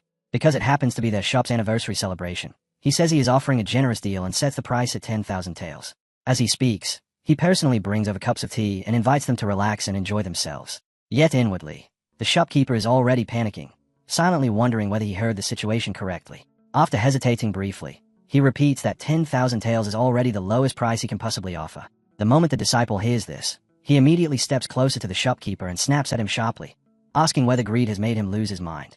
As soon as the princess hears those harsh words, she reacts at once and tells Xiao to mind his manners. She acknowledges that the painting is indeed authentic, but also points out that the shopkeeper should not exploit her fondness for the artist by inflating the price unfairly. After a short pause, she calmly proposes a new offer of 3,000 taels, saying that this amount sounds like a fair transaction. The disciple completely loses his composure upon hearing that suggestion and blurts out that spending 3,000 taels on a single painting is pure madness, asking whether the princess has lost her mind. She simply brushes his reaction aside and replies that he clearly does not understand art. Then she steps closer to Xiaoan, gently pinches his cheeks, and reminds him once again that in public he must stop calling her princess, instructing him to address her as the Ink Fairy instead. Xiaoan nods immediately and says he understands, yet in the next moment he still accidentally calls her princess again. Seeing this exchange, the shopkeeper quickly steps forward and respectfully agrees to her offer, declaring that 3,000 taels will be enough. The princess smiles softly, clearly pleased with the outcome, and says that is wonderful. Deep down, she feels satisfied, thinking about how she has just obtained another masterpiece created by Qing Lian Hermit. Although it is not a pure landscape painting, which leaves a small sense of regret, she believes that as long as the work comes from her favorite artist, it is still worth collecting. To her, that alone made the purchase worthwhile. In fact, she secretly felt that even if she failed the 10 Nations Academy examination during this journey, the trip itself would still not count as a waste. Soon after, the scene shifts to the jingling mountain range in Qingju, where dark clouds blanket the sky while violent lightning crashes down across the mountains. Under the relentless thunder, a massive beastly silhouette gradually begins to form, its enormous body twisting and reshaping itself as the lightning strikes repeatedly carve out its shape. Not far away, a master stands beside his disciple, both silently observing as the gigantic figure continues to take form. The master steps forward and studies the phenomenon carefully before praising his disciple, saying that in only a single year he has already completely mastered the fourth Thunder Sword momentum, an accomplishment that, even across the entire Jin Kingdom, would place him among the most outstanding young geniuses. Mingho confidently lifts his sword and replies that the beasts within Qingju are simply too weak, and that only a place like the Jingling Mountains is truly worthy of serving as a proper training ground. He then turns toward his master and adds that his rapid progress is largely due to the master's guidance, sincerely expressing his gratitude for everything he has been taught. The master immediately waves off the praise and tells him to stop flattering him, making it clear that empty words hold no value, and that the only thing that truly matters is whether Mingho continues to grow stronger. After a brief pause, Mingho asks, "But master, I still don't understand something. The techniques of our Great Sun Sovereign sect are far stronger than this Four Thunder Sovereign technique, so why are we even spending time cultivating what is basically a second-rate art?" Hearing the question, the master nods slowly and replies, "Mingho, it seems the time has finally come for me to explain this to you.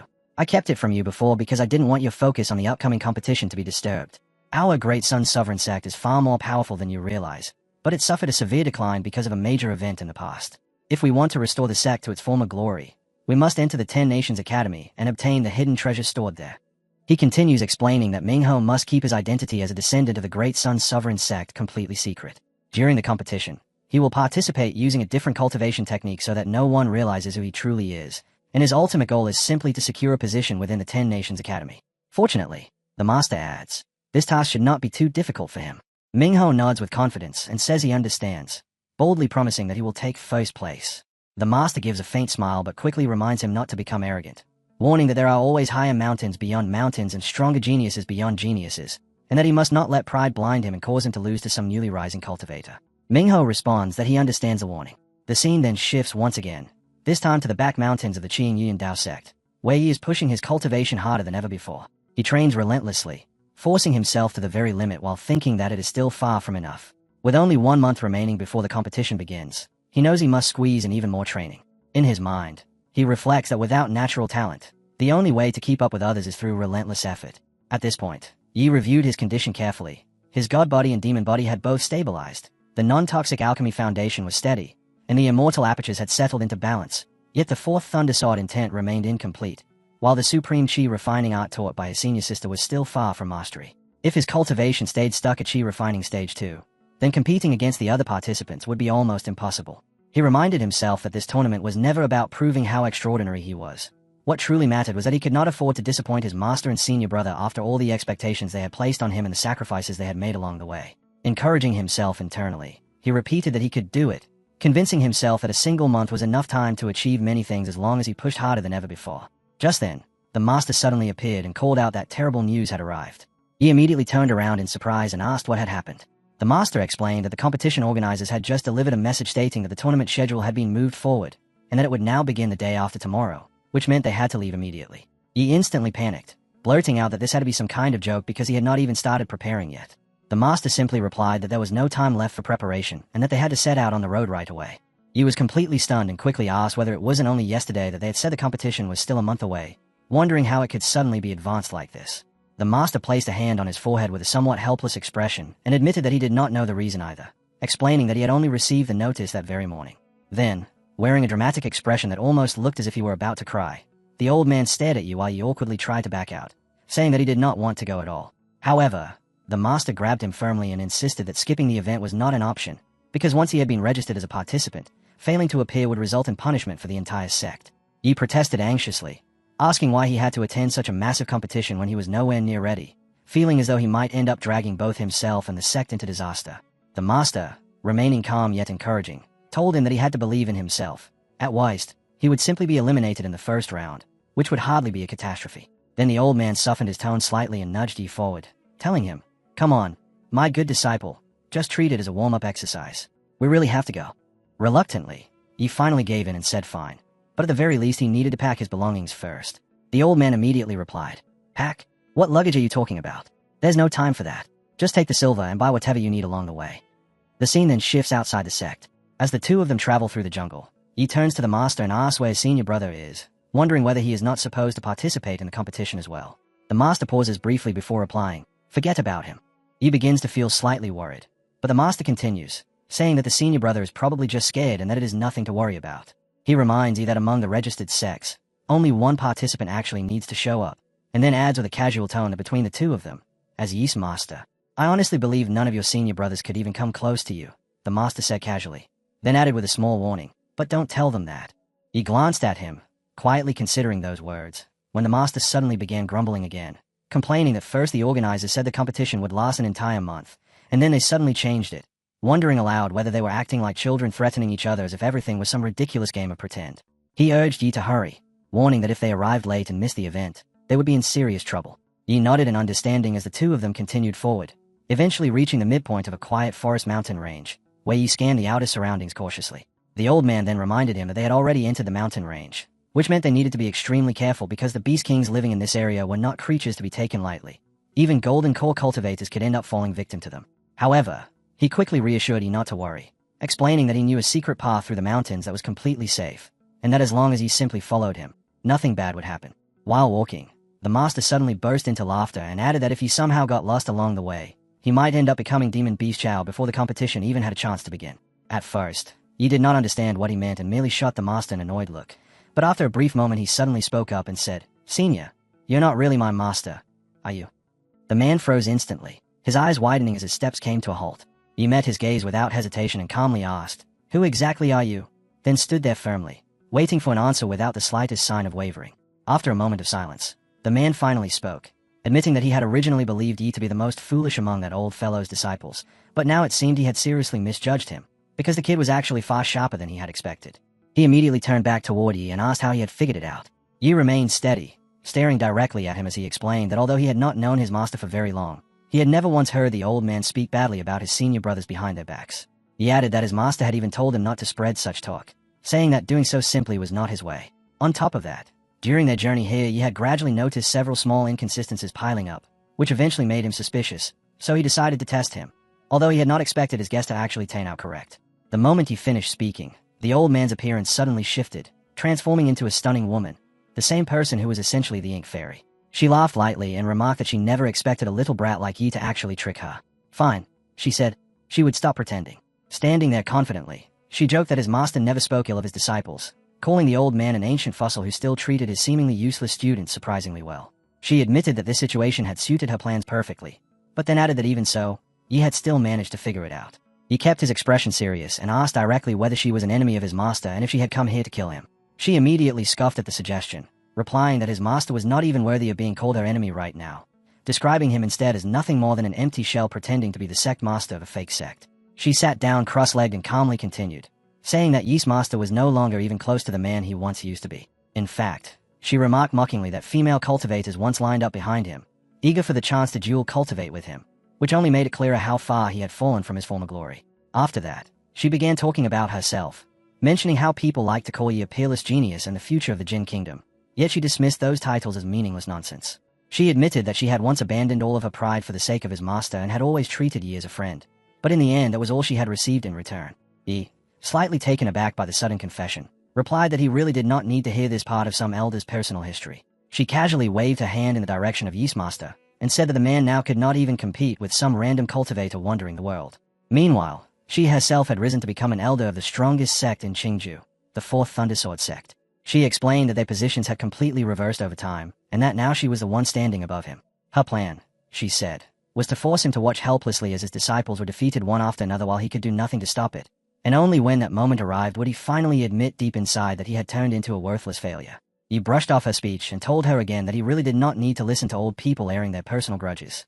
Hearing that, she suddenly burst into laughter and casually remarked that she was basically the female lead of some revenge fantasy story. He looked at her and silently thought that she seemed completely lost in her own little world. She continued speaking, saying that to be honest she had originally planned to kill them all one by one, but after actually meeting them she found the kids somewhat interesting, which was why she decided to give them another option. They could simply join her sect instead. As she said this, she openly mocked them, declaring that their so-called master was nothing but trash and could never compare to her. He answered immediately that he was not interested. She told him not to rush to refuse, adding that Big Sister had always valued talented people. He responded again, this time even more firmly, saying that he was absolutely not interested. She fell silent for a brief moment, then suddenly turned and sat behind him while quietly gathering her energy. In the very next instant she drew her knife and lunged straight toward him, releasing a surge of purple energy as she attacked. Yi reacted immediately, springing upward just in time to avoid the strike, but she did not stop for even a moment and continued pressing forward with relentless attacks, striking again and again as she advanced. In the chaos both of them stumbled slightly, their movements becoming messy and unstable as the clash continued. Yi shouted angrily that her methods were far too dirty, accusing her of launching a sneak attack, and yelled that she had aimed directly at his three most sensitive spots, saying that if that dagger had actually connected, he would have been completely finished. She responded calmly that this was what real strategy looked like, adding that a true man could not afford to be soft and should learn something from the experience. Then she slowly ran her tongue along the blade of her knife and remarked that the lower region was the most fragile part of the body, so there was no reason not to aim straight for it. He looked at her coldly and said it was no wonder their master had never liked her, adding that she truly deserved it. He stood there without backing down and continued, saying that if she kept acting so vicious and underhanded, then no one would ever come to like her, and that she would inevitably end up dying alone. The moment those words left his mouth, she completely snapped, glaring at him as she shouted angrily, demanding to know what he had just said and daring him to repeat it if he truly had the courage. Her temper ignited instantly as she yelled that he had gone too far, asking how he could say something like that to a girl. She continued, her voice filled with emotion, saying that he did not even know what she had gone through in her life, so what right did he have to judge her so harshly? Then her voice suddenly trembled and broke as she burst into tears, saying that every girl begins life wishing for nothing more than a simple and happy future. Seeing her break down so suddenly, he panicked and felt completely unprepared for the situation. Flustered, He quickly said that perhaps he had spoken too rashly and asked whether there was some hidden reason that had made her become the way she was now. In the very next moment, she abruptly stopped crying and burst out laughing, casually saying that of course there was no reason at all, and that this old lady's cunning nature was simply something she had been born with. Without wasting another second, she snatched up her knife again, gripping it tightly as she told him that at such a close distance, there was no way he could possibly dodge. Immediately afterward, she attacked. The knife slammed straight into Yi's back as she unleashed the move known as Thousand-Year Poison Dragon Kill. Yi was sent crashing heavily onto the ground, yet instead of piercing through him, the knife merely bent slightly, the blade curving from the impact. She stared at the distorted blade in disbelief and asked whether this was some kind of joke. Meanwhile, Yi began shouting and crying at the same time, demanding to know when she was finally going to stop and calling her a crazy woman. He continued yelling insults, saying she was shameless and a complete freak with no dignity at all. She instantly fired back, shouting that he was a real freak and asking what kind of ridiculous backside this even was. Activating her power, golden energy suddenly flared around her body as she declared that she had been performing assassinations. No, carrying out missions, for more than 10 years, yet she had never once encountered a butt like his. She accused him of definitely using some sort of hidden weapon. On the other hand, he looked at her with surprise before casually thanking her. Then he thought to himself that now that she mentioned it, he had nearly forgotten about it as well. That attack had been incredibly sharp and had struck him directly, yet his body had not felt any pain whatsoever, which made the whole sensation extremely strange. In his mind, he realized that his senior brother's demon body was terrifyingly powerful, with its refinement and foundation being 4 times stronger than he had originally imagined. After that, she remained standing in place as a surge of purple energy erupted outward from her body, rapidly spreading and wrapping around everything like a violent aura. Her eyes gradually began to glow white as she spoke calmly, explaining that the body standing before him was merely an outer incarnation of her true self. Even so, she added that dealing with nothing more than a chi-refining realm junior like him did not require her real body at all. This incarnation alone was already more than enough. Immediately afterward, she gathered even greater power and coldly declared that the disciple of the Chen family would die. With that, she drove the attack forward, releasing a massive surge of dark energy that exploded outward in every direction, instantly swallowing the surroundings and completely covering you while overwhelming the golden energy surrounding him. Yet in the very next moment, something strange began to happen. The two opposing forces suddenly started collapsing inward as the dark energy violently mixed with the golden energy, and from the chaotic collision between them, an unbelievable phenomenon emerged. A gigantic statue with countless arms slowly began to form, its entire structure created from condensed energy itself. He stood firmly at the very center of this massive figure without moving an inch, while waves of energy hardened and spread outward as though stone were forming in real time around him. When she saw this, she froze in complete shock. There was not even the slightest fluctuation of spiritual energy present. In an instant she realized that her fatal strike had been stopped using nothing but pure physical strength. That should have been impossible. Could this actually be the legendary physical manifestation? She stared at him in disbelief, unable to comprehend what she was witnessing, wondering how someone in the chi-refining realm could possibly accomplish something like this. Standing there, she could only think to herself that none of it made sense. A mere chi-refining disciple, and one whose body had manifested like this. It was impossible. The shock she felt was genuine, because even a golden core body cultivator would struggle to produce something like what she had just seen. That realization led her to only one conclusion. This boy had to be hiding something. Perhaps he was some supreme genius, a supreme trier, or someone carrying a hidden background. Her dark pink eyes narrowed as she fixed her gaze directly on Yi-song. One more test, she thought silently. After that, the truth would reveal itself. As she continued observing him closely, she suddenly noticed another detail that surprised her again. Forcing out a clone before reaching the nascent soul stage simply did not work properly, and the clone in front of her was already beginning to collapse. That alone confirmed her suspicion that Yi was pushing himself far beyond what should have been possible.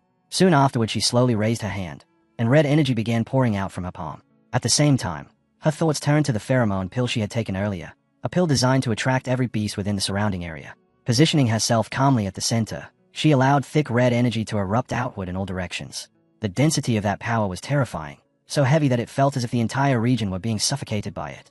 In her mind, she concluded that if he managed to survive what was coming next, then he was definitely hiding some powerful artifact. And if that turned out to be true, she would simply kill him and take it for herself in order to gain the momentum she needed. With that thought settled, she lifted her hand slightly and casually spoke to him, telling him to enjoy her gift, little brother. As she slowly rises into the sky, she adds one final remark, saying that she will see him again. Of course, that is only if he manages to survive. Meanwhile, Yi remains standing where he is, his anger rising rapidly. A gift. He thinks in disbelief, wondering what that woman is trying to pull now. Before he can think any further, a massive shape suddenly emerges from beyond the mountains and between the thick trees. A gigantic snake bursts out and charges directly toward him, launching an immediate attack. Yi simply stays at the beast without the slightest hint of fear. Not long after, more beasts begin appearing, one after another, all rushing toward him while releasing their full power. The ground trembles violently as the creatures close in, while he struggles to move as golden energy erupts and collapses around him, spreading wildly across the surrounding area. Monstrous beasts with enormous fangs and towering horns charge straight at him, attempting to crush him completely. Even so, Yi remains standing firm. In his mind, he notes that his chi refining level 2 reserves are perfectly synchronized with his immortal aperture. He steadies himself and recalls the words his master once said. The sect is broken. The elders keep themselves hidden and refuse to speak. Since he is the one standing out here now, facing the world directly, then he should contribute what he can. And honestly, he could really use the money. To him, this is actually the perfect chance to gain some real combat experience.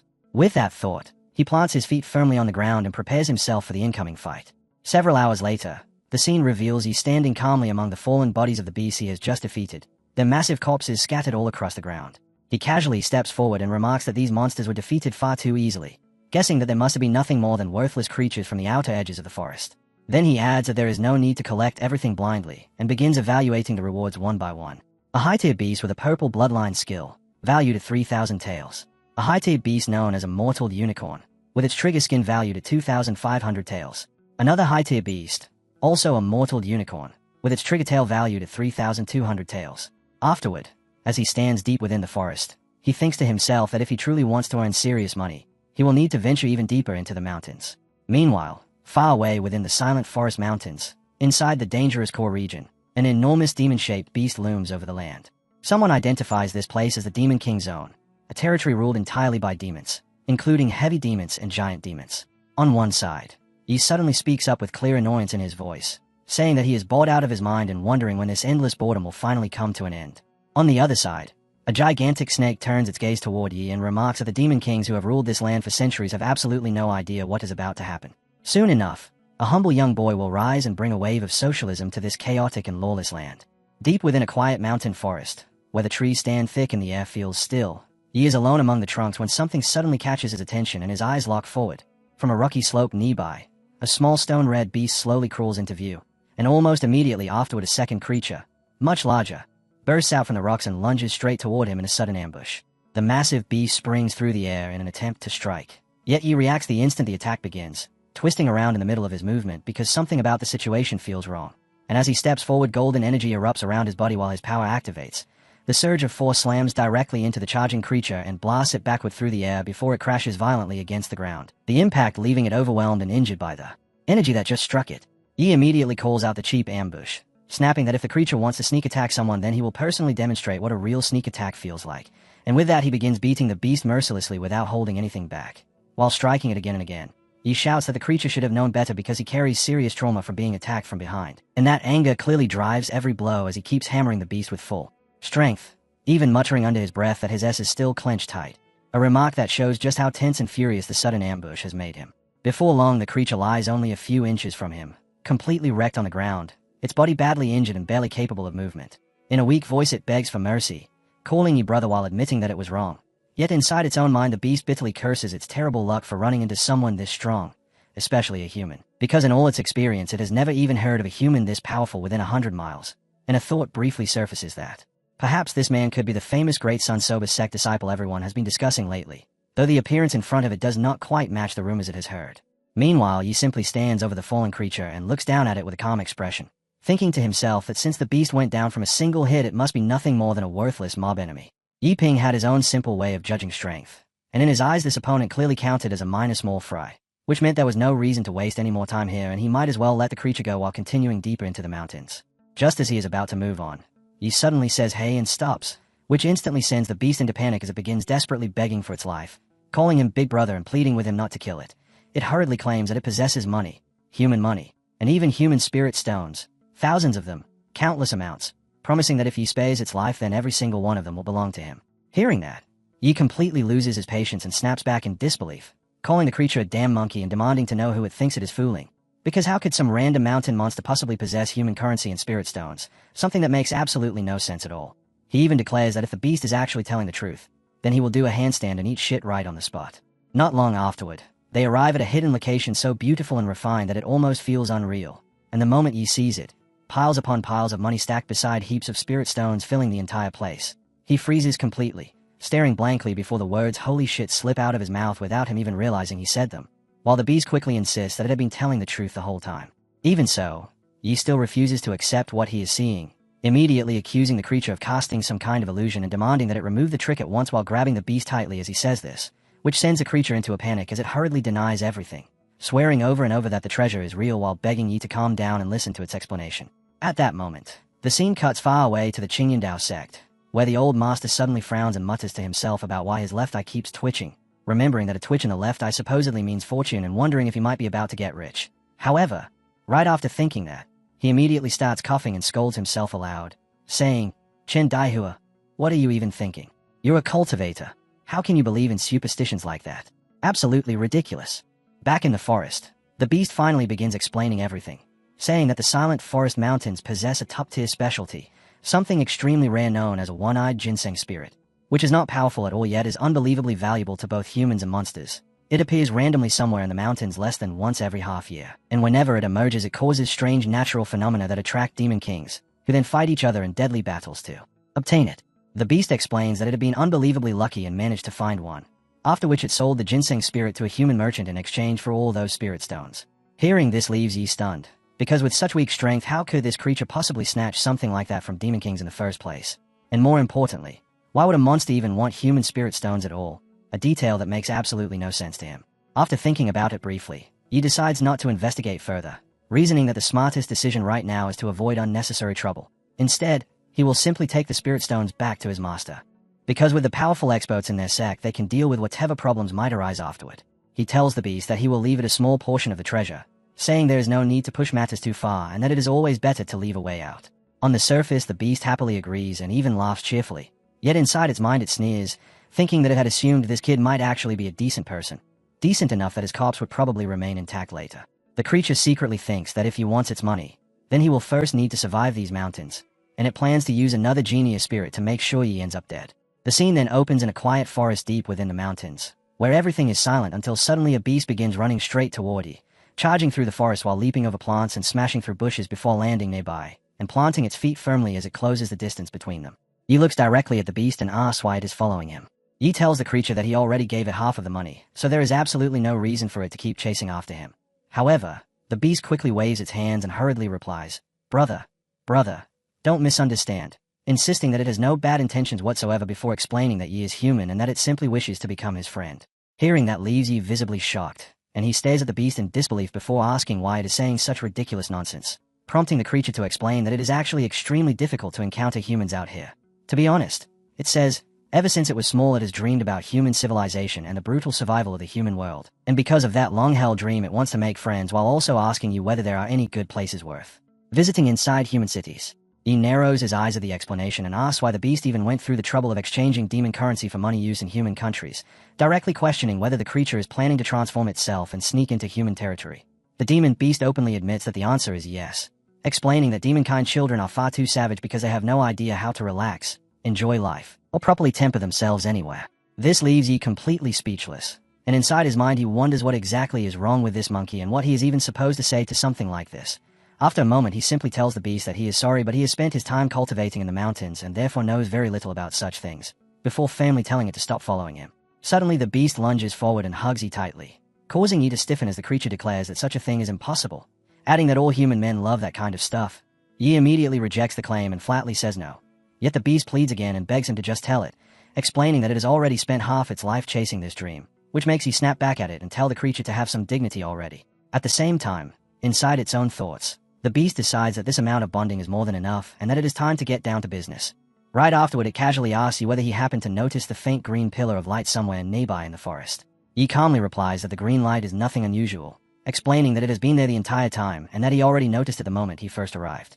The beast suddenly shouts in shock, repeating that Yi saw it the instant he arrived and declaring that the strange glow is the sign of Jin's spirit appearing, which leaves Yi stunned as he silently reflects on how absurd the timing feels, thinking to himself that this is yet another coincidence. The scene then shifts to a soft, glowing barrier of light green energy spreading across the jungle, where Yi and the beast stand in front of it when someone suddenly speaks up and tells them to look.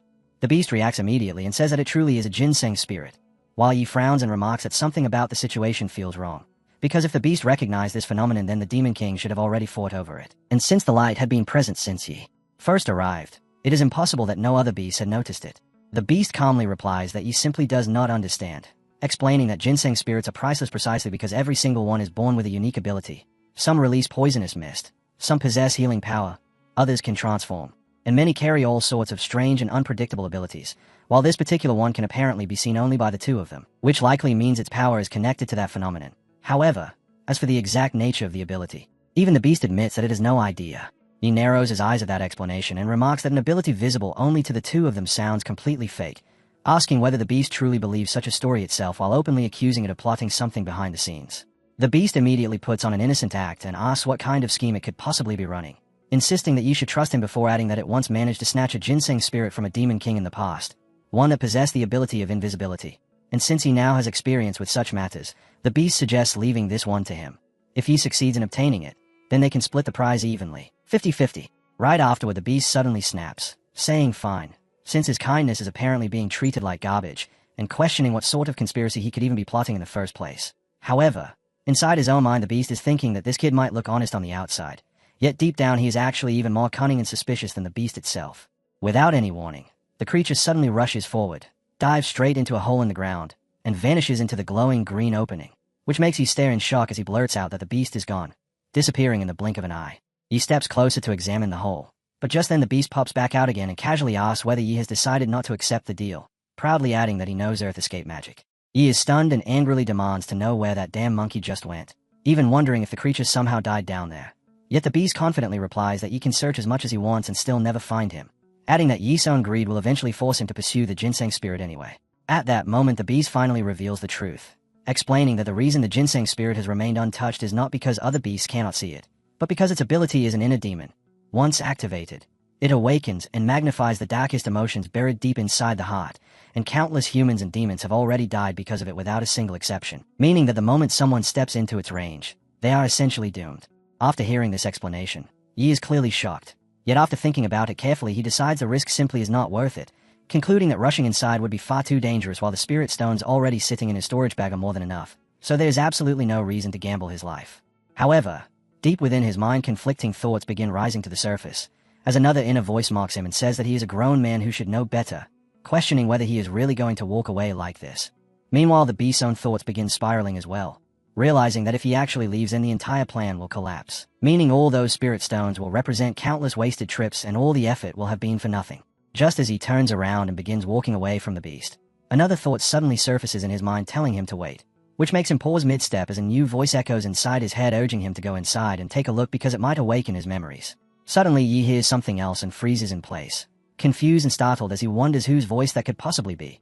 And the last thing that reaches his ears is a strangely familiar presence calling out to him in a tone that sounds like a senior brother.